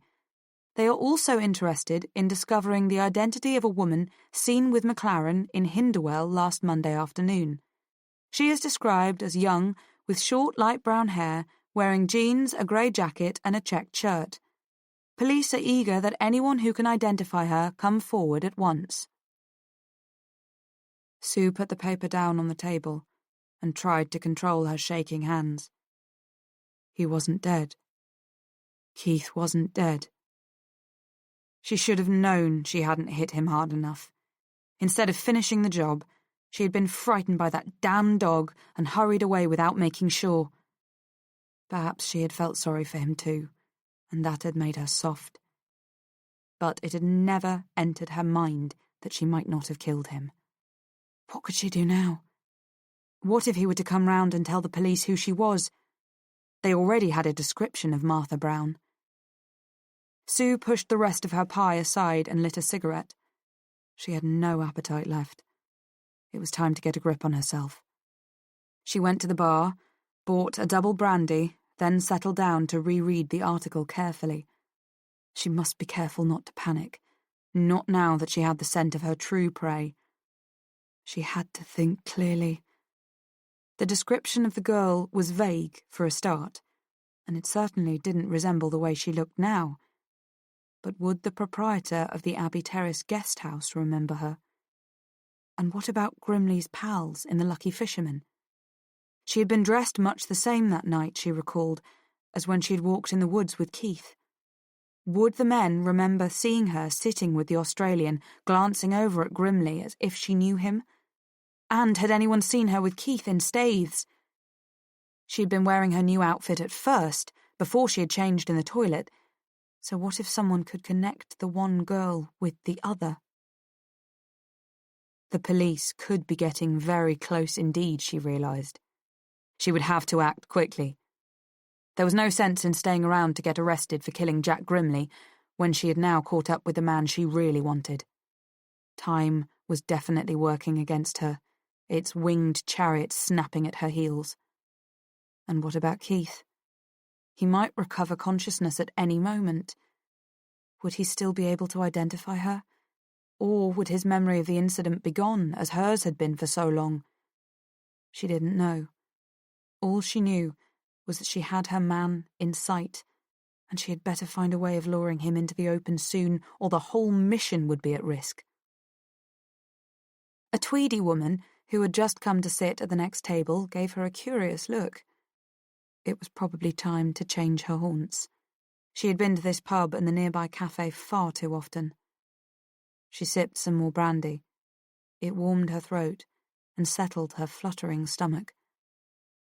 Should she go to the hospital in Scarborough, creep into Keith's room and put the pillow over his face? Could she do it? Did she have the nerve? But she remembered that her attacker had tried to get to her in a similar situation, and he hadn't succeeded. There would be police guards. Security would be far too tight for her to be able to get through to him. No, that was out of the question. All she could do was hope that he wouldn't recover. There was still the hold-all back in her room. She hadn't got rid of it yet. That was something she could do while she worked out a plan to deal with Greg. Then she would have to leave town quickly. No foolish hanging around to wallow in the outcome of her actions. She would have to read about and savour her success at a distance, like everyone else. Chapter 42. Kirsten. With Sarah gone, Kirsten had only her fears and a growing sense of mission to keep her going. In late January, the killer claimed his fourth victim, a second-year biology student called Jane Pitcombe. Carefully, Kirsten cut out her picture and all the details she could find and put them in the scrapbook she had started to keep track of the victims. Also, that month, she told Laura Henderson that she wanted to stop the hypnotherapy sessions as they were becoming too painful for her. In reality, she was worried that she would give away to Laura whatever she discovered, and that the police would find the killer first. She had come to realise shortly after Sarah left that she wanted him for herself. It was the only way to heal her wounds and put the spirits of Margaret, Kathleen, and Jane to rest. It wasn't difficult to convince Laura to stop the hypnotism. After all, the police had got as good a description of the killer as they were likely to have. It was important to try to keep everyone happy, so to this end, she finally read Galen's letters and wrote him a long, cheery but non-committal reply. She apologised for not writing sooner, but said she had just come through a lengthy period of depression. She also told him she was going to resume her studies, probably back up north. Canada just seemed too far away from home for her to consider yet. She was sure he would understand. February, bleak and cold, came and went. Kirsten spent much of the time in her room, brooding on the dark places in her mind, trying to find ways to make the cloud yield up its secrets. This was her main problem. Without Laura's hypnotherapy, she couldn't get at her censored memories. She bought a book on self-hypnosis and practiced with some success. She could relax easily enough and induce a light trance, but she couldn't get beyond the fishy odour. Nonetheless, she intended to keep at it until she dispersed the cloud. Towards the end of that month, and until well into April, she found some solace in The Cloud of Unknowing, the 14th century masterpiece of Christian mysticism, which she picked off her shelf to help her set her mind on university studies again. Yet Kirsten very much doubted that she read it the way its author intended. The words seemed to address her own problems in a startlingly direct way, and the irony wasn't lost on her.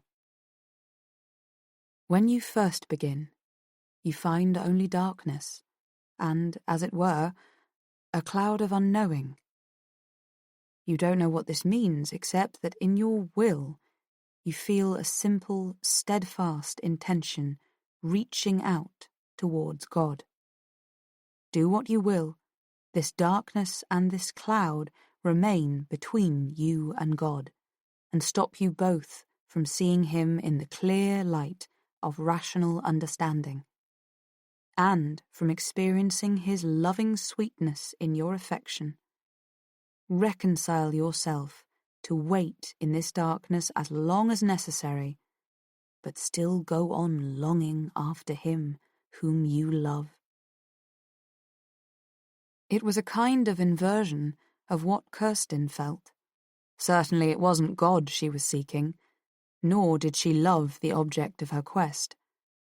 But the words gave her sustenance nonetheless, and helped her through the darkness, both internal and external. The book also helped describe what she was experiencing in a way that even Laura Henderson hadn't been able to get at. Do not think because I call it a darkness or a cloud, it is the sort of cloud you see in the sky or the kind of darkness you know at home when the light is out. By darkness, I mean a lack of knowing. Just as anything that you do not know or may have forgotten may be said to be dark to you, for you cannot see it with your inward eye. It was exactly like the dark bubble or cloud she felt in her mind. It came between her and the devil, the man who had maimed her, and it wasn't so much an object or an element as a feeling, a sense of something impenetrable anchored deep in her mind. The book offered more in the way of practical advice too, and Kirsten began to wonder how she had ever sustained herself for so long without it, especially the 5th meditation, which read, "If ever you are to come to this cloud and live and work in it, as I suggest, then just as this cloud of unknowing is, as it were, above you, between you and God, so you must also put a cloud of forgetting beneath you and all creation. We are apt to think that we are very far from God because of this cloud of unknowing between us and him. But surely it would be more correct to say that we are much further from him if there is no cloud of forgetting between us and the whole created world." Kirsten had to distance and detach herself from the everyday world if she wanted to follow through with her purpose. There was no use clinging to sentimental notions of good and evil. She had to learn to exist in a detached, rarefied world where the object of her quest had supreme importance and everything and everyone else was lost, for as long as it took in a cloud of forgetting. But nobody must know this. She had to appear to be making progress as far as family and friends were concerned. The book was arranged into 75 short numbered chapters or meditations, and it was not the kind of text one could read for hours on end. Kirsten read a chapter a day, occasionally skipping a day to read a novel, so she managed to stretch the book out for over 2 months as winter turned into spring. Soon, bluebells and forget-me-nots grew in the woods again, and dandelions and buttercups gilded the open fields. The bitter air warmed and released the scents of the countryside from its wintry grip. Grass and tree bark after rain. Wild garlic rubbed between the fingers. Damp earth recently ploughed over. As she walked and took it all in, Kirsten remembered last autumn, when she had felt dead inside, and nothing could touch her. Now that she had a purpose, a sense of mission, she could enjoy the world again. The book continued to convince her of the holiness of her task, and seemed to promise success. When on the final page, one fresh, bright morning in mid-May, she read that "It is not what you are or have been that God looks at with his merciful eyes, but what you would be," she knew without doubt that she would succeed. All holy desires grow by delays, and if they fade because of these delays, then they were never holy desires. Tenacity, determination, they were the qualities she had to nurture in order to prove her desires holy. Her need would not fade. It was with her, part of her, day and night. Throughout this period, she still continued to visit Bath and see Laura too, though not as frequently as before. Once a fortnight seemed enough for what they had to talk about. The main topic, towards the end, was Kirsten's feelings about being a victim. Some schools, Laura explained, hold that there are people who are born victims, who somehow attract killers. When the circumstances are right, they will get what they were born for. Things happen to us because of what we are, some psychologists maintain, and because of this, some of us keep making the same mistakes time after time. Marrying the wrong man or woman, for example, or seeking out situations in which we are abused, asking for trouble. It wasn't masochism, Laura said, but something rooted deep in a person's unconscious that led him or her to keep making the same wrong choices. Did Kirsten think she was one of those people? Did she feel guilt over what had happened to her? Did she feel as if she had asked for it? The whole subject puzzled Kirsten at first. For a long time, she had simply assumed that it had been her bad luck to be in the wrong place at the wrong time, the unfortunate victim of a random assault. It had never, in fact, occurred to her that she might have been asking for it. That was the rapist's common defense, wasn't it? That his victim had been asking for it because she had dressed in a certain way or smiled at the wrong time. Kirsten couldn't accept that. If she had given in to Hugo's advances that night and gone home with him, none of this would have happened. If she hadn't had to get home reasonably early and sober to pack for the next day, then she might have stayed at the party longer and walked across the park with a group of drunken friends. If she hadn't walked across the park that night, but had taken the well-lit roads around it, if she hadn't strayed from the path to sit on the lion like a silly girl. And so it went on. Nothing but a load of ifs. And on the plus side, if that man hadn't been walking his dog at precisely the right time, then Kirsten would have died like the later victims had. But the more she talked about it with Laura, the more she realized that things could only have been different had she been a different kind of person. Those schools were right in a way. The roots of what happened were tangled up with who she was. She could easily have given in to Hugo, for example. He was attractive enough, and plenty of her friends would have done so. Indeed, most of them had at one time or another. But no, she wasn't that kind of girl. And she did habitually cross the park alone after dark, no matter how often people expressed concern.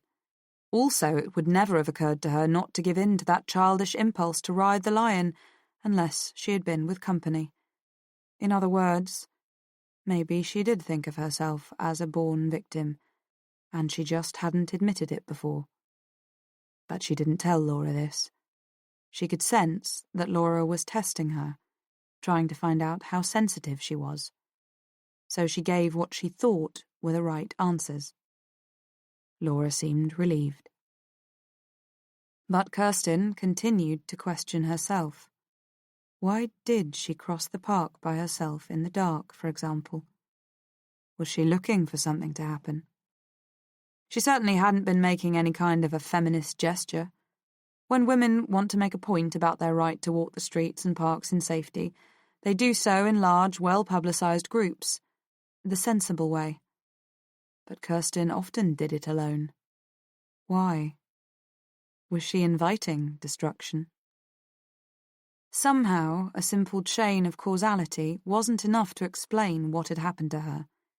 She had been living in a dream ever since the attack had occurred, simply because she had accepted it in such a shallow way, and had never really contemplated the deeper implications. That was no acceptance at all. The cloud of unknowing, her last talks with Laura Henderson, both of these gave a shape and depth to her quest that she had never imagined possible before. They concentrated her resolve and acted like a magnet, forming a rose pattern from iron filings. It all meant something. Everything happened for a reason, and the more she thought about it, if there was a part of her deep inside that made her the victim, just as hatred twisted deep inside the man made him a killer, then the person who had found her must have been destined to be her savior. He had found her for a purpose, she now realized. She hadn't died like the others. She had been delivered from that. And this was when the compelling idea of fate, destiny, and retribution started to occur to her. If she had been a victim not by blind chance but for a reason, then she was still alive for a reason.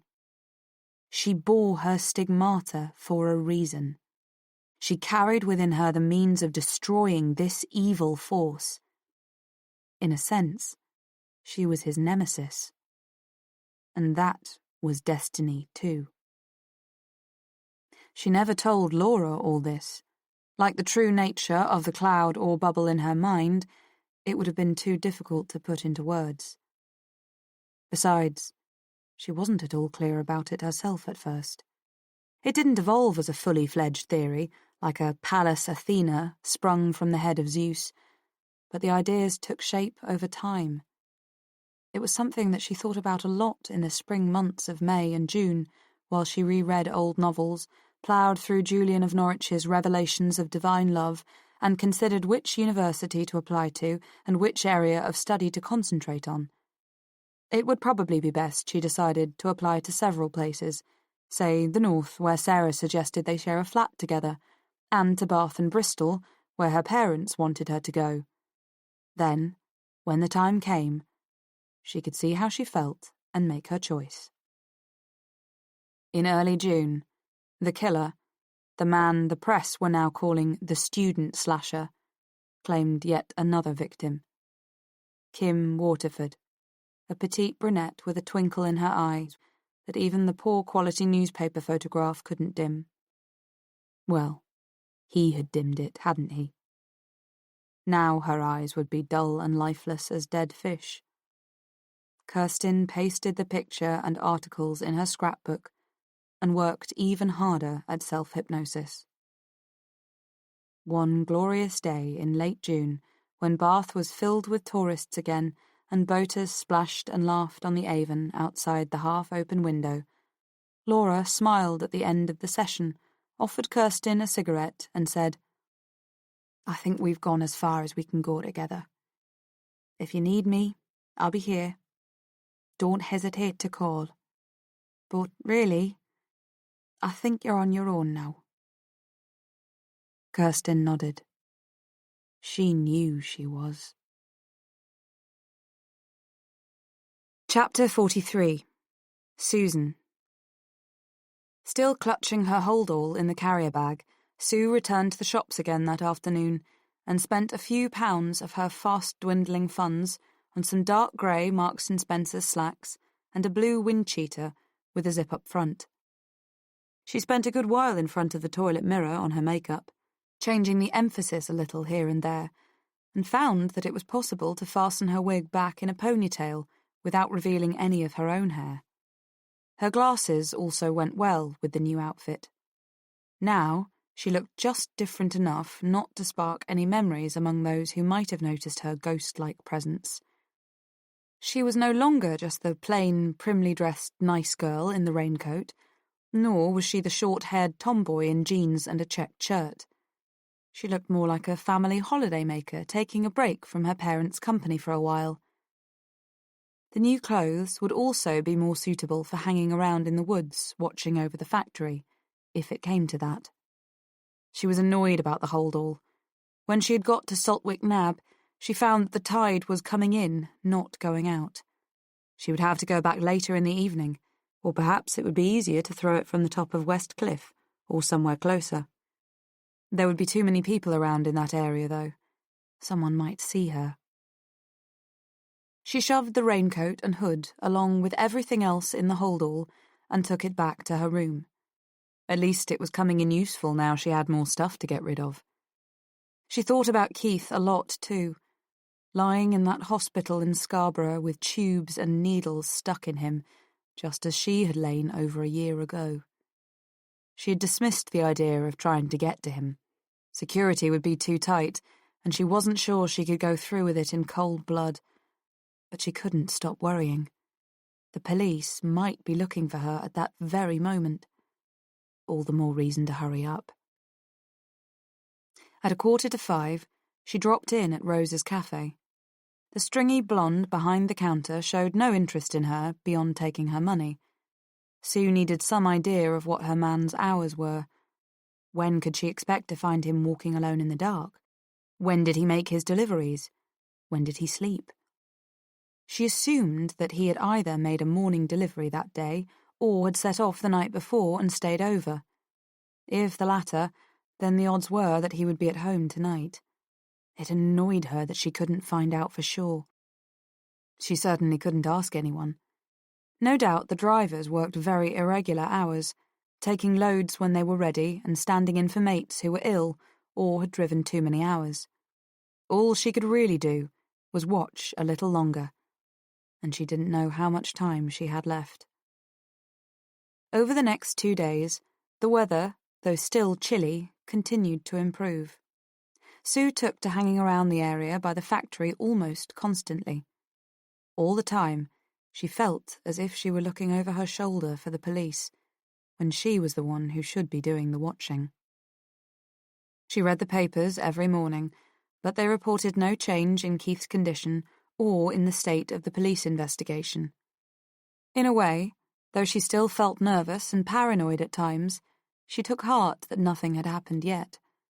Surely they must have reached a dead end, or they would have been onto her already. Nothing could stop her now. She was meant to succeed. Her task was holy. She kept a low profile in Rose's and the brown cow, but found that now she had the man in sight, she could even recognize his squat, dark figure from the woods above the factory. She also investigated another pub called the Merry Monk at the bottom end of the council estate, and found that from one of its small windows in a dark corner she could just about see across the waste ground down to his cottage at the end of the row. As she had expected, his comings and goings were irregular, and as far as she could make out, he lived alone. She would have to know her opportunity when it arose and grab it without hesitation. First, she wanted him to know that she had found him. When she finally lured him to his death, she wanted him to know who was doing it, and why. He would be asking for it. But she had to do this without causing undue danger to herself. Also, though she was certain this time, after her mistake, she wanted more confirmation. She needed proof. If she killed or wounded another innocent man in the area, her chances of success would be practically nil. Slowly, as she watched him, she began to form a plan. She almost bumped into him on her way back to town from Rose's cafe at 5:30 on her second day of full surveillance. He was walking the other way, back towards the factory. She averted her face, but for a moment she could have sworn that he noticed her. He didn't know who she was. She would have felt that kind of recognition jolt her like an electric shock, but perhaps he connected her with the woman he'd seen yesterday in the newsagents. Or perhaps, given what he was, he looked at all women that way. Sue hurried on with her head down and didn't stop until she got to the end of the street.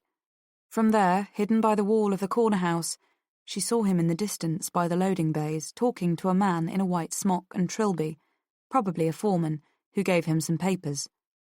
Her man got in his van and drove off. Sue carried on walking down the lane. She hadn't got far before he passed her, then turned right towards the junction for the main Scarborough Road. It didn't mean that he was going to Scarborough, of course, as it was one of the few ways out of the town and could lead to York or to the Leeds area. But one thing was for certain. He was out on a job, and he wouldn't be home for a while. Sue hurried down to the main road, but he was nowhere in sight. She walked north a little way on the pavement, then doubled back on the dirt path that eventually curved around past his cottage. Sue's heart felt as if it were in her throat as she approached the cottage.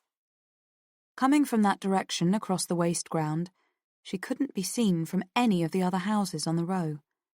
Luckily, too, there were no buildings on the other side of the street, only the scrub ground that sloped up to the council estate.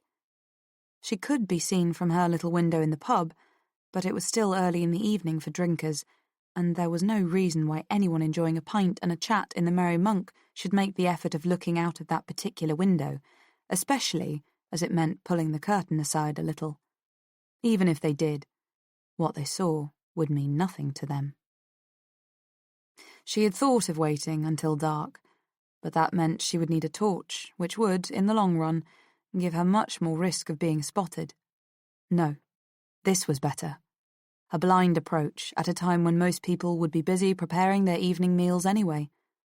She had already noticed that he kept his curtains closed whenever he was out, and that would keep her hidden should anyone pass by, while still giving her enough light to search by. There was only one small window in the side of the house that faced the waste ground, and that was too high to reach.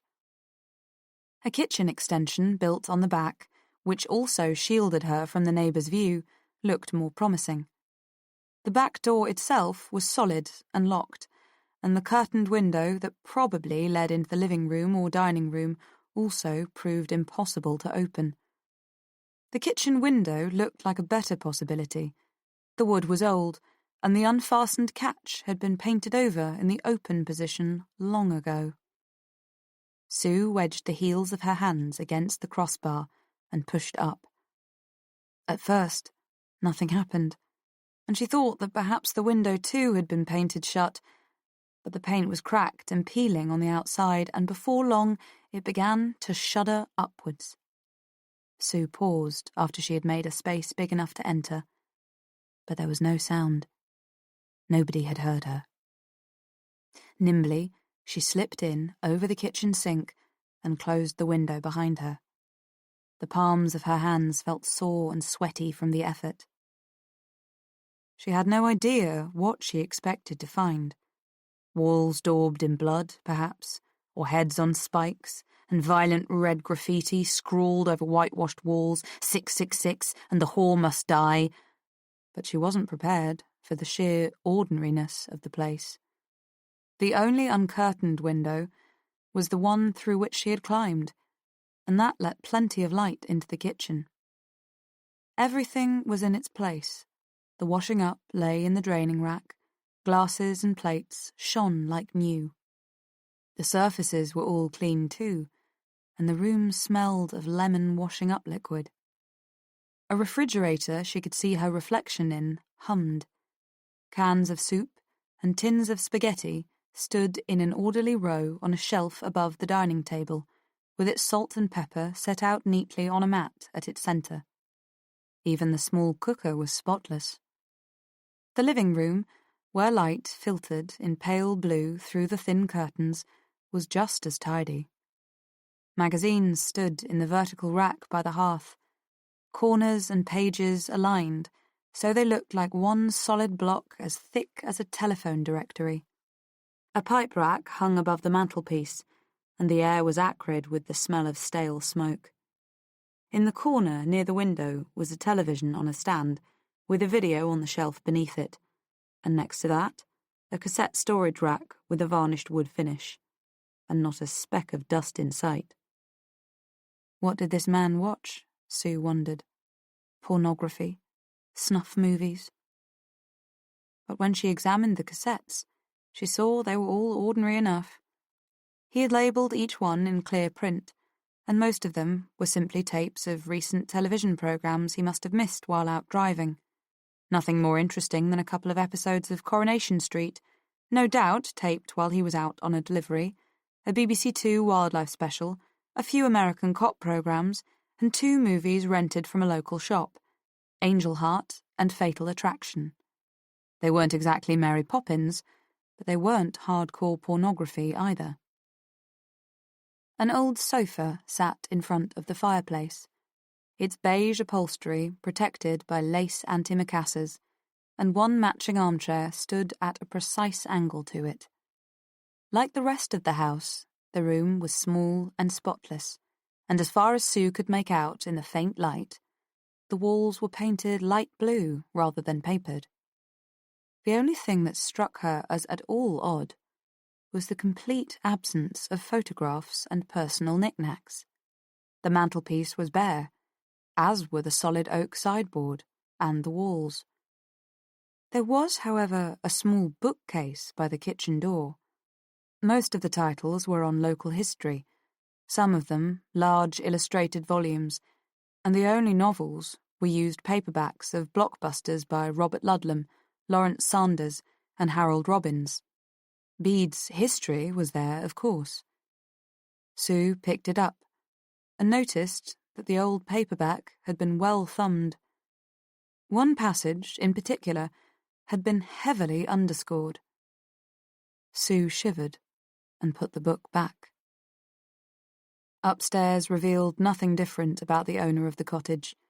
In the bathroom, every fixture, fitting, and surface looked in shining, pristine condition, and in the bathroom cabinet, various pills, potions, and creams stood in orderly rows like soldiers at attention. There was only one bedroom, his. The bed was made, covered in yellow nylon sheets, and there was nothing in the drawers and cupboards but carefully ironed shirts, a couple of sports jackets, one pressed suit, and neatly folded underwear and socks. The place seemed to have no personality at all. Was he really her man? Surely there ought to be some sign beyond the book. Back downstairs, Sue looked for a cellar door, but couldn't find one. Perhaps it was just as well, she thought. She was feeling edgy being there at all. If she found a body in the cellar, she didn't know how she would react. But that was silly, she told herself. Just nerves. He didn't take the bodies home with him. She opened the doors of the sideboard and found a little port, sherry, and brandy, along with glasses of various shapes and sizes, placemats, and a white linen tablecloth. In one of the top drawers were the everyday odds and ends one needs around a house: fuse wire, string, candles, matches, penknife, extra shoelaces, pencil stubs. When she opened the second drawer, though, Sue's breath caught in her throat. There, laid out neatly in a row on a lining of faded rose-patterned wallpaper, were 6 locks of hair, each bound in the middle by a pink ribbon. 6 victims, 6 locks of hair. Sue felt dizzy. She had to turn away and support herself by gripping the back of an armchair. When she had fought back the vertigo and nausea, She turned to look again at the sight she found so gruesome in its simplicity and ordinariness. Nothing too grotesque for this man.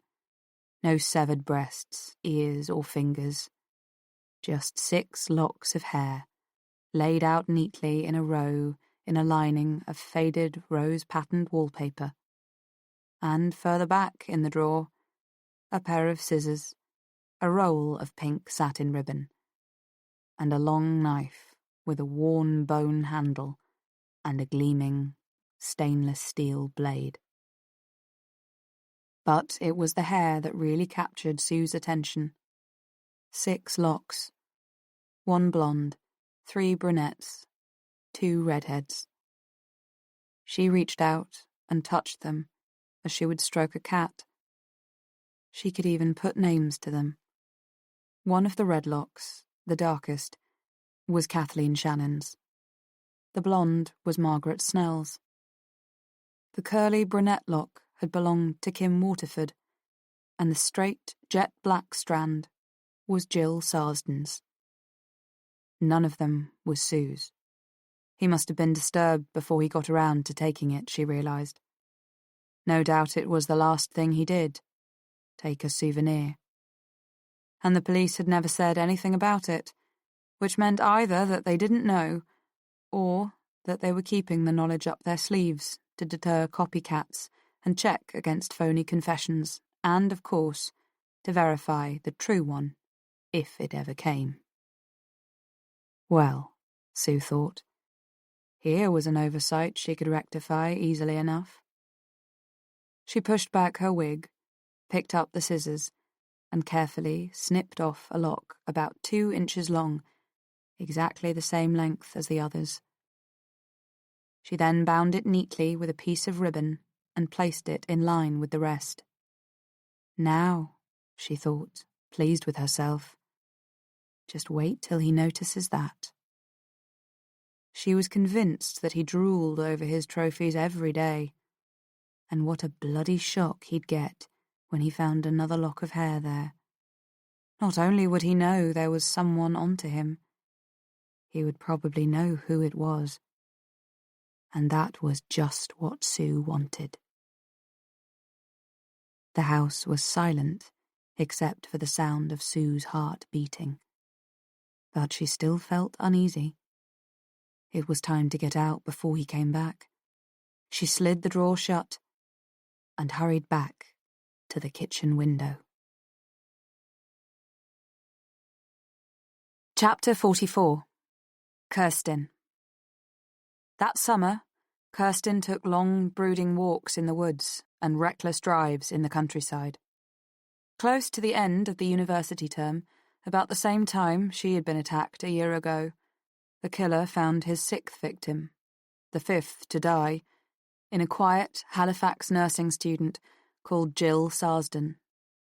Kirsten pasted the photo and details in her scrapbook as usual. At home, she pretended all was well. The dark cloud still troubled her, bringing painful headaches and bouts of depression that were difficult to hide.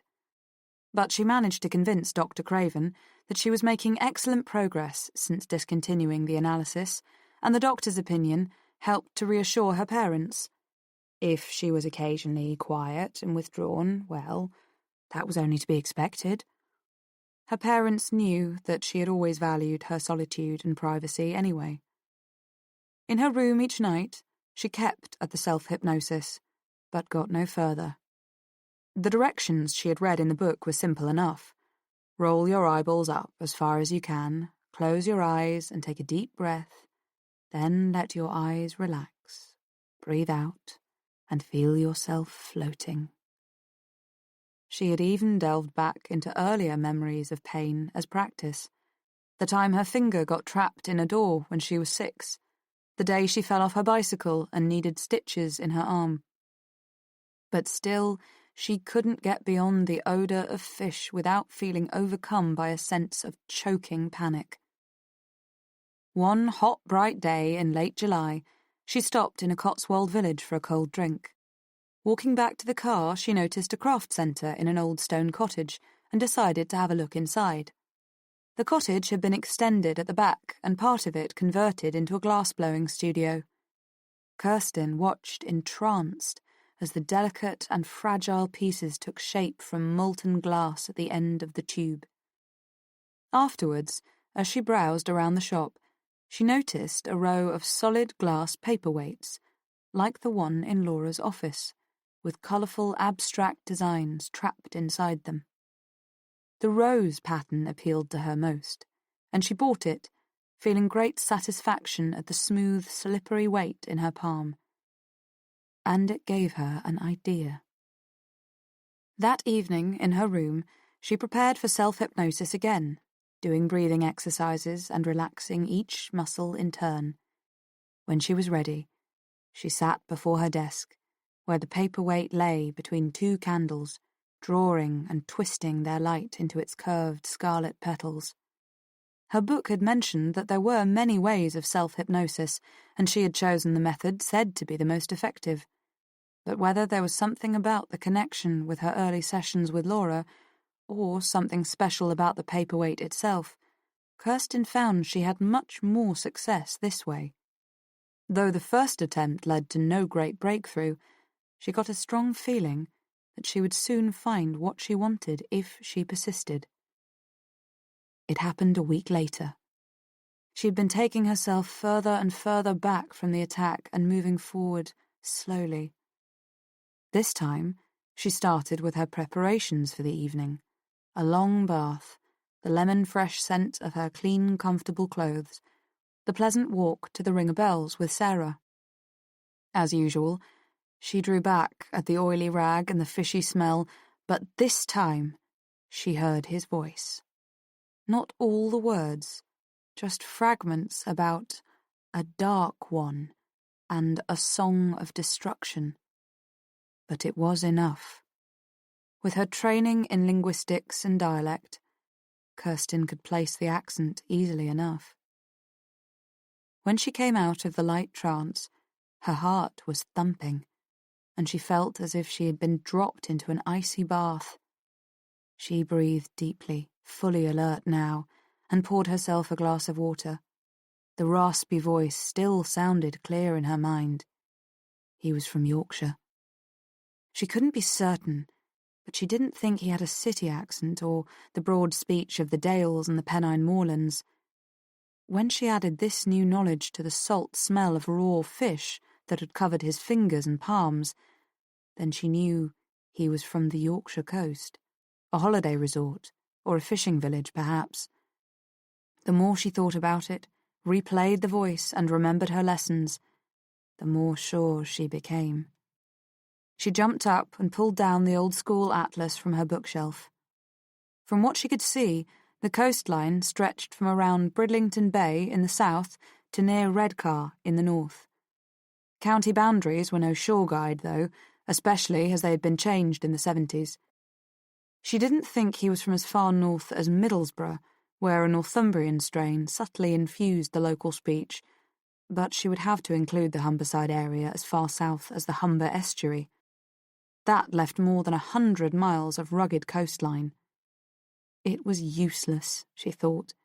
Even if she were right, she would never be able to find him in such a large area. She dropped the atlas on the floor and threw herself onto the bed. The next day, she tried the same self-hypnosis technique again, and again she heard the voice, the flat vowels and clipped consonants. She felt something about the words this time, something that rang a bell deep inside her mind. Try as she might, though, she couldn't identify them. He had been reciting a poem or a song of some kind. She had read somewhere that such killers sometimes do that, talk while they work, often quoting fragments of the Bible. But she didn't think it was from the Bible. He had said something about leaving a feast because someone had asked him to sing a song and he couldn't. She knew the words.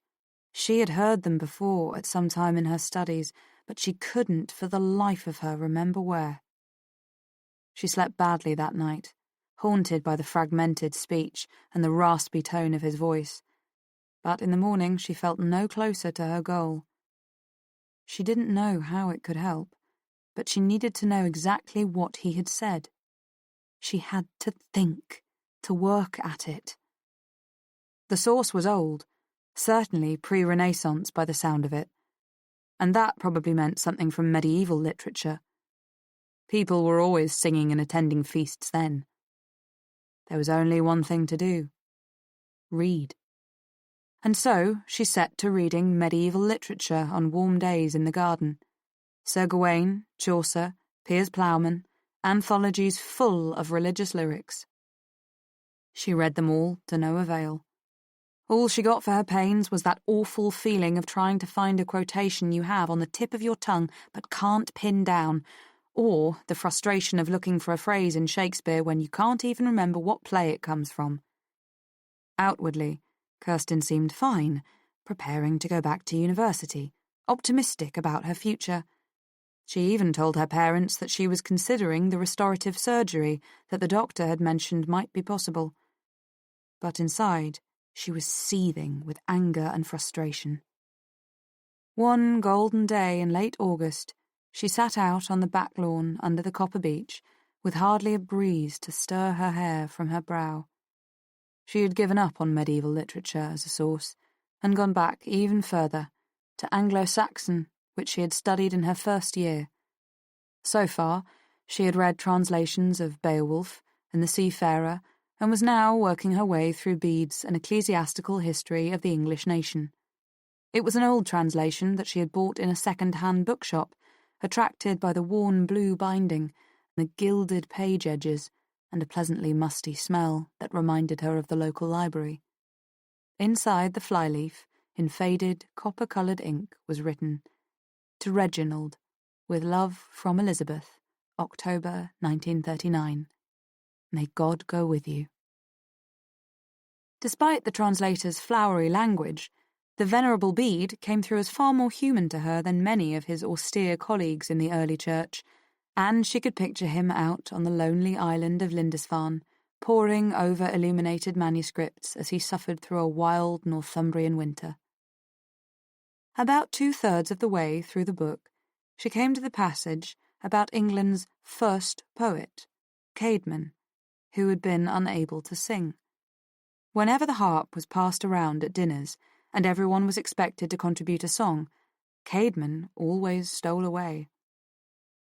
One evening, after he left a feast to care for the horses in the stables, he had a vision in which a man came and spoke his name, and asked him to sing.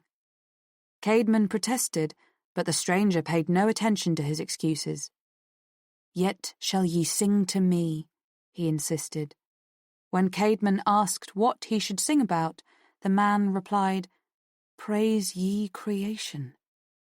And Caedmon found his inspiration.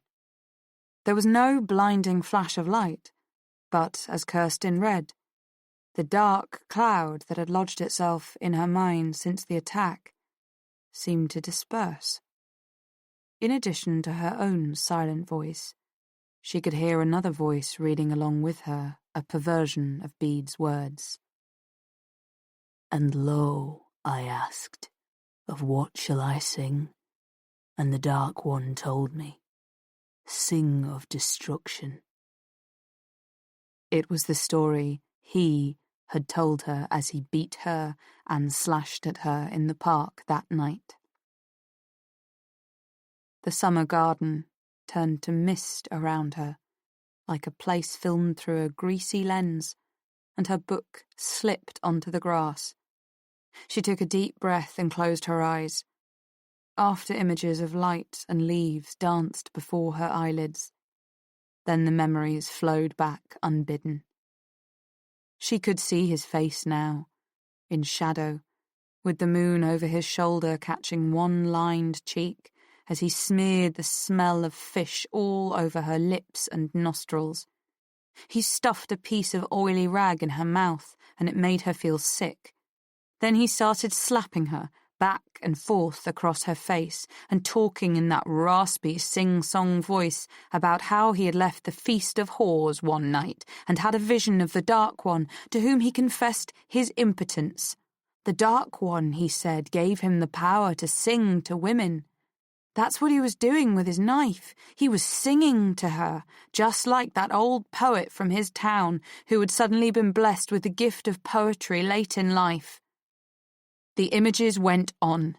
She could easily recall every painful moment of consciousness now. But she held herself back and pulled out with a sharp gasp when the unbearable image of the knife blade flashing in moonlight took shape. When she had breathed in the warm air and run her fingers over the tree's smooth bark to bring herself back to earth, she remembered that he had actually said, "Just like the old poet from my town." She could play the words back now, as if they were on a tape inside her mind. She picked up the book and found that, according to Bede, Caedmon came from a place called Strenachal. Of course, that would be the Anglo-Saxon name. Bede often used the Roman or Saxon names. Flipping through the index, Kirsten found it in no time. Strenachal, see Whitby. So he came from Whitby. It made perfect sense. It all added up. The fishy smell, the accent, and now the reference to Caedmon, poet of his town. He had had no reason to assume that Kirsten would survive the attack. Her continued existence had not been his intention. Hadn't Superintendent Elswick said something about him trying to get to her at the hospital too? That must have been because he was worried that she might remember what he had said in his ritual chant. And as time went by and nothing happened, he must have realized that she had lost her memory and that he had nothing more to worry about. Then he had continued blithely with his mission, singing his song with a knife on a woman's body. So now she knew. What was she to do next? First, she hurried inside to find one of her father's old AA members' handbooks. He usually kept a couple along with the telephone directory in the bureau drawer in the hall. She turned to the maps at the back and found Whitby. It was on the coast between Scarborough and Redcar, and it didn't look too big. She ran her finger down the W's in the gazetteer. Wimple, Whippingham, Whiston. There it was. Whitby. Population 13,763. Bigger than she thought. Still, if the man she was after had such rough hands and smelled of fish, then she would probably find him around the docks or on the boats. She thought she would be able to recognize him, and now the voice would confirm it. And she had guidance in her mission. Margaret, Brenda, Kim, and the rest. They wouldn't let her fail. Not now she had come so far. There was a holiness about what she had to do, a reason why she, out of all of them, had been saved. She had been chosen as his nemesis. It was her destiny to find him and face him. She couldn't picture the actual occasion of their meeting, what would happen. It would be in the open, and it would take place at night. That was all she knew. As for the outcome, one of them would die. But even a nemesis, she thought wryly, has to plan and deal with practical realities. The AA handbook also gave information about distances from London, York, and Scarborough, and listed market days. There followed a selection of hotels, most of which would probably be too expensive for Kirsten. No matter. She could go into Bath and buy a local travel guide that would probably list bed and breakfast accommodation. Excited and nervous at the prospect of the hunt, Kirsten settled down to make preparations. She would visit Sarah first and go to Whitby from there. She wouldn't take much with her, just a handy hold-all, jeans, a couple of shirts, and whatever she needed to do the job. It would have to be something small, something she could conceal in her hand, as she knew she might have to act quickly. Kirsten shuddered at the thought and began to doubt herself. Then she reminded herself again of all that she had suffered and survived, and the reason for that. She had to be strong. She had to concentrate on practical matters as far as she could and trust to instinct and fate to take care of the rest. 2 days later, after she had bought a Whitby guide and written to Sarah, she informed her parents that she had decided to go back up north to university. They both expressed concern and displeasure, but that was balanced by relief that she seemed to have come out of her long depression and decided to get on with her life. "I won't say I'm happy you're going away," her father said with a sad smile, "but I will say I'm happy that you've decided to go. Do you know what I mean?" Kirsten nodded. I suppose I must have been a bit of a pest. I haven't been very good company, have I? Her father shook his head quickly, as if to dismiss her apology. "You know you're welcome here," he said, "for as long as you want to stay." All the time, her mother sat stiffly, twisting her hands in her lap. She'll be glad to see the back of me, Kirsten thought, but she'll never admit such a horrible thought to herself. Her mother's life, Kirsten realized, was dominated by the need to keep all unpleasantness at a distance, look good in the eyes of her neighbours, and savagely maintain the borders of her closed and narrow world. I thought I'd go up before term, just to get my bearings again. I think it'd do me good to get out and about a bit. Sarah and I might do some walking in the Dales. "The Yorkshire Dales?" her mother said. Yes. Why? "Well, dear, I'm just not sure it's a very suitable environment for a well-brought-up girl such as yourself, that's all. It's so very bleak and muddy, I hear, and so uncivilised. I'm not sure you even have the proper clothes for such an excursion." "Oh, Mother," Kirsten said. "Don't be such a snob." Her mother sniffed. "I was only thinking of your comfort, darling. Of course, I dare say your friend is used to such a rough life, but not you. Mother, Sarah's family owns half of Herefordshire. She's not quite the bit of rough you seem to think she is." Her mother looked at her blankly. "I don't know what you mean, Kirsten. Breeding shows, that's all I'm saying." "Well, I'm going anyway, and that's that." "Of course you must go," her father said, patting her knee. "Your mother's only concerned about your health, that's all. Make sure you take plenty of warm clothes and some sensible hiking boots, and stick to the pathways." Kirsten laughed. "You're almost as bad," she said. "Anyone would think I was off to the North Pole or something. It's only a couple of 100 miles north, you know, not a couple of 1,000. "All the same," her father said. "The landscape can be quite treacherous in those parts, and it does rain an awful lot. Just be careful, that's all I'm asking of you." "Don't worry, I will." "When are you planning on going?" he asked. "Well, I'll have to wait till I hear from Sarah first, and make sure she can put me up and get some time off, but I thought I'd go as soon as I can." "And you'll be coming back before term starts?" "Oh, yes. That's not until the beginning of October. I'll come back and pick up my books and stuff. I'm hoping I can find a flat up there first, too. Perhaps Sarah and I can share." "Do you think that's wise?" her mother asked.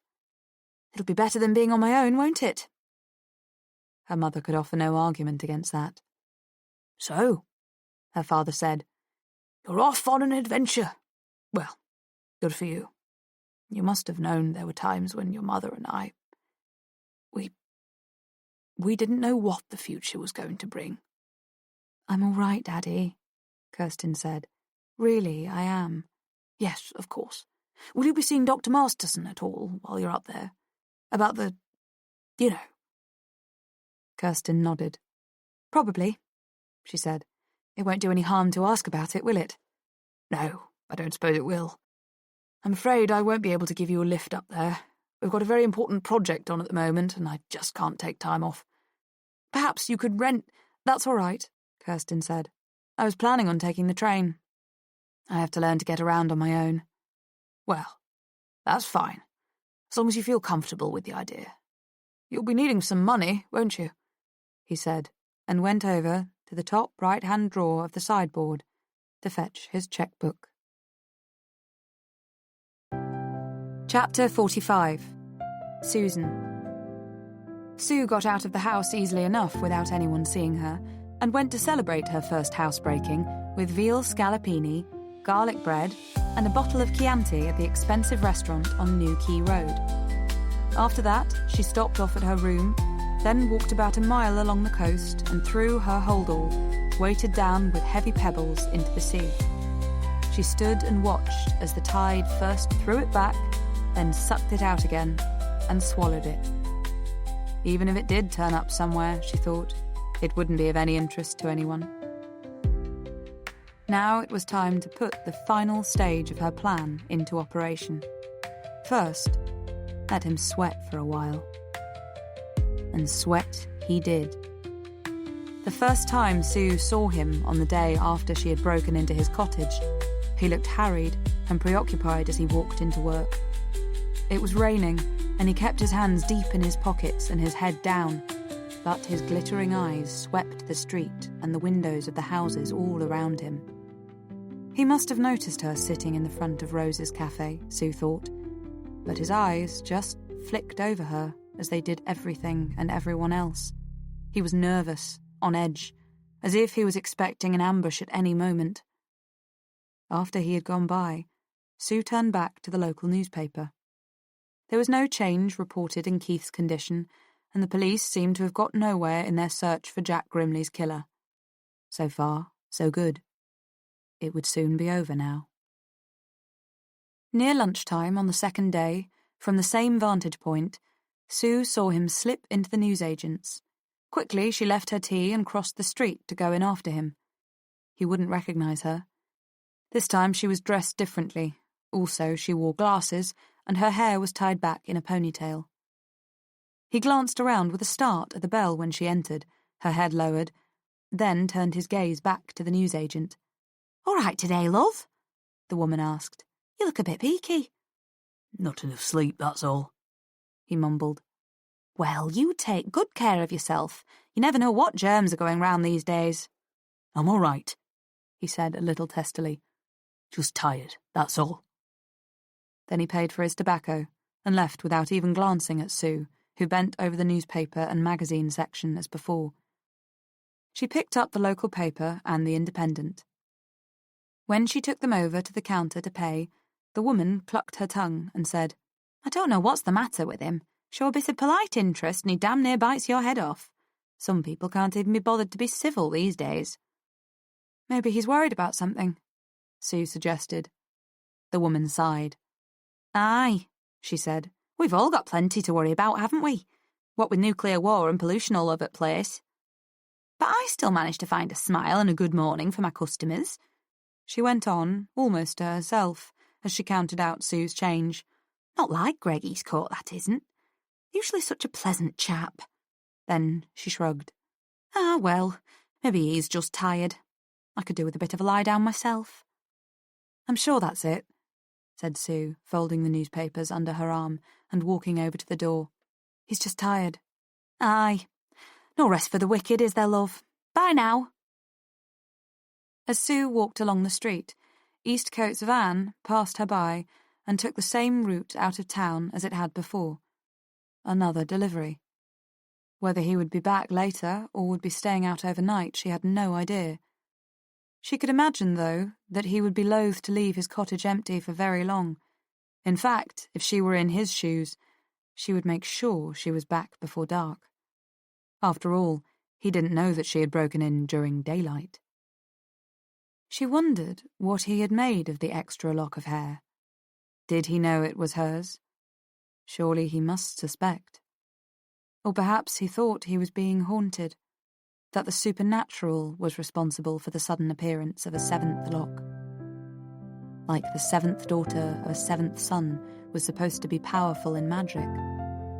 One thing she did know, he had seen her as one would notice any stranger in the street, but he didn't know who she was. Maybe, when he got over the shock, he would start to think clearly again and count the times he'd glimpsed her from the corner of his eye. Perhaps he would connect the girl in the navy blue raincoat with the girl in glasses and a ponytail, but by then, it would be too late. Sue walked by the river towards town. The good weather seemed to have made a return. It was a beautiful day with plenty of that intense blue sky you sometimes get at the seaside, and just enough plump white clouds drifting over to give a sense of depth and perspective. Beyond the greenish shallows, the sea reflected the sky's bright ultramarine. Sue stood on the swing bridge and looked around at the harbour. It was like another world to her now, after so long spent in the other, dingier part of town. The tide was well out, and some of the light boats rested almost on their sides, with their masts at 45-degree angles to the slick mud. To Sue's left, beyond the high harbour wall, stood the buildings of St Anne's Staithe, a mixture of architectural styles and materials: red brick, gables, chimneys, black and white Tudor-style fronting, even millstone grit. Further along towards the sheds where the fish were auctioned, the jumble of buildings rose all the way up the hillside to the elegant white terrace of hotels that formed East Terrace. People walked by, carefree and smiling. A courting couple, the man with his arm so low around the girl that it was practically in the back pocket of her tight jeans. Two elderly ladies overdressed in checked tweeds and lace-up shoes, one carrying a walking stick. A pregnant woman, glowing with health, her husband walking proudly beside her. All this normality, Sue thought. All these ordinary people, going about their business, enjoying themselves, eating ice cream cones and bouncing garish beach balls in the street. And they have no idea about the monster walking among them. They have no idea that Greg Eastcote murdered 6 women and maimed 1, that he slashed at their sexual organs with a sharp bone-handled knife, and just to make sure they were dead, he strangled them. When he'd done that, when he'd finished his crude surgery, he carefully cut off a single lock of hair from each bruised and bleeding body, took it home with him, tied it up in a pink ribbon, and placed it neatly in his sideboard drawer. 6 of them, all in a row. 7 now. According to the press clippings that Sue had saved, he hadn't raped any of his victims.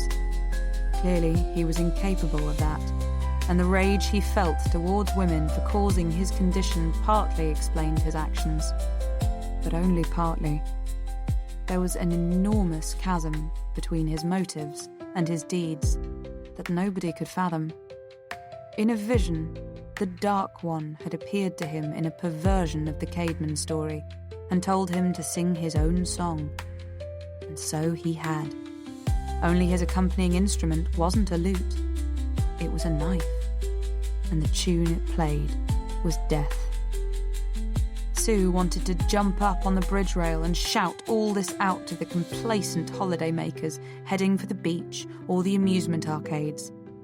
They would shove their coins into slots, listen to the bingo caller, or sit on the beach in the sun on striped deck chairs, newspapers shielding their faces, edging back every so often as the tide came in closer. Then, late in the afternoon, they would go to one of the many fish and chip restaurants and eat. None of them knew about the man with the oily smell of fish on his fingers. Probably the last thing his victims smelled. The ancient mariner eyes and the raspy voice. She wanted to tell them all about Greg Eastcote and the atrocities he had committed against women. All about the blood, the pain, the utter degradation and humiliation, and the way she had been imperfectly sewn back together again. All the king's horses and all the king's men. That man, there, the balding one with the crying toddler in his arms. She wanted to assure him that she was here to restore the balance. But she wasn't crazy. She knew she couldn't say anything. Instead, she just watched the people passing back and forth over the bridge for a while, wondering whether they were truly innocent or just indifferent. Then she went to find a quiet pub. She She soon found a place on Baxter Gate. 3 bored-looking punks with green and yellow hair sat in the lounge playing the jukebox. But through a corridor, by the side of the bar, separated from the lounge by swing doors, was a much quieter room. All dark varnished panels, hard chairs and benches. Sue realised that not only hadn't she looked at the papers yet, she hadn't even eaten since her meagre and greasy breakfast at Mrs. Cummings's. The tea was so bad at Rose's that she hadn't felt inclined to find out what the food was like. All the pub served was cold snacks, so she ordered a crab sandwich and a half of lager in lime. When she had eaten, she sat back with her drink and lit a cigarette, turning to the local paper first to see if there was any news of Keith. A brief report told her that police were continuing their inquiries into the suspicious death of Jack Grimley and the brutal assault on a young Australian tourist who was still in a critical condition at St Mary's Hospital, Scarborough. Apparently, Keith had not yet regained consciousness. Then, under the heading, "Have you seen this girl?" she suddenly noticed an artist's impression of her. She hadn't spotted it at first because it looked nothing like her. Perhaps there was a faint resemblance to Martha Brown, but even that would be pushing it a bit. The shape of the head was all wrong, far too round, and the eyes were too close together, the lips too thick. Still, it was enough to make her pulse race. It meant they were on the right track, and they were getting closer. All the caption said was that police were anxious to talk to this girl, who had been seen with the Australian in Hinderwell as she may have been the last person to see him before the attack. Sue folded the paper and turned to the crossword, but she found herself too preoccupied to concentrate on the clues. She knew that the police in general told little of what they knew to the papers. If she read between the lines, it seemed likely that they had also found the bus driver who had picked her up near Staithes. But all he could tell them was that she got off at Whitby bus station. After that, Martha Brown had disappeared forever. Could they also track her to the lodgings on Abbey Terrace? Certainly if they traced Keith's movements, as they would surely be doing, then the odds were that they would check the register there, get a better description of her from the owner or his wife, and mount a full-scale search for Martha Brown. Why, she wondered, were they taking so long? They must have found out where Keith had been staying in Staithes quickly enough. From there, it surely wouldn't have taken them long to work their way back to Whitby, unless there was no evidence among his belongings to say where he'd been. No journal, no brochures, no postcards unsent. What if they did know, and every policeman in Whitby was on the lookout for her already? Nervously, she glanced over at a young couple by the bar, but they were only interested in one another. Still, she told herself, she had no real cause to worry. Martha Brown no longer existed. She could have gone anywhere from Whitby bus station, Scarborough, York, Leeds, and why not on to London, Paris or Rome? Surely nobody would expect her to hang around in the area after she had attacked Keith McLaren. Even if they did know who they were after, they wouldn't centre their search in Whitby. She had told Keith that she came from Exeter, but she couldn't remember what she had written, if anything, in the register at the guest house. She wondered how long it would take the police to discover that Martha Brown had never existed in the first place. And what would they do then? Of course, she knew that all this was nothing but speculation. Even if they could link her to Keith via Abbey Terrace, the Lucky Fisherman and Hinderwell, they still couldn't prove that she had done anything wrong. She could say that Keith had wanted to lead her into the woods, but she had refused and left him, taking the bus back to Whitby. It probably wouldn't come to that, but if it did, she knew they couldn't prove anything. If the worst came to the worst, she could say he had tried to rape her and she had defended herself, then got scared and run away. The only real problem was that it would look very odd indeed if they found her and discovered that Martha Brown and Sue Bridehead were the same person, and what's more, that she was really Kirsten, the only surviving victim of the student slasher. That would certainly look incriminating, especially when they found his body. But would it be enough to convict her of anything? Perhaps. Still, she had known from the start that the whole business was fraught with risks, though she hadn't expected it to turn into such a mess.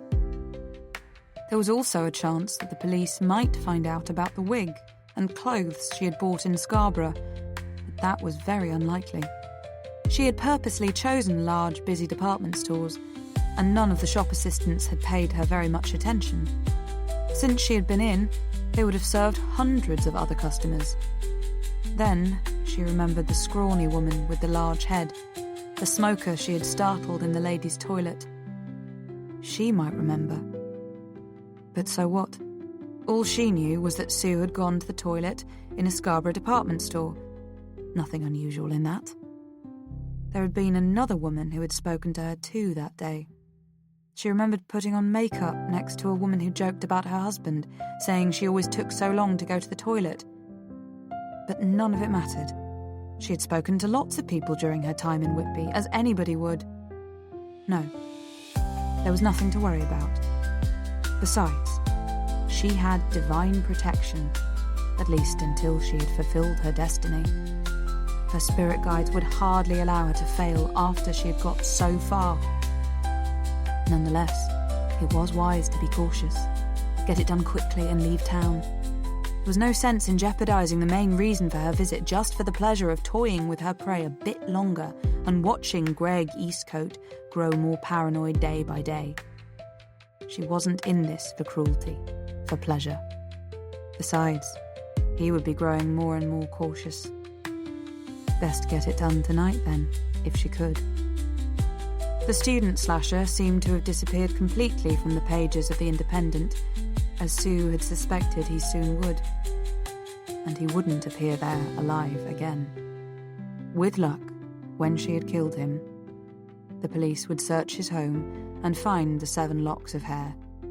They would check the dates and places of his overnight deliveries, and they would find out who he was and what he had done. Also, with luck, they would probably assume that a victim had got the better of him this time, and they wouldn't employ all their resources trying to find out exactly who she was. After lunch, Sue returned to the factory area. Eastcote could be on a short local run and might come back at any time. She watched from the woods, lying on her stomach. Then, at evening opening time, she went to the Merry Monk and took her usual table by the window. By pulling back the curtain just a little when nobody was looking, she could see straight down the convex slope of waste ground to Eastcote's cottage. She would wait for him to come home. Then, she would somehow lure him away. He hadn't struck in his own town before, perhaps due to caution, but this time he wouldn't be able to resist.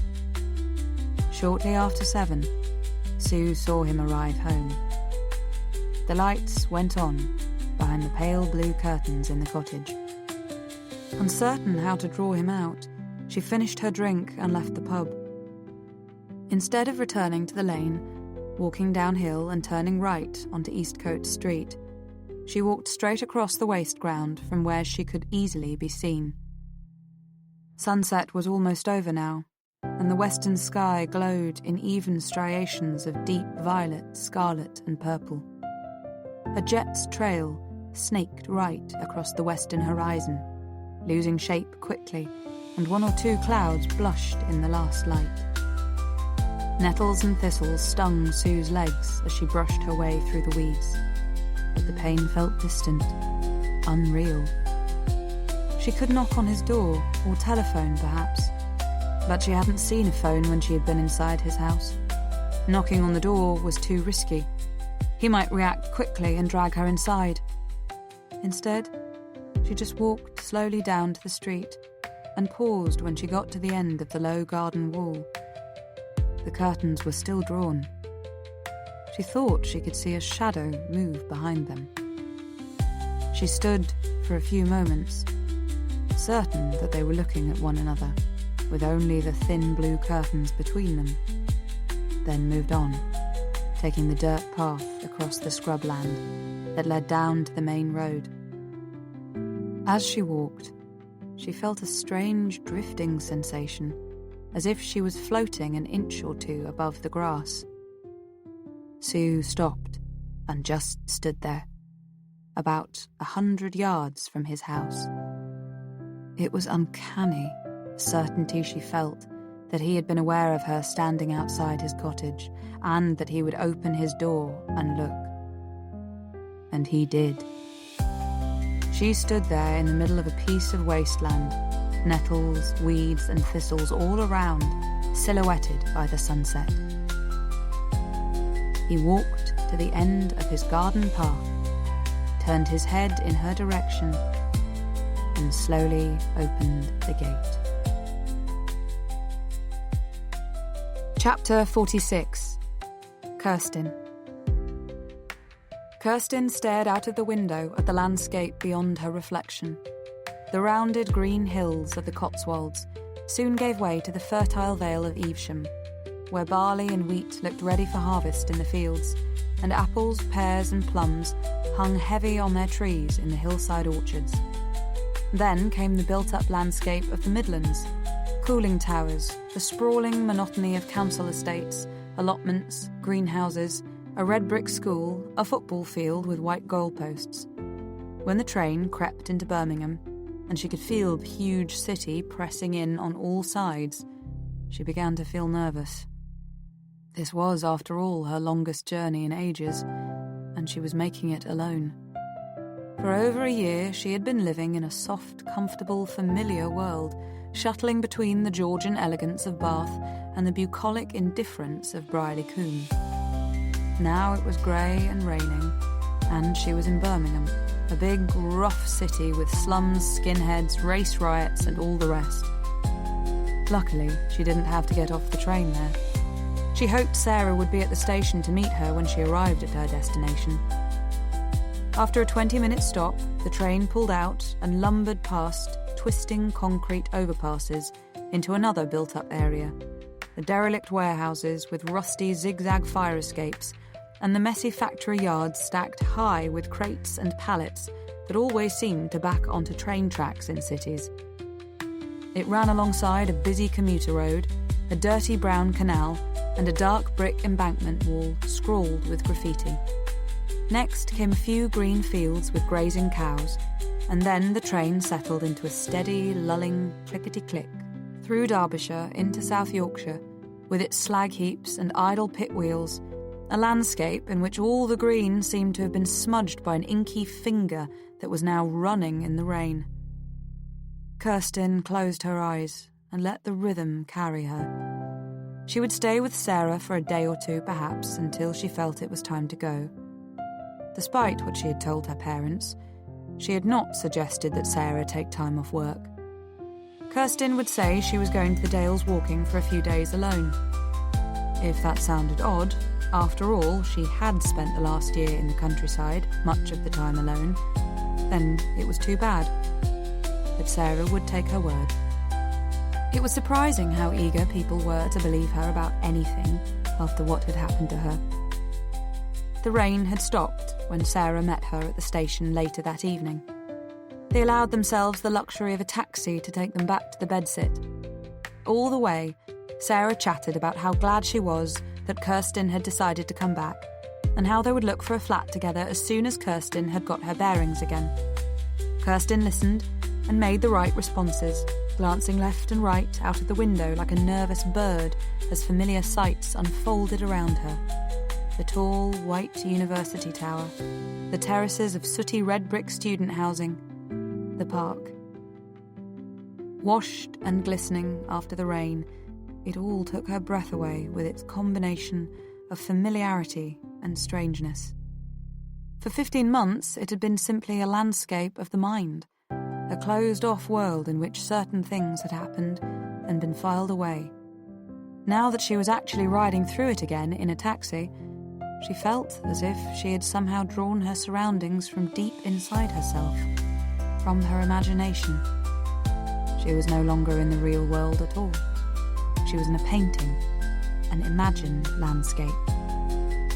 It was getting dark outside when they arrived at the flat. Kirsten followed Sarah up the stairs, remembering with her body rather than in her mind how often she had made this journey before. Her feet remembered in their cells the cracked linoleum they trod, and her fingertips seemed to hold within them the memory of the light switch she pressed. When she entered her room itself, she had that sensation, however mistaken, of being at a journey's end.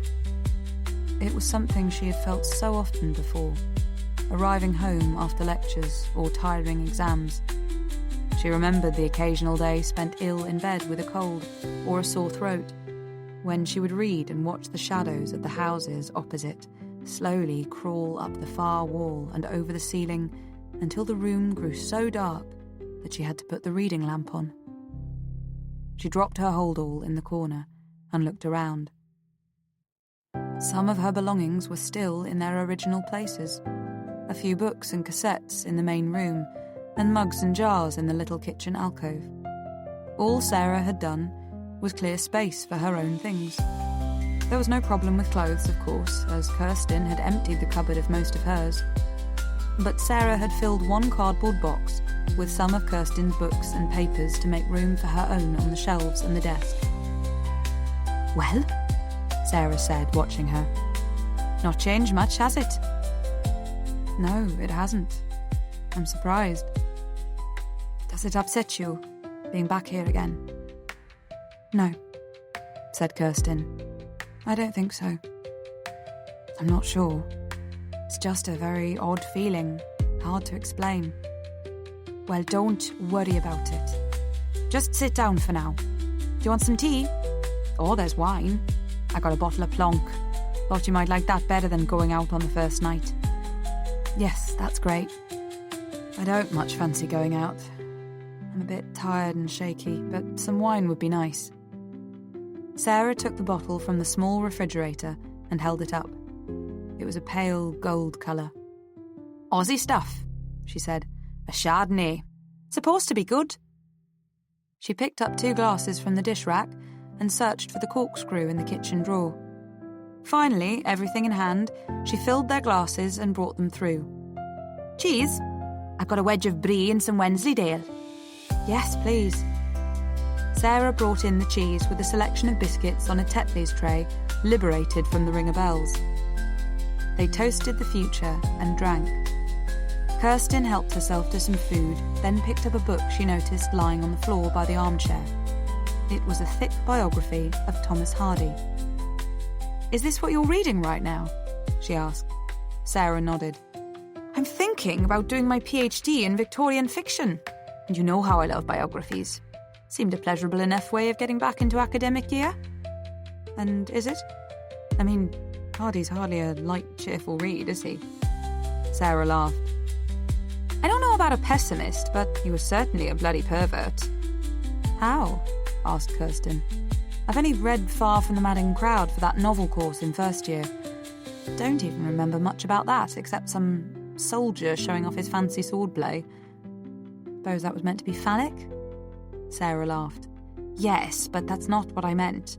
All writers do that kind of symbolism thing to some extent, don't they? What do you mean? Well, for one thing, Sarah went on.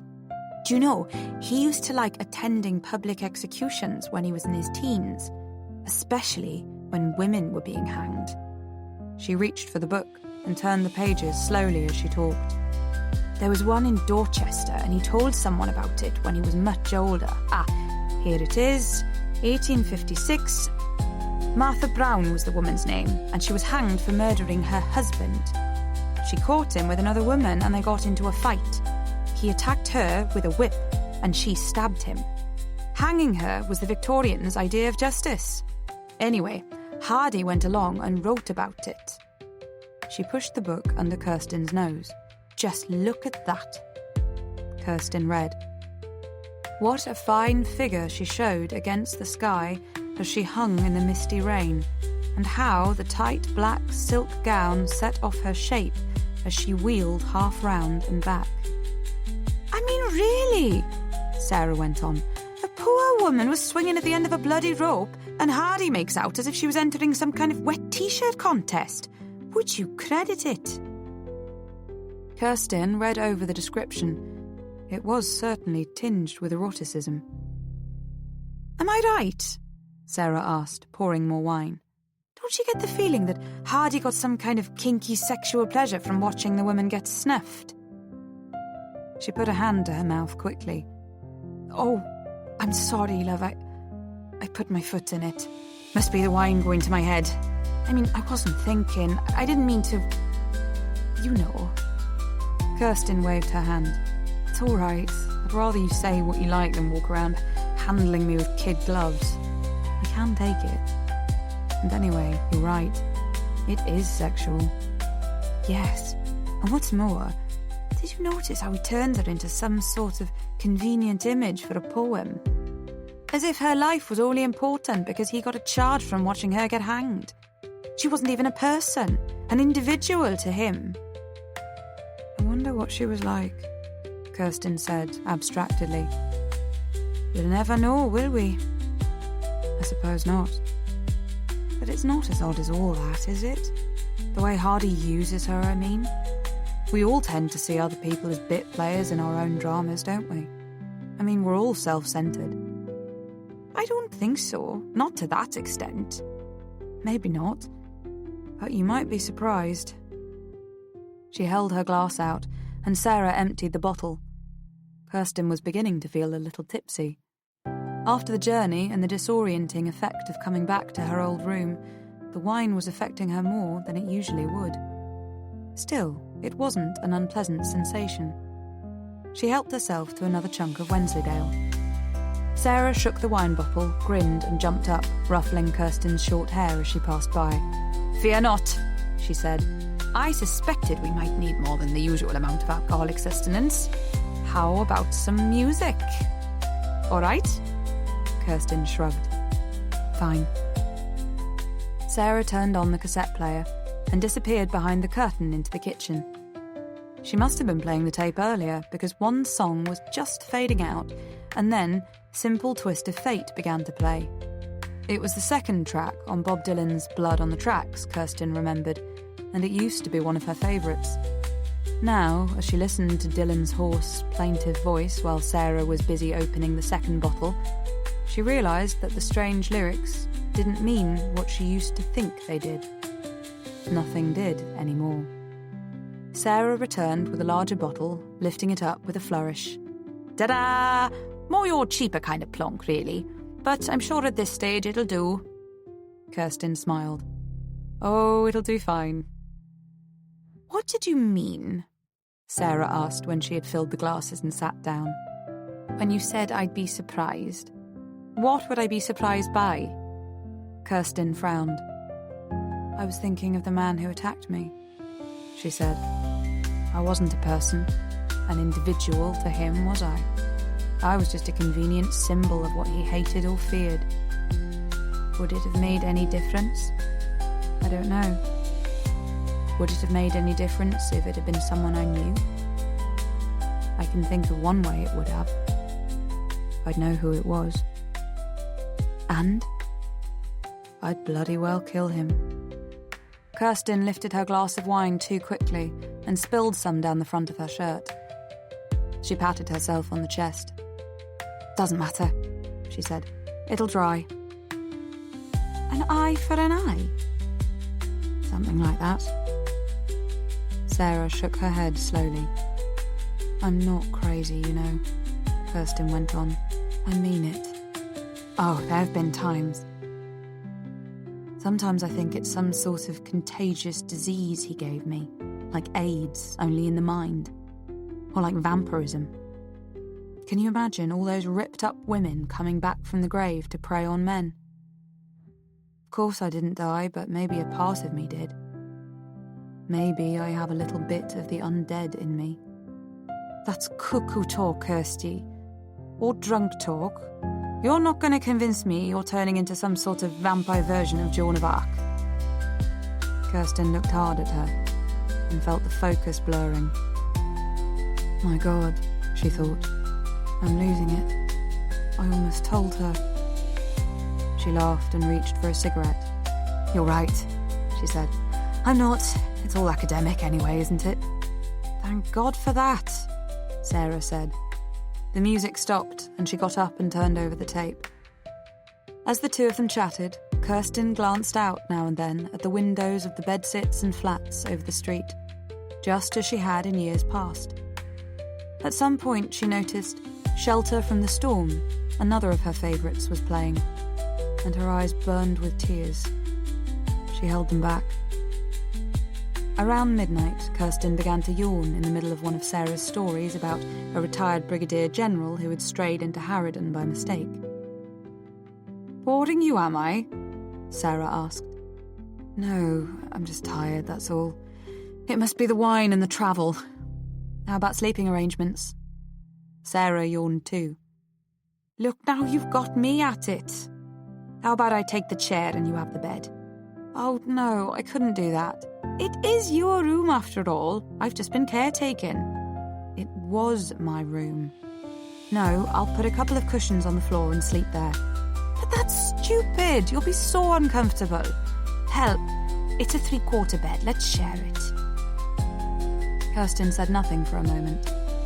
The suggestion made her feel nervous and shy. She knew that Sarah wasn't offering any kind of sexual invitation, but the thought of her own patched-up body next to Sarah's smooth, whole skin made her cheeks burn. I haven't brought a nightie, she said. Not to worry. I've got a spare pair of pyjamas. Okay? All right. Kirsten was too tired to argue, and the idea of sleeping in what had once been her own bed was inviting. When she stood up, she felt herself sway a little. She really had drunk too much. They prepared themselves for bed and drew the curtains. Kirsten watched Sarah pull her t-shirt over her head and struggle with her tight jeans, then stand there naked and unselfconsciously brush her blonde hair in front of the mirror. Her breasts bounced lightly with the motion of her arm, and below her flat stomach, the spun gold hair between her legs caught the light. Kirsten undressed last, in the dark, so that Sarah couldn't see her scars. And when she slipped between the crisp sheets, she found herself staying as close to the edge of the bed as possible to avoid any unconscious contact. But she needn't have worried. Sarah lay with her face turned to the wall below the window, and soon her breathing settled into a slow, regular pattern. Kirsten listened for a while, feeling slightly dizzy and nauseated, and cursing herself for almost telling Sarah everything she knew, not to mention what she intended to do about it. Eventually she drifted off to sleep, and dreamed of Martha Brown, that unknown woman in black, swinging back and forth at the end of a rope in the misty Dorchester rain over 100 years ago. The next day, Sarah went into the bookshop, and Kirsten spent the morning revisiting her old campus haunts. The coffee lounge, where she had met friends between lectures, the library, where she had worked so hard for the final exams. She even wandered into an empty lecture theatre and imagined Professor Simpkins droning on about Milton's Areopagitica. Though she had avoided it on her way over, taking the roads instead, Kirsten walked back through the park. As her feet followed the familiar tarmac path through the trees, she felt nothing at all. But when she reached the lion, its head still spray-painted blue, and the red graffiti still scrawled all over its body, her hands started shaking. Unable to stop herself, she walked over to the sculpture. It was a little after 12. Children played on the swings and seesaw nearby. The clack of bowls came from the green behind the low hedge, and one or two people sprawled out on the grass, listening to portable cassettes or reading. But Kirsten still felt extreme unease, as if she had somehow stumbled on a taboo place, an evil spot shunned by natives. She couldn't help herself when she sat astride the lion, drawing amused glances from two students playing cards on the grass nearby. It all happened so quickly. The fishy smell began to suffocate her, and the world darkened at the corners of her vision. Then she saw him and heard his raspy voice and saw the blade flash in the moonlight. She leapt off and hurried on her way, trembling. As she walked on down the avenue of trees, She cursed herself for giving in to fear. She would need all the courage and strength she could get for what she had to do, and jumping at shadows was a poor start. Still, she told herself, somehow shadows were more frightening to her now than substance. That must be a good sign. It was time to go. First, she went back to the flat and left a note for Sarah. Then she went into town. After shopping for 1 or 2 essentials she needed for her trip, she headed for the bus station. About 3 hours later, Martha Brown arrived in Whitby on a clear afternoon in early September, convinced of her destiny.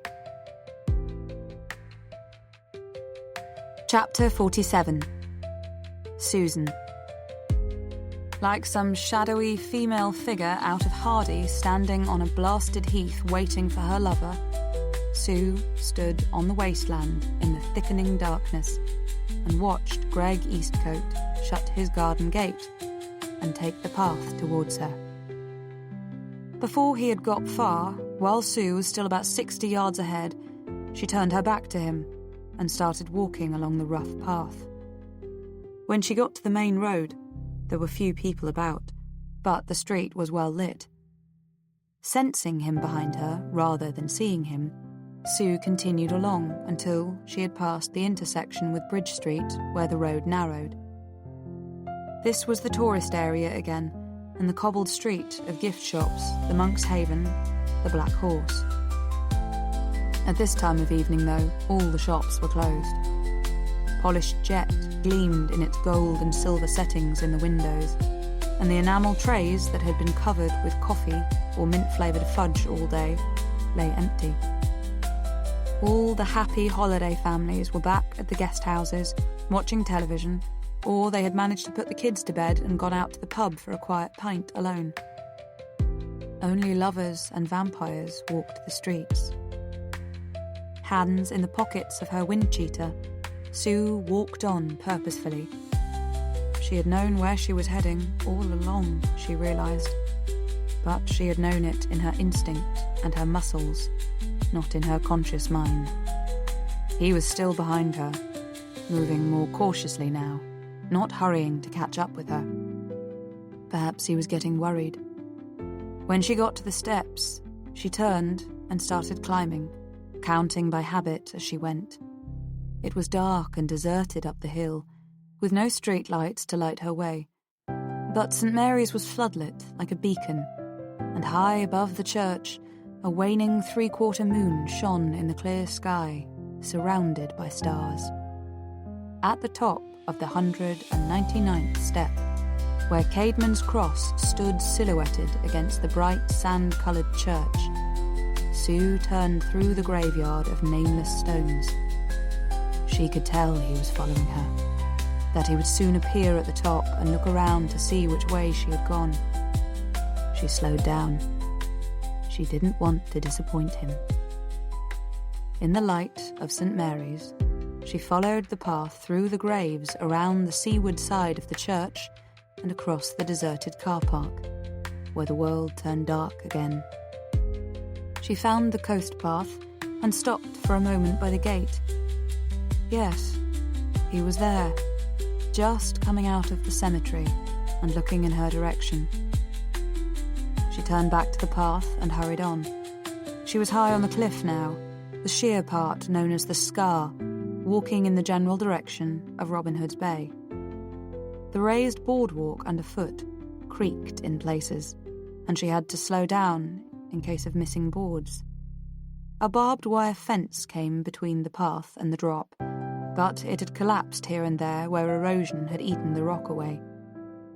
Now that she was further away from the church's interfering floodlights, the moonlight shone more clearly, dusting the grass on one side and the sea on the other with its ghostly silver light.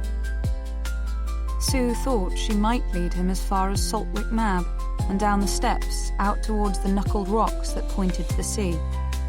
But he was getting closer. She could hear his footsteps on the boardwalk, and when she half turned her head, she could see him outlined faintly by the moonlight. He was walking faster. She would never make it that far before he caught up with her, and she didn't intend him to attack her from behind. As she walked, she reached her hand into her shoulder bag and felt for the paperweight. There it was, smooth and heavy against her sweating palm. He was almost so close now that she could hear his laboured breathing. The climb up the steps must have tired him. When she could bear it no longer, Sue stopped abruptly and turned to face him. In the moonlight, she could just about make out his features.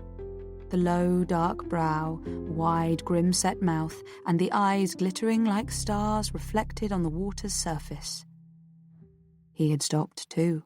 Only about 5 yards lay between them, and at first, nobody said a word. Neither of them even seemed to be breathing. Sue found that she was shaking. Suddenly she remembered, with perfect clarity, all the pain she had suffered the last time she had seen his ghostly face in the moonlight. Finally, she found the courage to speak. "Do you remember me?" You, he said in that familiar raspy whisper. you were in my house. "Yes," she said, gaining strength as they talked, feeling the hardness of the solid glass in her hand. Why? What are you trying to do to me? Sue didn't answer. Now that she had found him, she had said all she wanted to. Why? He repeated. She noticed that he was moving towards her very slowly, closing the gap as he talked. "You know what you are," she said, bringing her hand out of the shoulder bag. Then she took a sudden step towards him and shouted, "Come on then! Here I am! Come on, do it! Finish me!" She could see the confusion and horror on his face as she continued moving towards him. "Come on! What's wrong with you? Do it!" But he kept on backing away as Sue edged closer, paperweight out in her hand now.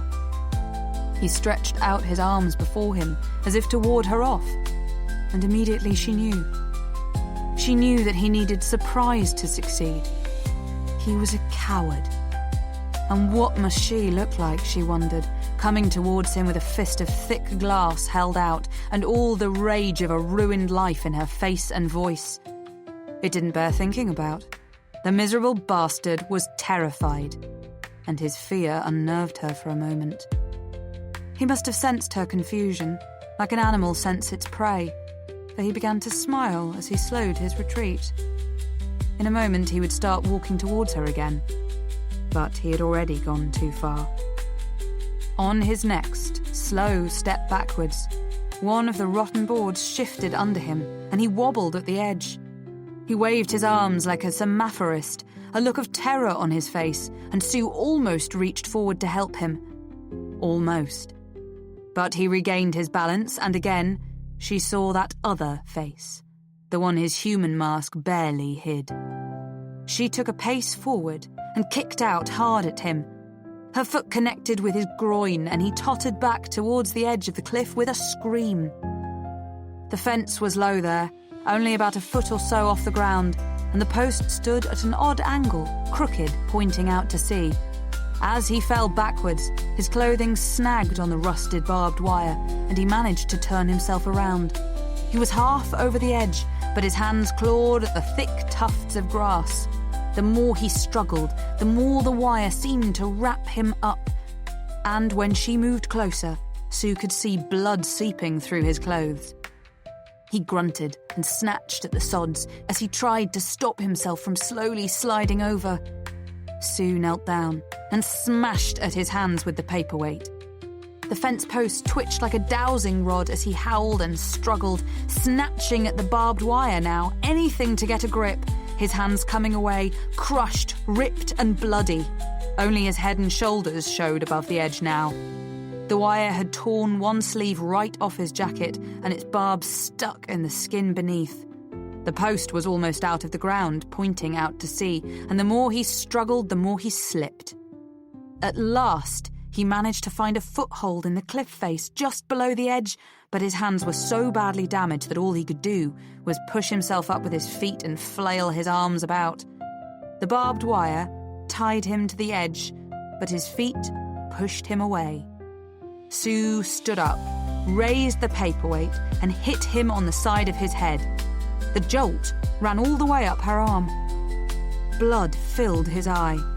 She hit out again, this time catching him over the ear. He screamed and put one hand to the wound. The post broke free of its shallow pit and shot over the cliffside, taking him with it. Sue knelt right at the edge and saw him twist around in the wire like an animal in a trap before he tore free and plunged. Far below, the sea lapped and spumed around the rocks at the base of the cliff, and the body, arms and legs whirling, hit them with a thud louder than the breaking waves themselves.